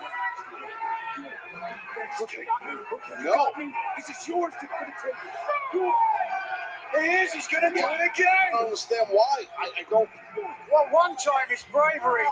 Twice it's just stupidity. He might just be in so much pain he's not thinking. He's in the middle of a battle for his title and his career. MJF covers. And Jay White kicks out. 2. MJF. He doesn't want any questions surrounding. Nope, he sure doesn't. His defense of the AEW World Championship here tonight. Well, cutting some slack after everything that's happened to him this evening. I think a count out victory Statlander is pretty impressive. That's what he wants to do. That's probably not a good idea what he's doing. He's pulling down that knee pin, checking it out. But as you know, that knee of MJF is undoubtedly swelling up. Yeah, he's trying to relieve some pressure, but that's right. You leave the knee freeing sleeve and the knee pin on it, so the swell doesn't just come up, and then if there's someone blood in that area, it doesn't move. Now, we need to watch that left knee of MJF to see how it balloons up. Oh, no, see, that's the problem. At some point now, surely the official can throw this match out. I mean, I don't want to see it as much as anyone, but champion and challenger. Adam Cole is still looking for MJF to trying to motivate him still.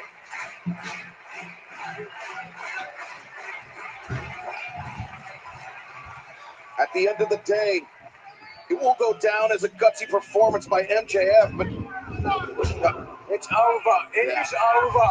Yeah, refs Come on. We're going to ask the official now, surely. Man, it ain't damn over. Y'all acting like it's over. Y'all claiming it's over, but it's not. Relax.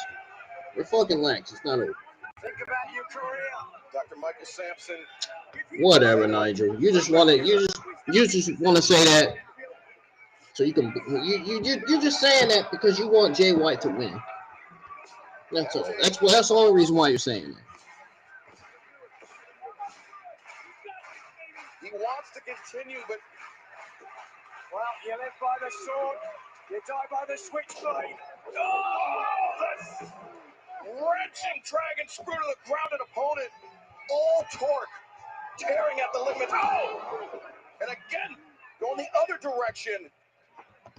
Yeah, that'll just blow a knee out, tear your quad up if it's not torn already. And now, switchblade Jay White. Oh my God. It is just a matter of time. MJF, he cannot possibly endure this. Oh, that humiliation. Ignominy. Had to go the towel in hand, throw the towel in here. Do it. Do it.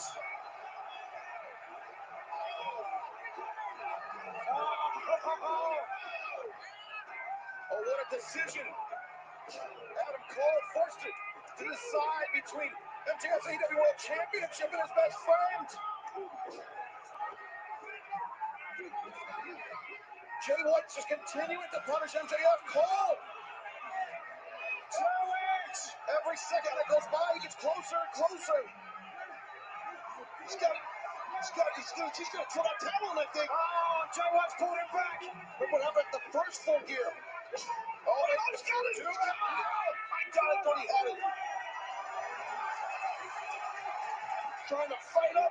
MJF still trying to fight up. Full Gear 2019. The towel came into play.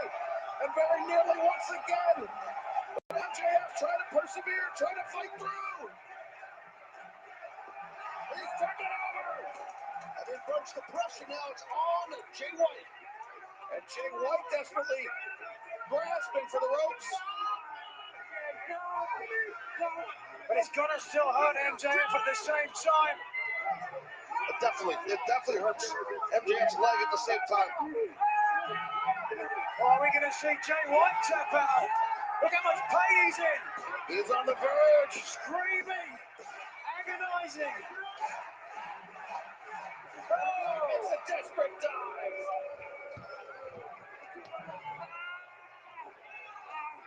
Jay White, the desperate dive to the bottom rope to force the break. Oh, Cole, wait a second, Cole.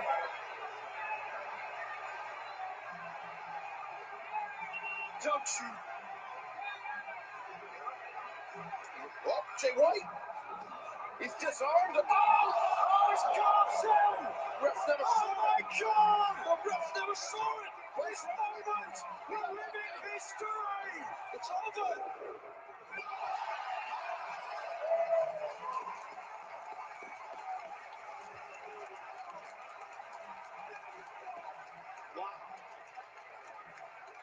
Adam Cole did not mean to hand Jay White that. He was not meant to hand Jay White that. It was meant for Adam Cole to hand MJF the title, the Ring of Honor title. He wasn't trying to hand Jay White that title, just so y'all know. Adam Cole nearly cost his best friend his title. Nearly. Nearly? That's the best thing you gotta fucking say. Nearly?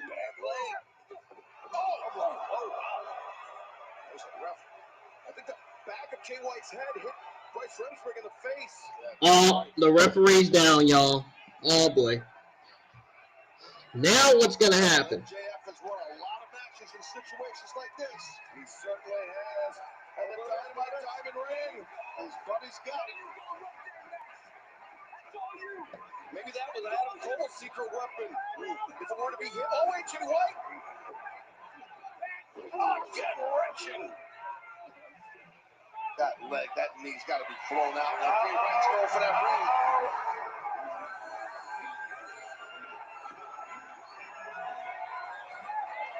Jay White with the Dynamite Diamond Ring on his hand. He's going to knock MJ out. For the second time tonight, Adam Cole may have cost his friend the title. Oh no. And MJF completely unaware. So is the ref.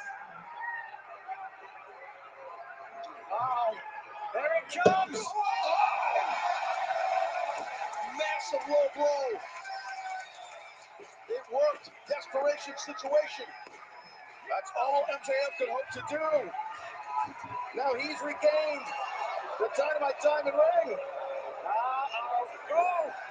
And the Guns, after being ejected,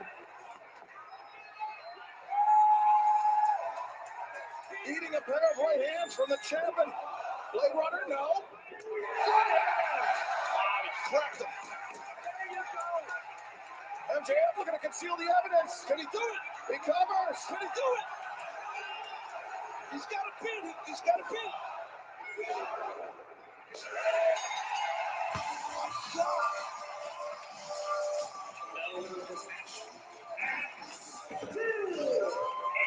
AEW World Champion, will pick up Freeman MJF.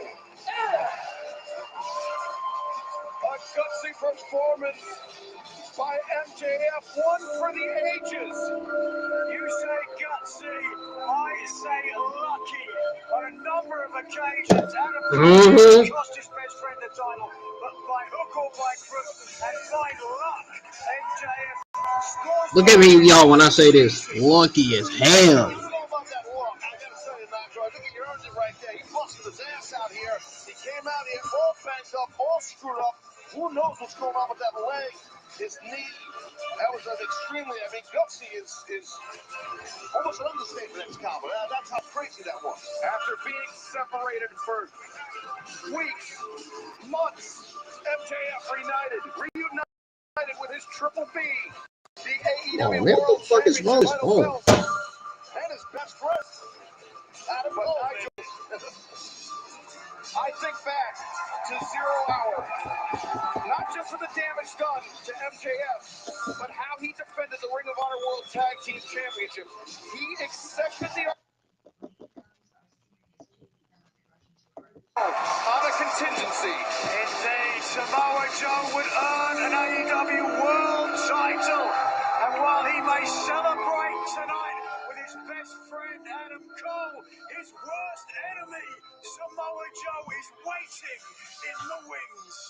Chaz, we know that was the last thing that MJF wanted, to have Samoa Joe get another shot at the AEW World title. Definitely didn't want that. He was terrified of that, and I'm sure he still is. But right now, he's going to soak this in that, he almost lost his title heavily, and he's got to see what's going on with that leg. And I do think, like the man or not, Jay White had an amazing performance out here. He had a great game plan with the Bull Club Gold. Wasn't able to get the title, but what an outing for that man. Yeah, Jay White executed his game plan to near perfection. It could be the case of Juice Robinson being the missing link for Bullet Club Gold. That could be. That's a good point.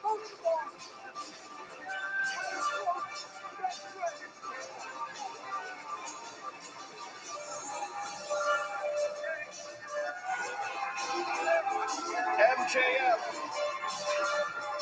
will now go 1 calendar year, 365 days as AEW World Champion. The longest reign as AEW World Champion, and it continues. His title reign lasts a year, but there is a dark day in the future for MJF.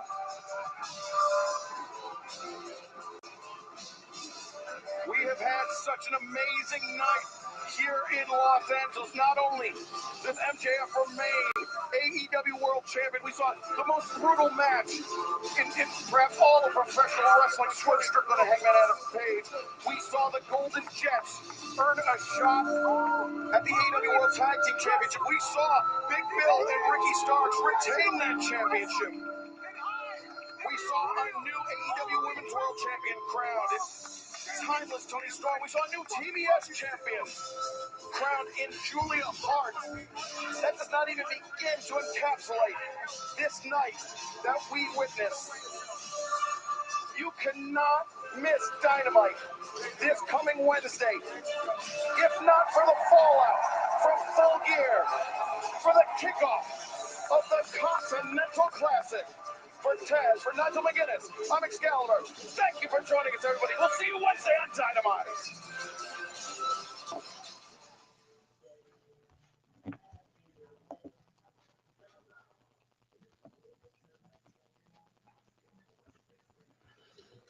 Dynamite. Okay. All right.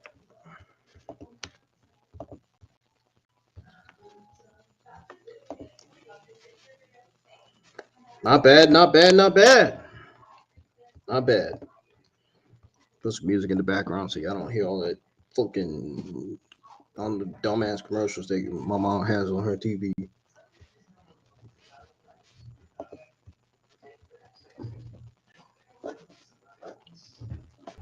Most commercials be the same. I get tired of them. SmackDown has 7 fucking commercial breaks on their shows every week. Am I the only one that's getting tired of that?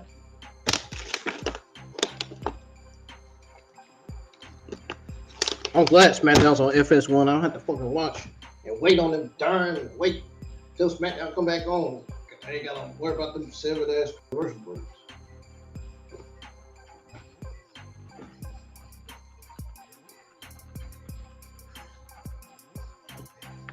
Oh shoot, my name is flipped backwards. What the hell? What we got going on here? Why is my logo name backwards? And hold on, man, we gotta fix that shit.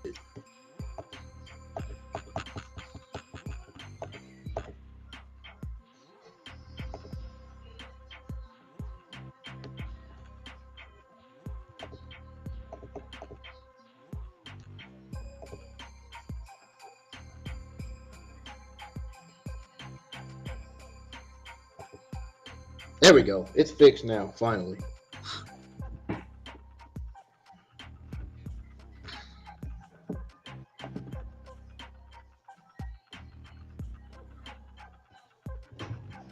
I finally fixed it, y'all.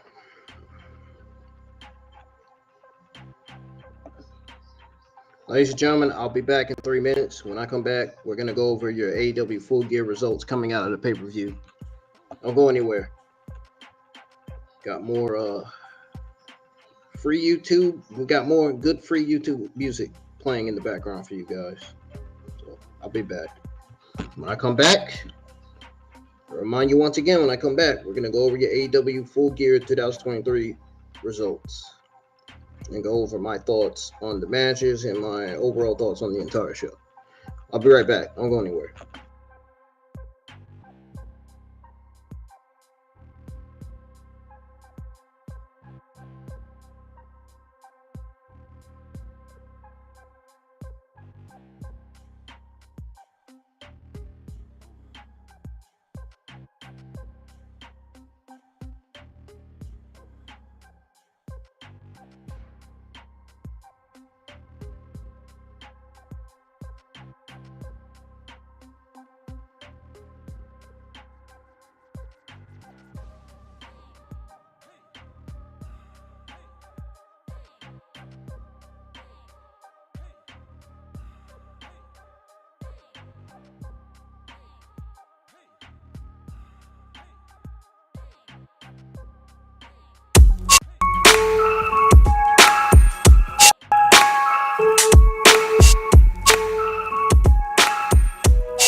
All right, ladies and gentlemen, I'm back. It is time to go over your. It's time for me to go over all of your AEW Full Gear 2023 results. Here we go. Let's get some music going here. I'll go over your results here. All right.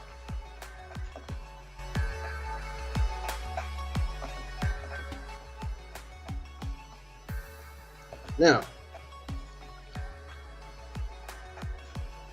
AEW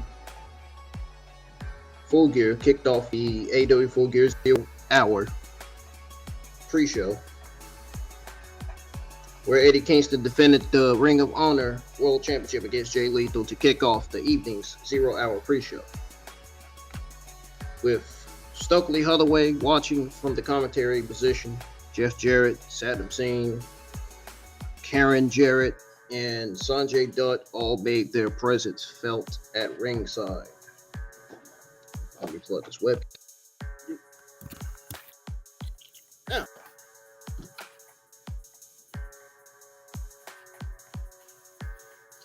Lethal controlled the pace, dominated the action, but the greedy Kingston never gave up, fighting his way back into the bout, just as it looked as though Jeff Jarrett's trademark guitar would play a factor into the closing moments of the contest. Ortiz appeared, blasted Dutt with it. The distraction allowed Kingston to rock Lethal with a back fist and score the successful title defense. Now, the question is, was it a good match to start the show? Yes. It was a good match with too much attention paid to those at ringside. Hathaway's intensifying vendetta against the champion on commentary, and Ortiz reuniting with his friend following the clash. Eddie Kingston has earned better than to have his Ring of Honor title reign wasted in the opening match to kick off shows in front of half-empty arenas too. So it made more sense for Kingston to win this. It definitely made sense for him to retain. It's better than any Kingston not retaining, losing. That's for sure. Moving on to Claudio Castagnoli versus Buddy Matthews.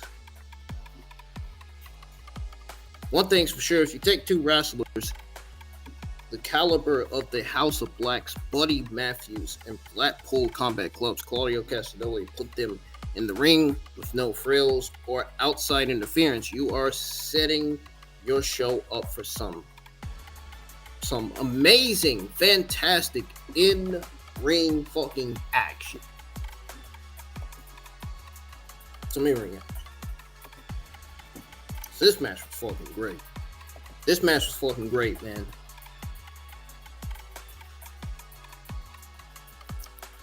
Rather, it's from top to bottom. This match stole the 0 hour. I think this was probably the only best match of the entire AEW Full Gear 0 hour.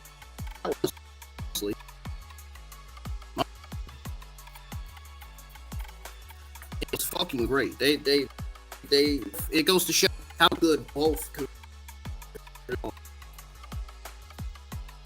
forward goes. I don't know about agility.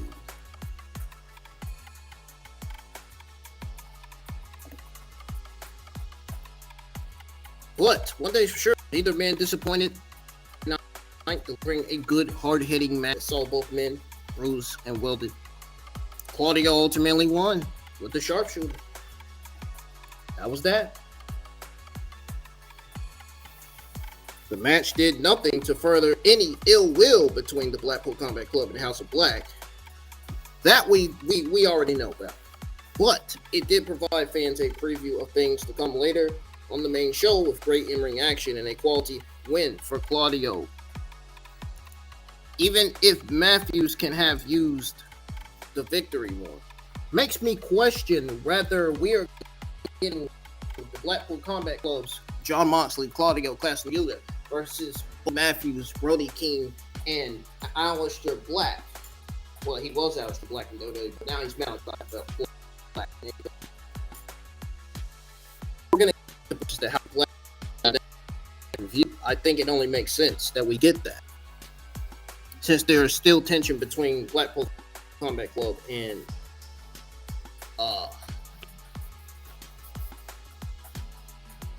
Blackpool Combat Club and House of Black. I mean, Buddy Matthews pushed Claudio Castagnoli's hand. I mean, it only makes sense. I don't know why AEW would continue the tension between Blackpool Combat Club and Hook and Orange Cassidy. Nobody wants to see that. To see the tension continuing between Blackpool Combat Club and House of Black. That's what we want to fucking see. We want to see a 6-man tag team match, or 6-man trio tag team match. We want to see Claudio Castagnoli, John Moxley, Billy Uda, and House of Black, Matthews, Brody King, and at the same time. That's what we want to see. We don't want to see one of the tag team, one of the babyface tag teams in the ring, and one of the heel tag teams in the ring. That's not what we want to see. We want to see all of them in the ring.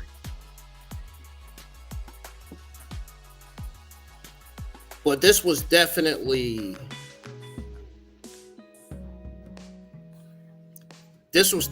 almost the only best match of the entire 0 hour. Matter of fact, MJF Samoa Joe versus the Guns was the other best match of the entire 0 hour. Finna go over why. AEW World Champion MJF wanted anything to do with teaming with Joe, of course, to defend the Ring of Honor World Tag Team Championship against the Guns. And as we saw, it was apparent on numerous occasions throughout the match, he did not want to tag Joe, even turned his back on him at one point. But ultimately realized he would need the support to retain the titles. Yeah, if he wanted to retain the titles, that's if. Now, Joe provided just that, rolling late in the match as he took the fight to the challengers. When Austin and Colten Gunn got the best of him, Adam Cole made a surprise appearance that provided a distraction and allowed Joe to score the win with a coquina punch. After the match, the heels beat down MJF, destroyed his knee with a steel chair, creating doubt about his ability to defend the AEW World Championship against Switchblade Jay White later in the night.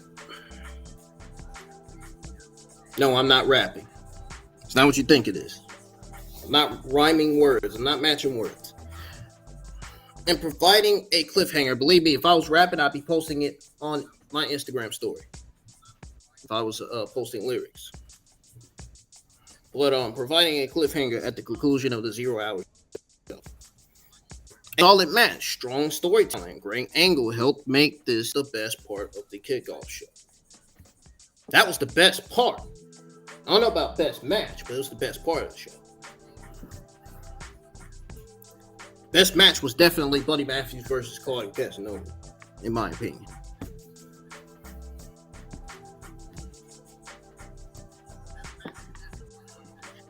So that ended the 0 hour, and on to the main show. So the main show, the pay-per-view, kicked off with Christian Cage, Mick Wayne, and Luchasaurus versus Darby Allin, Sting, and Adam Copeland.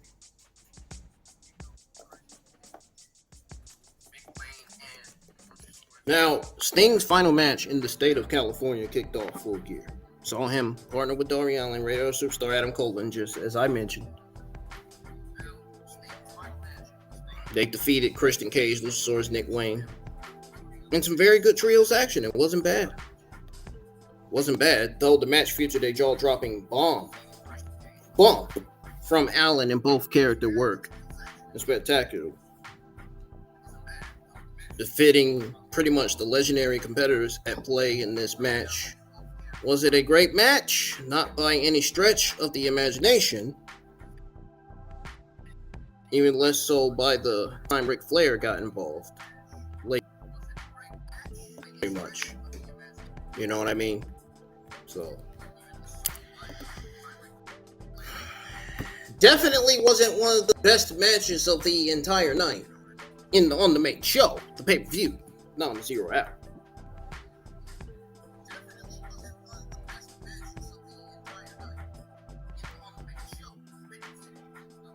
Now,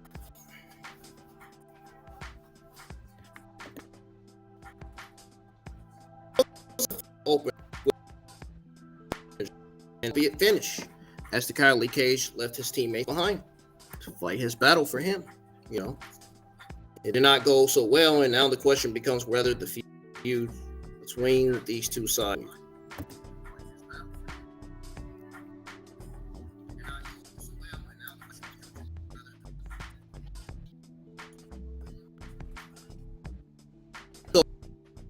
choice for the on the show.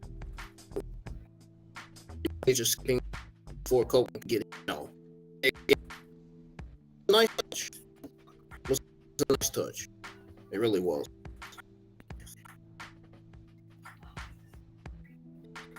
And probably the extent this match moment with the crowd was really cool. I mean, that's probably one of the reasons why I'm saying that now. So, what I mean. Every new BMW bought in the month will donate 200 families in need. For the last 6 years, BMW has proudly helped. What is that? I gotta figure out what that is. I gotta figure out what that sound is. Oh, I got it.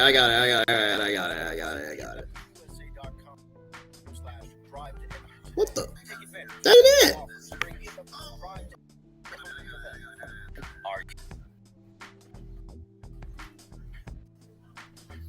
I don't know why that was playing in the background. That was weird, y'all. Was that weird to y'all? That was playing in the background like that. That was weird. Stuff happens sometimes. Anyway.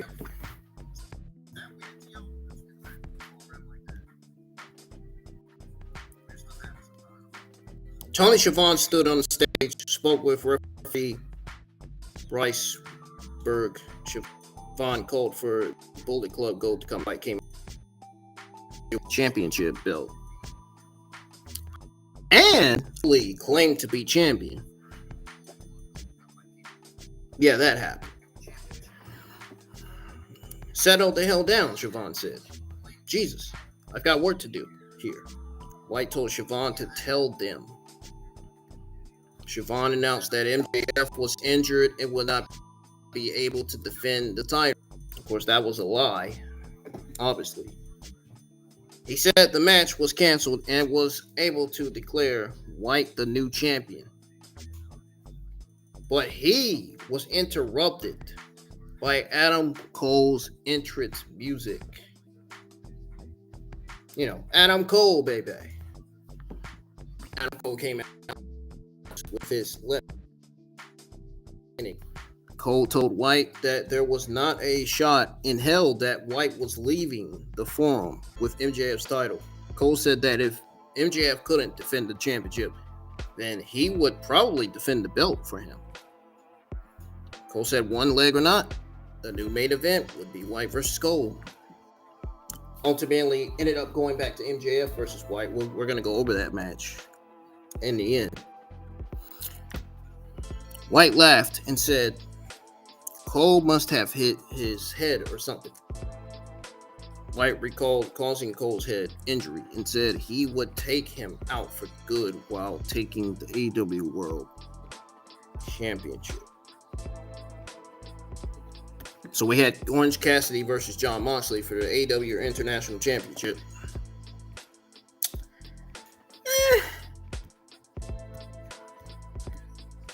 Honestly,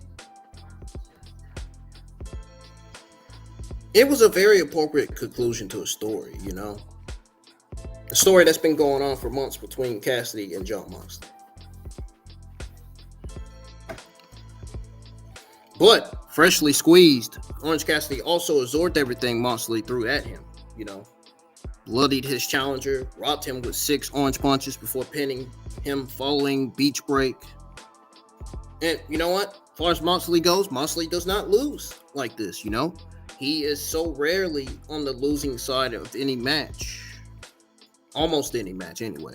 And if finally not this, it means more. It's 100% more memorable, baby. And, you know, it's definitely a sign of respect from the former world champion to Cassidy that he would be willing to put him over to that extent. This was a big, huge milestone moment for Cassidy. A strong match with some great storytelling and a red-hotted crowd helped make this a big win for Cassidy and the show.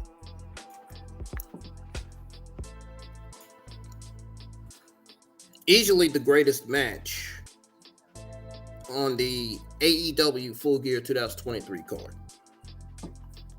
Going on to the women's World Women's Championship match. Now, Timeless Toni Storm regained the AEW Women's World Championship, defeating Hikaru Shida pretty much in a shenanigans-filled match that really didn't live up to the promise of the talent involved at all. That's 100% factual information. I'm speaking facts when I'm saying that, just so you know. There was interference from Storm's butler, Luther, and cheating from the challenger. The finish came when she stuffed a metal tray in the back of her tights and delivered a running hip attack in the corner. Despite the questionable quality of the match itself, there's definitely no denying, no doubt about it. There's no doubt in what this means for the character that Storm has created. It was coronation of the Timeless One, the appearance of Mariah May at the conclusion of the bout continued to plant the seeds of the fans, of the AEW fans, that will play out in the coming months.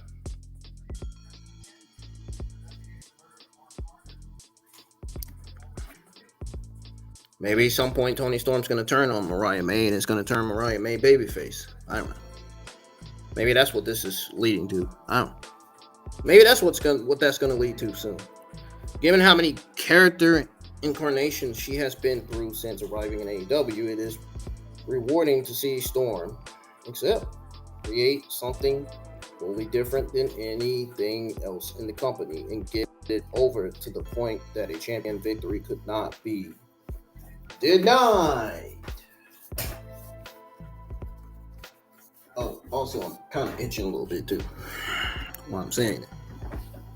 Anyways, move on to the ladder match for the AEW World Tag Team Championships. Now, this championship match was the equivalent of that film series. And I can't help but notice that there was little to no story thread, just moves, high spots, big bumps, and ladder climbs before Starks was able to pretty much rock Wheeler with one of the belts, knocking him to the mat and allowing Absolute to pretty much score a successful title defense.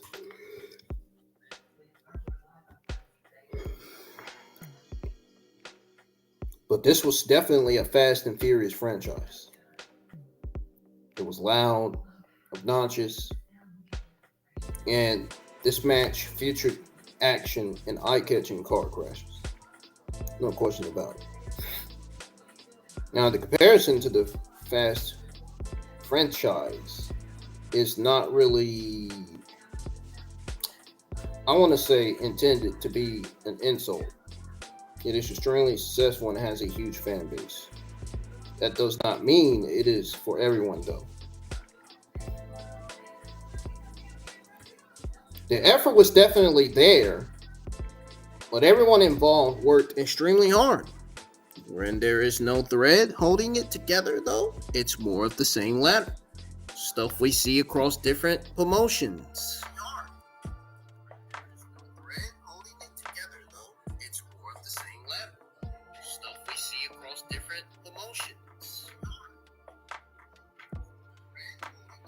Now, at least the right team went over here.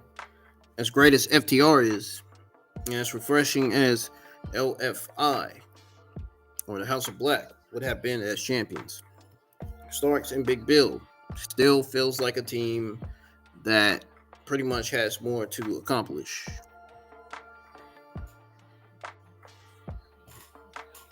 Moving on to Kris Statlander versus Skye Blue versus Julia Hart for the TBS Women's Championship.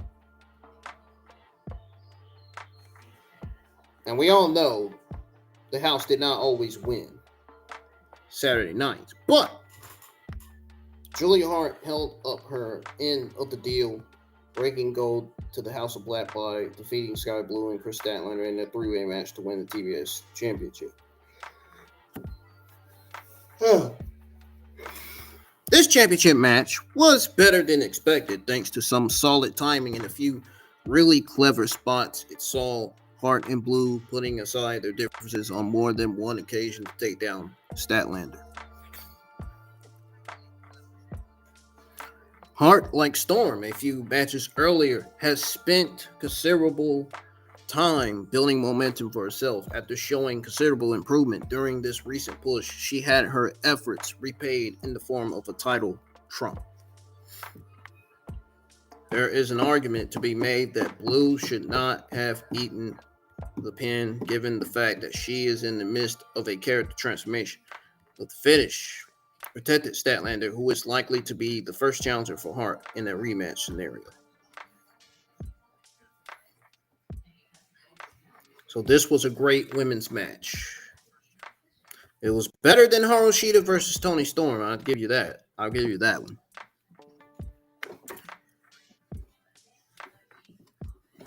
That's as far as I'm going to go with saying that. Now, moving on to AEW's latest signee in the Texas Death Match, Adam Hangman Page versus Swerve Strickland. Will Ospreay's All Elite, folks. I put it on the screen earlier when Tony Schiavone called his name. The aerial assassin was revealed as the latest signee to AEW, with the understanding that he will not be coming in until he finishes up with New Japan Pro Wrestling. He did challenge Tony Khan to find him top opponents, especially for Wembley Stadium next August. It's a big addition to the roster in that it gives the company another legitimate main eventer. Whether it lives up to the hype that only intensified by AEW's own doing is the real question.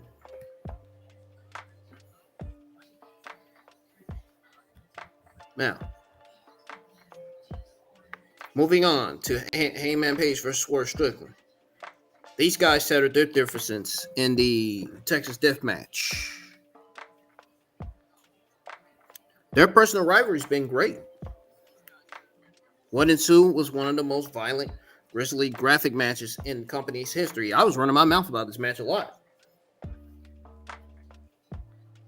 This could be match candidate of the year for AEW. That is how great this match was. Absolutely brutal. Absolutely violent.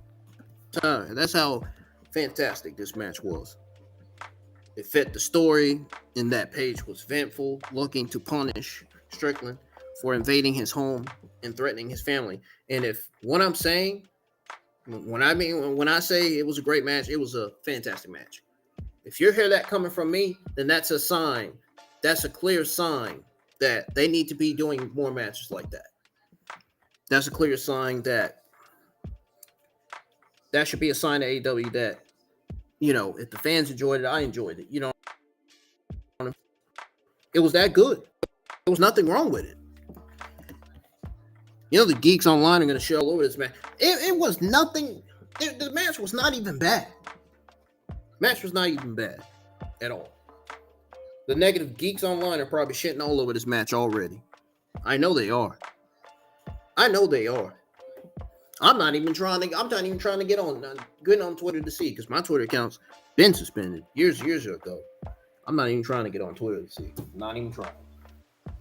Not even trying to get on Instagram to see either. Not to see that. Anyway. But yeah. The crowd cringed every time the cameras focused on the crimson masked faces of the competitors.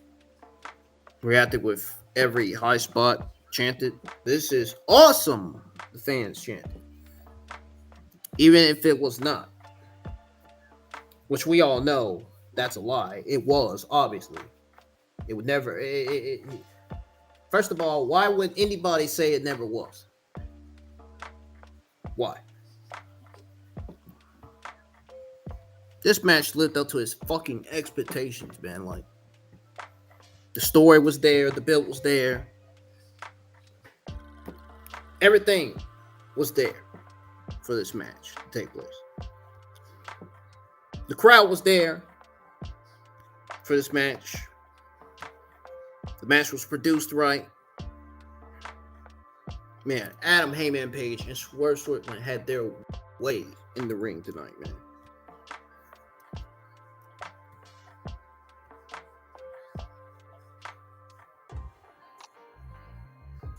Brian Cage, however, interfered. Later, he paid for it. Page finally got a measure of revenge on Prince Nana by driving him through a table. It was Strickland's use of a cinder block and steel chain that ultimately earned him the hard-fought victory. The match developed into a great hardcore match. Maybe because of the use of the staple gun early on that, but you know. It was totally unnecessary. Needless cringe-worthy. It was very, very cringe. I'm not gonna lie to you. The story could have been told without crossing the line, of course. Because that was very disgusting. I mean, to have blood on Page and Swerve Strickland's face. I was about to throw up. Nah, I wasn't. Not really.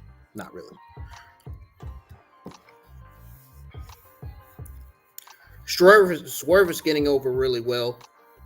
Fans were already totally behind him here. And even more so after the victory. This was his Austin at WrestleMania 13 moment, pretty much. He passed with flying colors.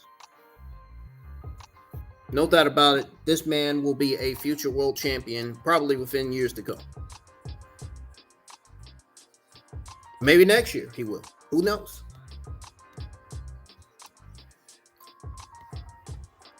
Moving on to the Golden Jets versus the Young Bucks.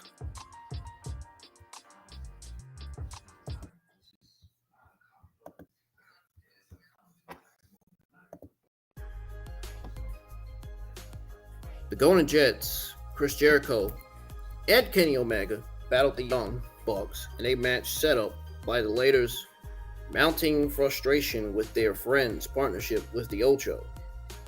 There were pretty much more than hard feelings and bragging rights at stake, though, as a win for the Jets meant they would pretty much receive the Bucks' AEW tag title opportunity. If you all in the live chat know what I mean. Though it appeared as though Omega may choose friendship over championship aspirations, he proved loyal to Jericho, rocking Matt Jackson with a V-trigger. The action would intensify from there, culminating with a one-winged angle by Omega to Matt for the win. Now, after the match, the Inferred Hometown Heroes, having lost a championship opportunity, seen their friendship take another hit through a fit by destroying the ringside area, refusing a sign of respect from Omega. Now, from a standpoint, the Bucks could have, I'm not talking about Milwaukee Bucks, I'm talking about the Young Bucks, Matt and Dent Jackson. Bucks could have utilized their title opportunity at any point and held onto it long enough to lose it that's their fault. Ultimately makes them look funny, man. Makes them look hilarious. Beyond that, the match struggled to get the crowd back, sorta, after the preceding match. It did have them invested late once the competitors went through their action-heavy finishing sequence. Now, check this out. So, post-match firmly pretty much established the Bucks as heels, and it will now be, I would say, interesting to see how they respond moving forward. Might an alliance with Don Callis be on the horizon? You never know. It could happen. Moving on to Adam Cole, baby, versus Jay White. Really, it was MJF versus Jay White, but anyways. So, this is what happened. MJF drew back into the arena in the Stone Cold Steve Austin way. He hit the ring to defend his title. What ensued was a match that unfortunately did not live up to the efforts of the men involved. This wasn't, by all means, the best match of the entire night. It really wasn't. I hate to say it. Both MJF and White worked hard. Lack of consistency throughout made it one of more lackluster in company history. Now, the entire story, on the other hand, was pretty much based around an injured leg. Cut this camera off because I'm getting ready to end the stream. Get ready to get off of here as soon as I go over my overall thoughts on this pay-per-view. Now, like I said, the entire story was based around an injured leg that was pretty much only injured when it needed to be and not when there was a hot spot to execute. There was a referee bump, cheating late, Superman booking of the main event babyface, the likes of which would make John Cena proud. Maybe. And added to that, the fact that White looks like the biggest loser on the planet after failing to beat a one-leg champion, even with his the best friend at ringside. And you had the main event that was a jogged miss, pretty much. So, question is MJF a great professional wrestler? Man, you know the answer coming from me is going to be yeah. Yeah, duh. Now, does he need hopeless, overbooked messes like this to stay over with fans? No. What he does need is to avoid the same booking tropes that turned fans against the resilient babyfaces in WWE over the years, and more importantly, quality heels to work with. But this was definitely horrendous booking of White as far as Jay White goes. An unnecessarily complicated show, long storyline, logical booking decision to allow Cole into the mix in the first place. It's consistent sailing from a student of the game that is usually way better with stuff like that. On a positive note, the crowd was hot, so there's that. Too much of that shitlock booking through will eventually turn them on it. Now, overall thoughts. AEW Full Gear, really strong middle portion. Great work from young stars in the women's division. Even though the women's division still needs a little bit more improvement. Solid ladder match. Open Trios match featured plenty of current and future Hall of Famers. Never reached the quality, though. Never reached the quality. Now, the last two matches featured gaps within the logic of the creative that ultimately dragged the overall quality down. which is not good at all from a standpoint. In all seriousness, MJF remaining a focal point was definitely the right decision by AEW and Tony Khan. But him, Jay White, deserved better than whatever this bull crap that was thrust into Saturday. The inconsistency within the creative is beginning to show itself more than at any other point in AEW history. Now it seems, now that Vince McMahon is almost or halfway out the picture, seems like WWE now is doing better than AEW now as far as their shows go and how they're producing it and how the matches are being booked. And if you look at it this way, AEW was doing great in the beginning and the middle of the year. Now they're flumping. Now, the time the end of the year gets here, now AEW starts flumping and start failing. They start failing. The inconsistency with the creative is definitely showing itself for sure. Now, was Full Gear a bad show? Not by any means. But the pay-per-view never lived up to its potential or its card at all. Or at least it did. Or at least it actually did. At least I think it did. But like I said, the only best match of 0 Hour was pretty much, in my opinion, Buddy Matthews versus Claudio Castagnoli. The best match, just in my opinion, on the main show was definitely the.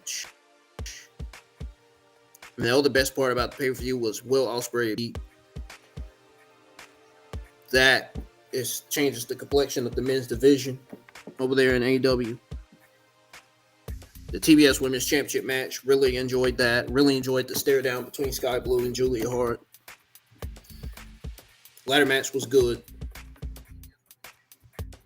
Cassidy versus Jon Moxley, definitely on my list as the number one best match on the pay-per-view. This match was absolutely fantastic. It was, but the Texas Death Match was as brutal as this one. So, AEW International Championship match, number one. Texas Death Match, number two. Definitely. TBS Women's Championship match, I definitely put that as number three. Definitely put that at number three. The three matches that delivered the most were the International Championship, Texas Death Match, and the TBS Women's Championship match, in my opinion. Those three matches were the matches that I enjoyed the most out of all the other matches on the pay-per-view.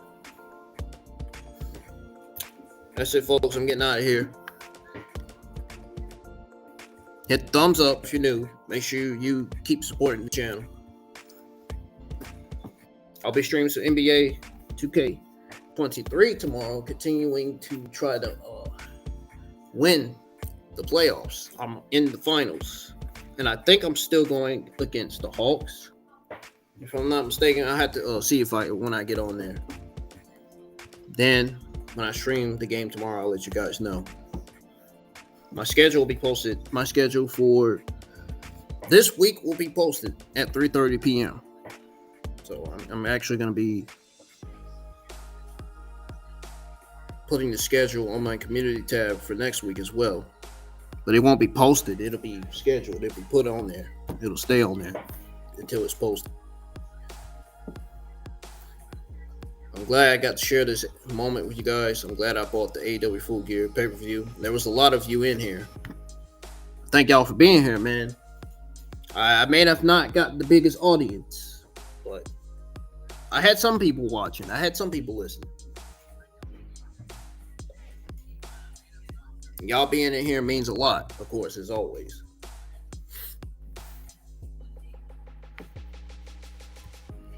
So, thank y'all for tuning in to my AEW Full Gear 2023 watch along and results.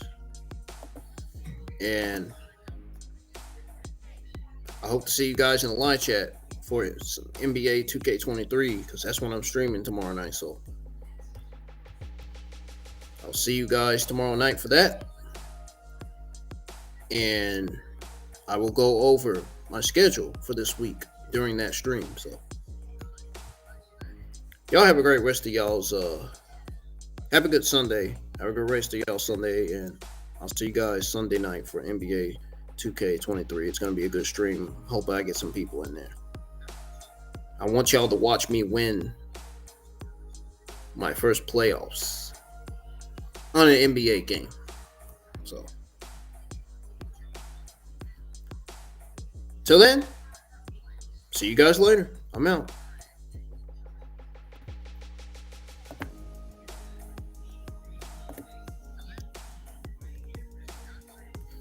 And don't forget to share the watch along to all social media platforms, Facebook, Instagram, Snapchat, you name it. I'm out. Peace. See you guys tomorrow for some NBA. I'm out of here. And I hope you guys enjoyed the AEW Full Gear pay-per-view because you damn well know I did.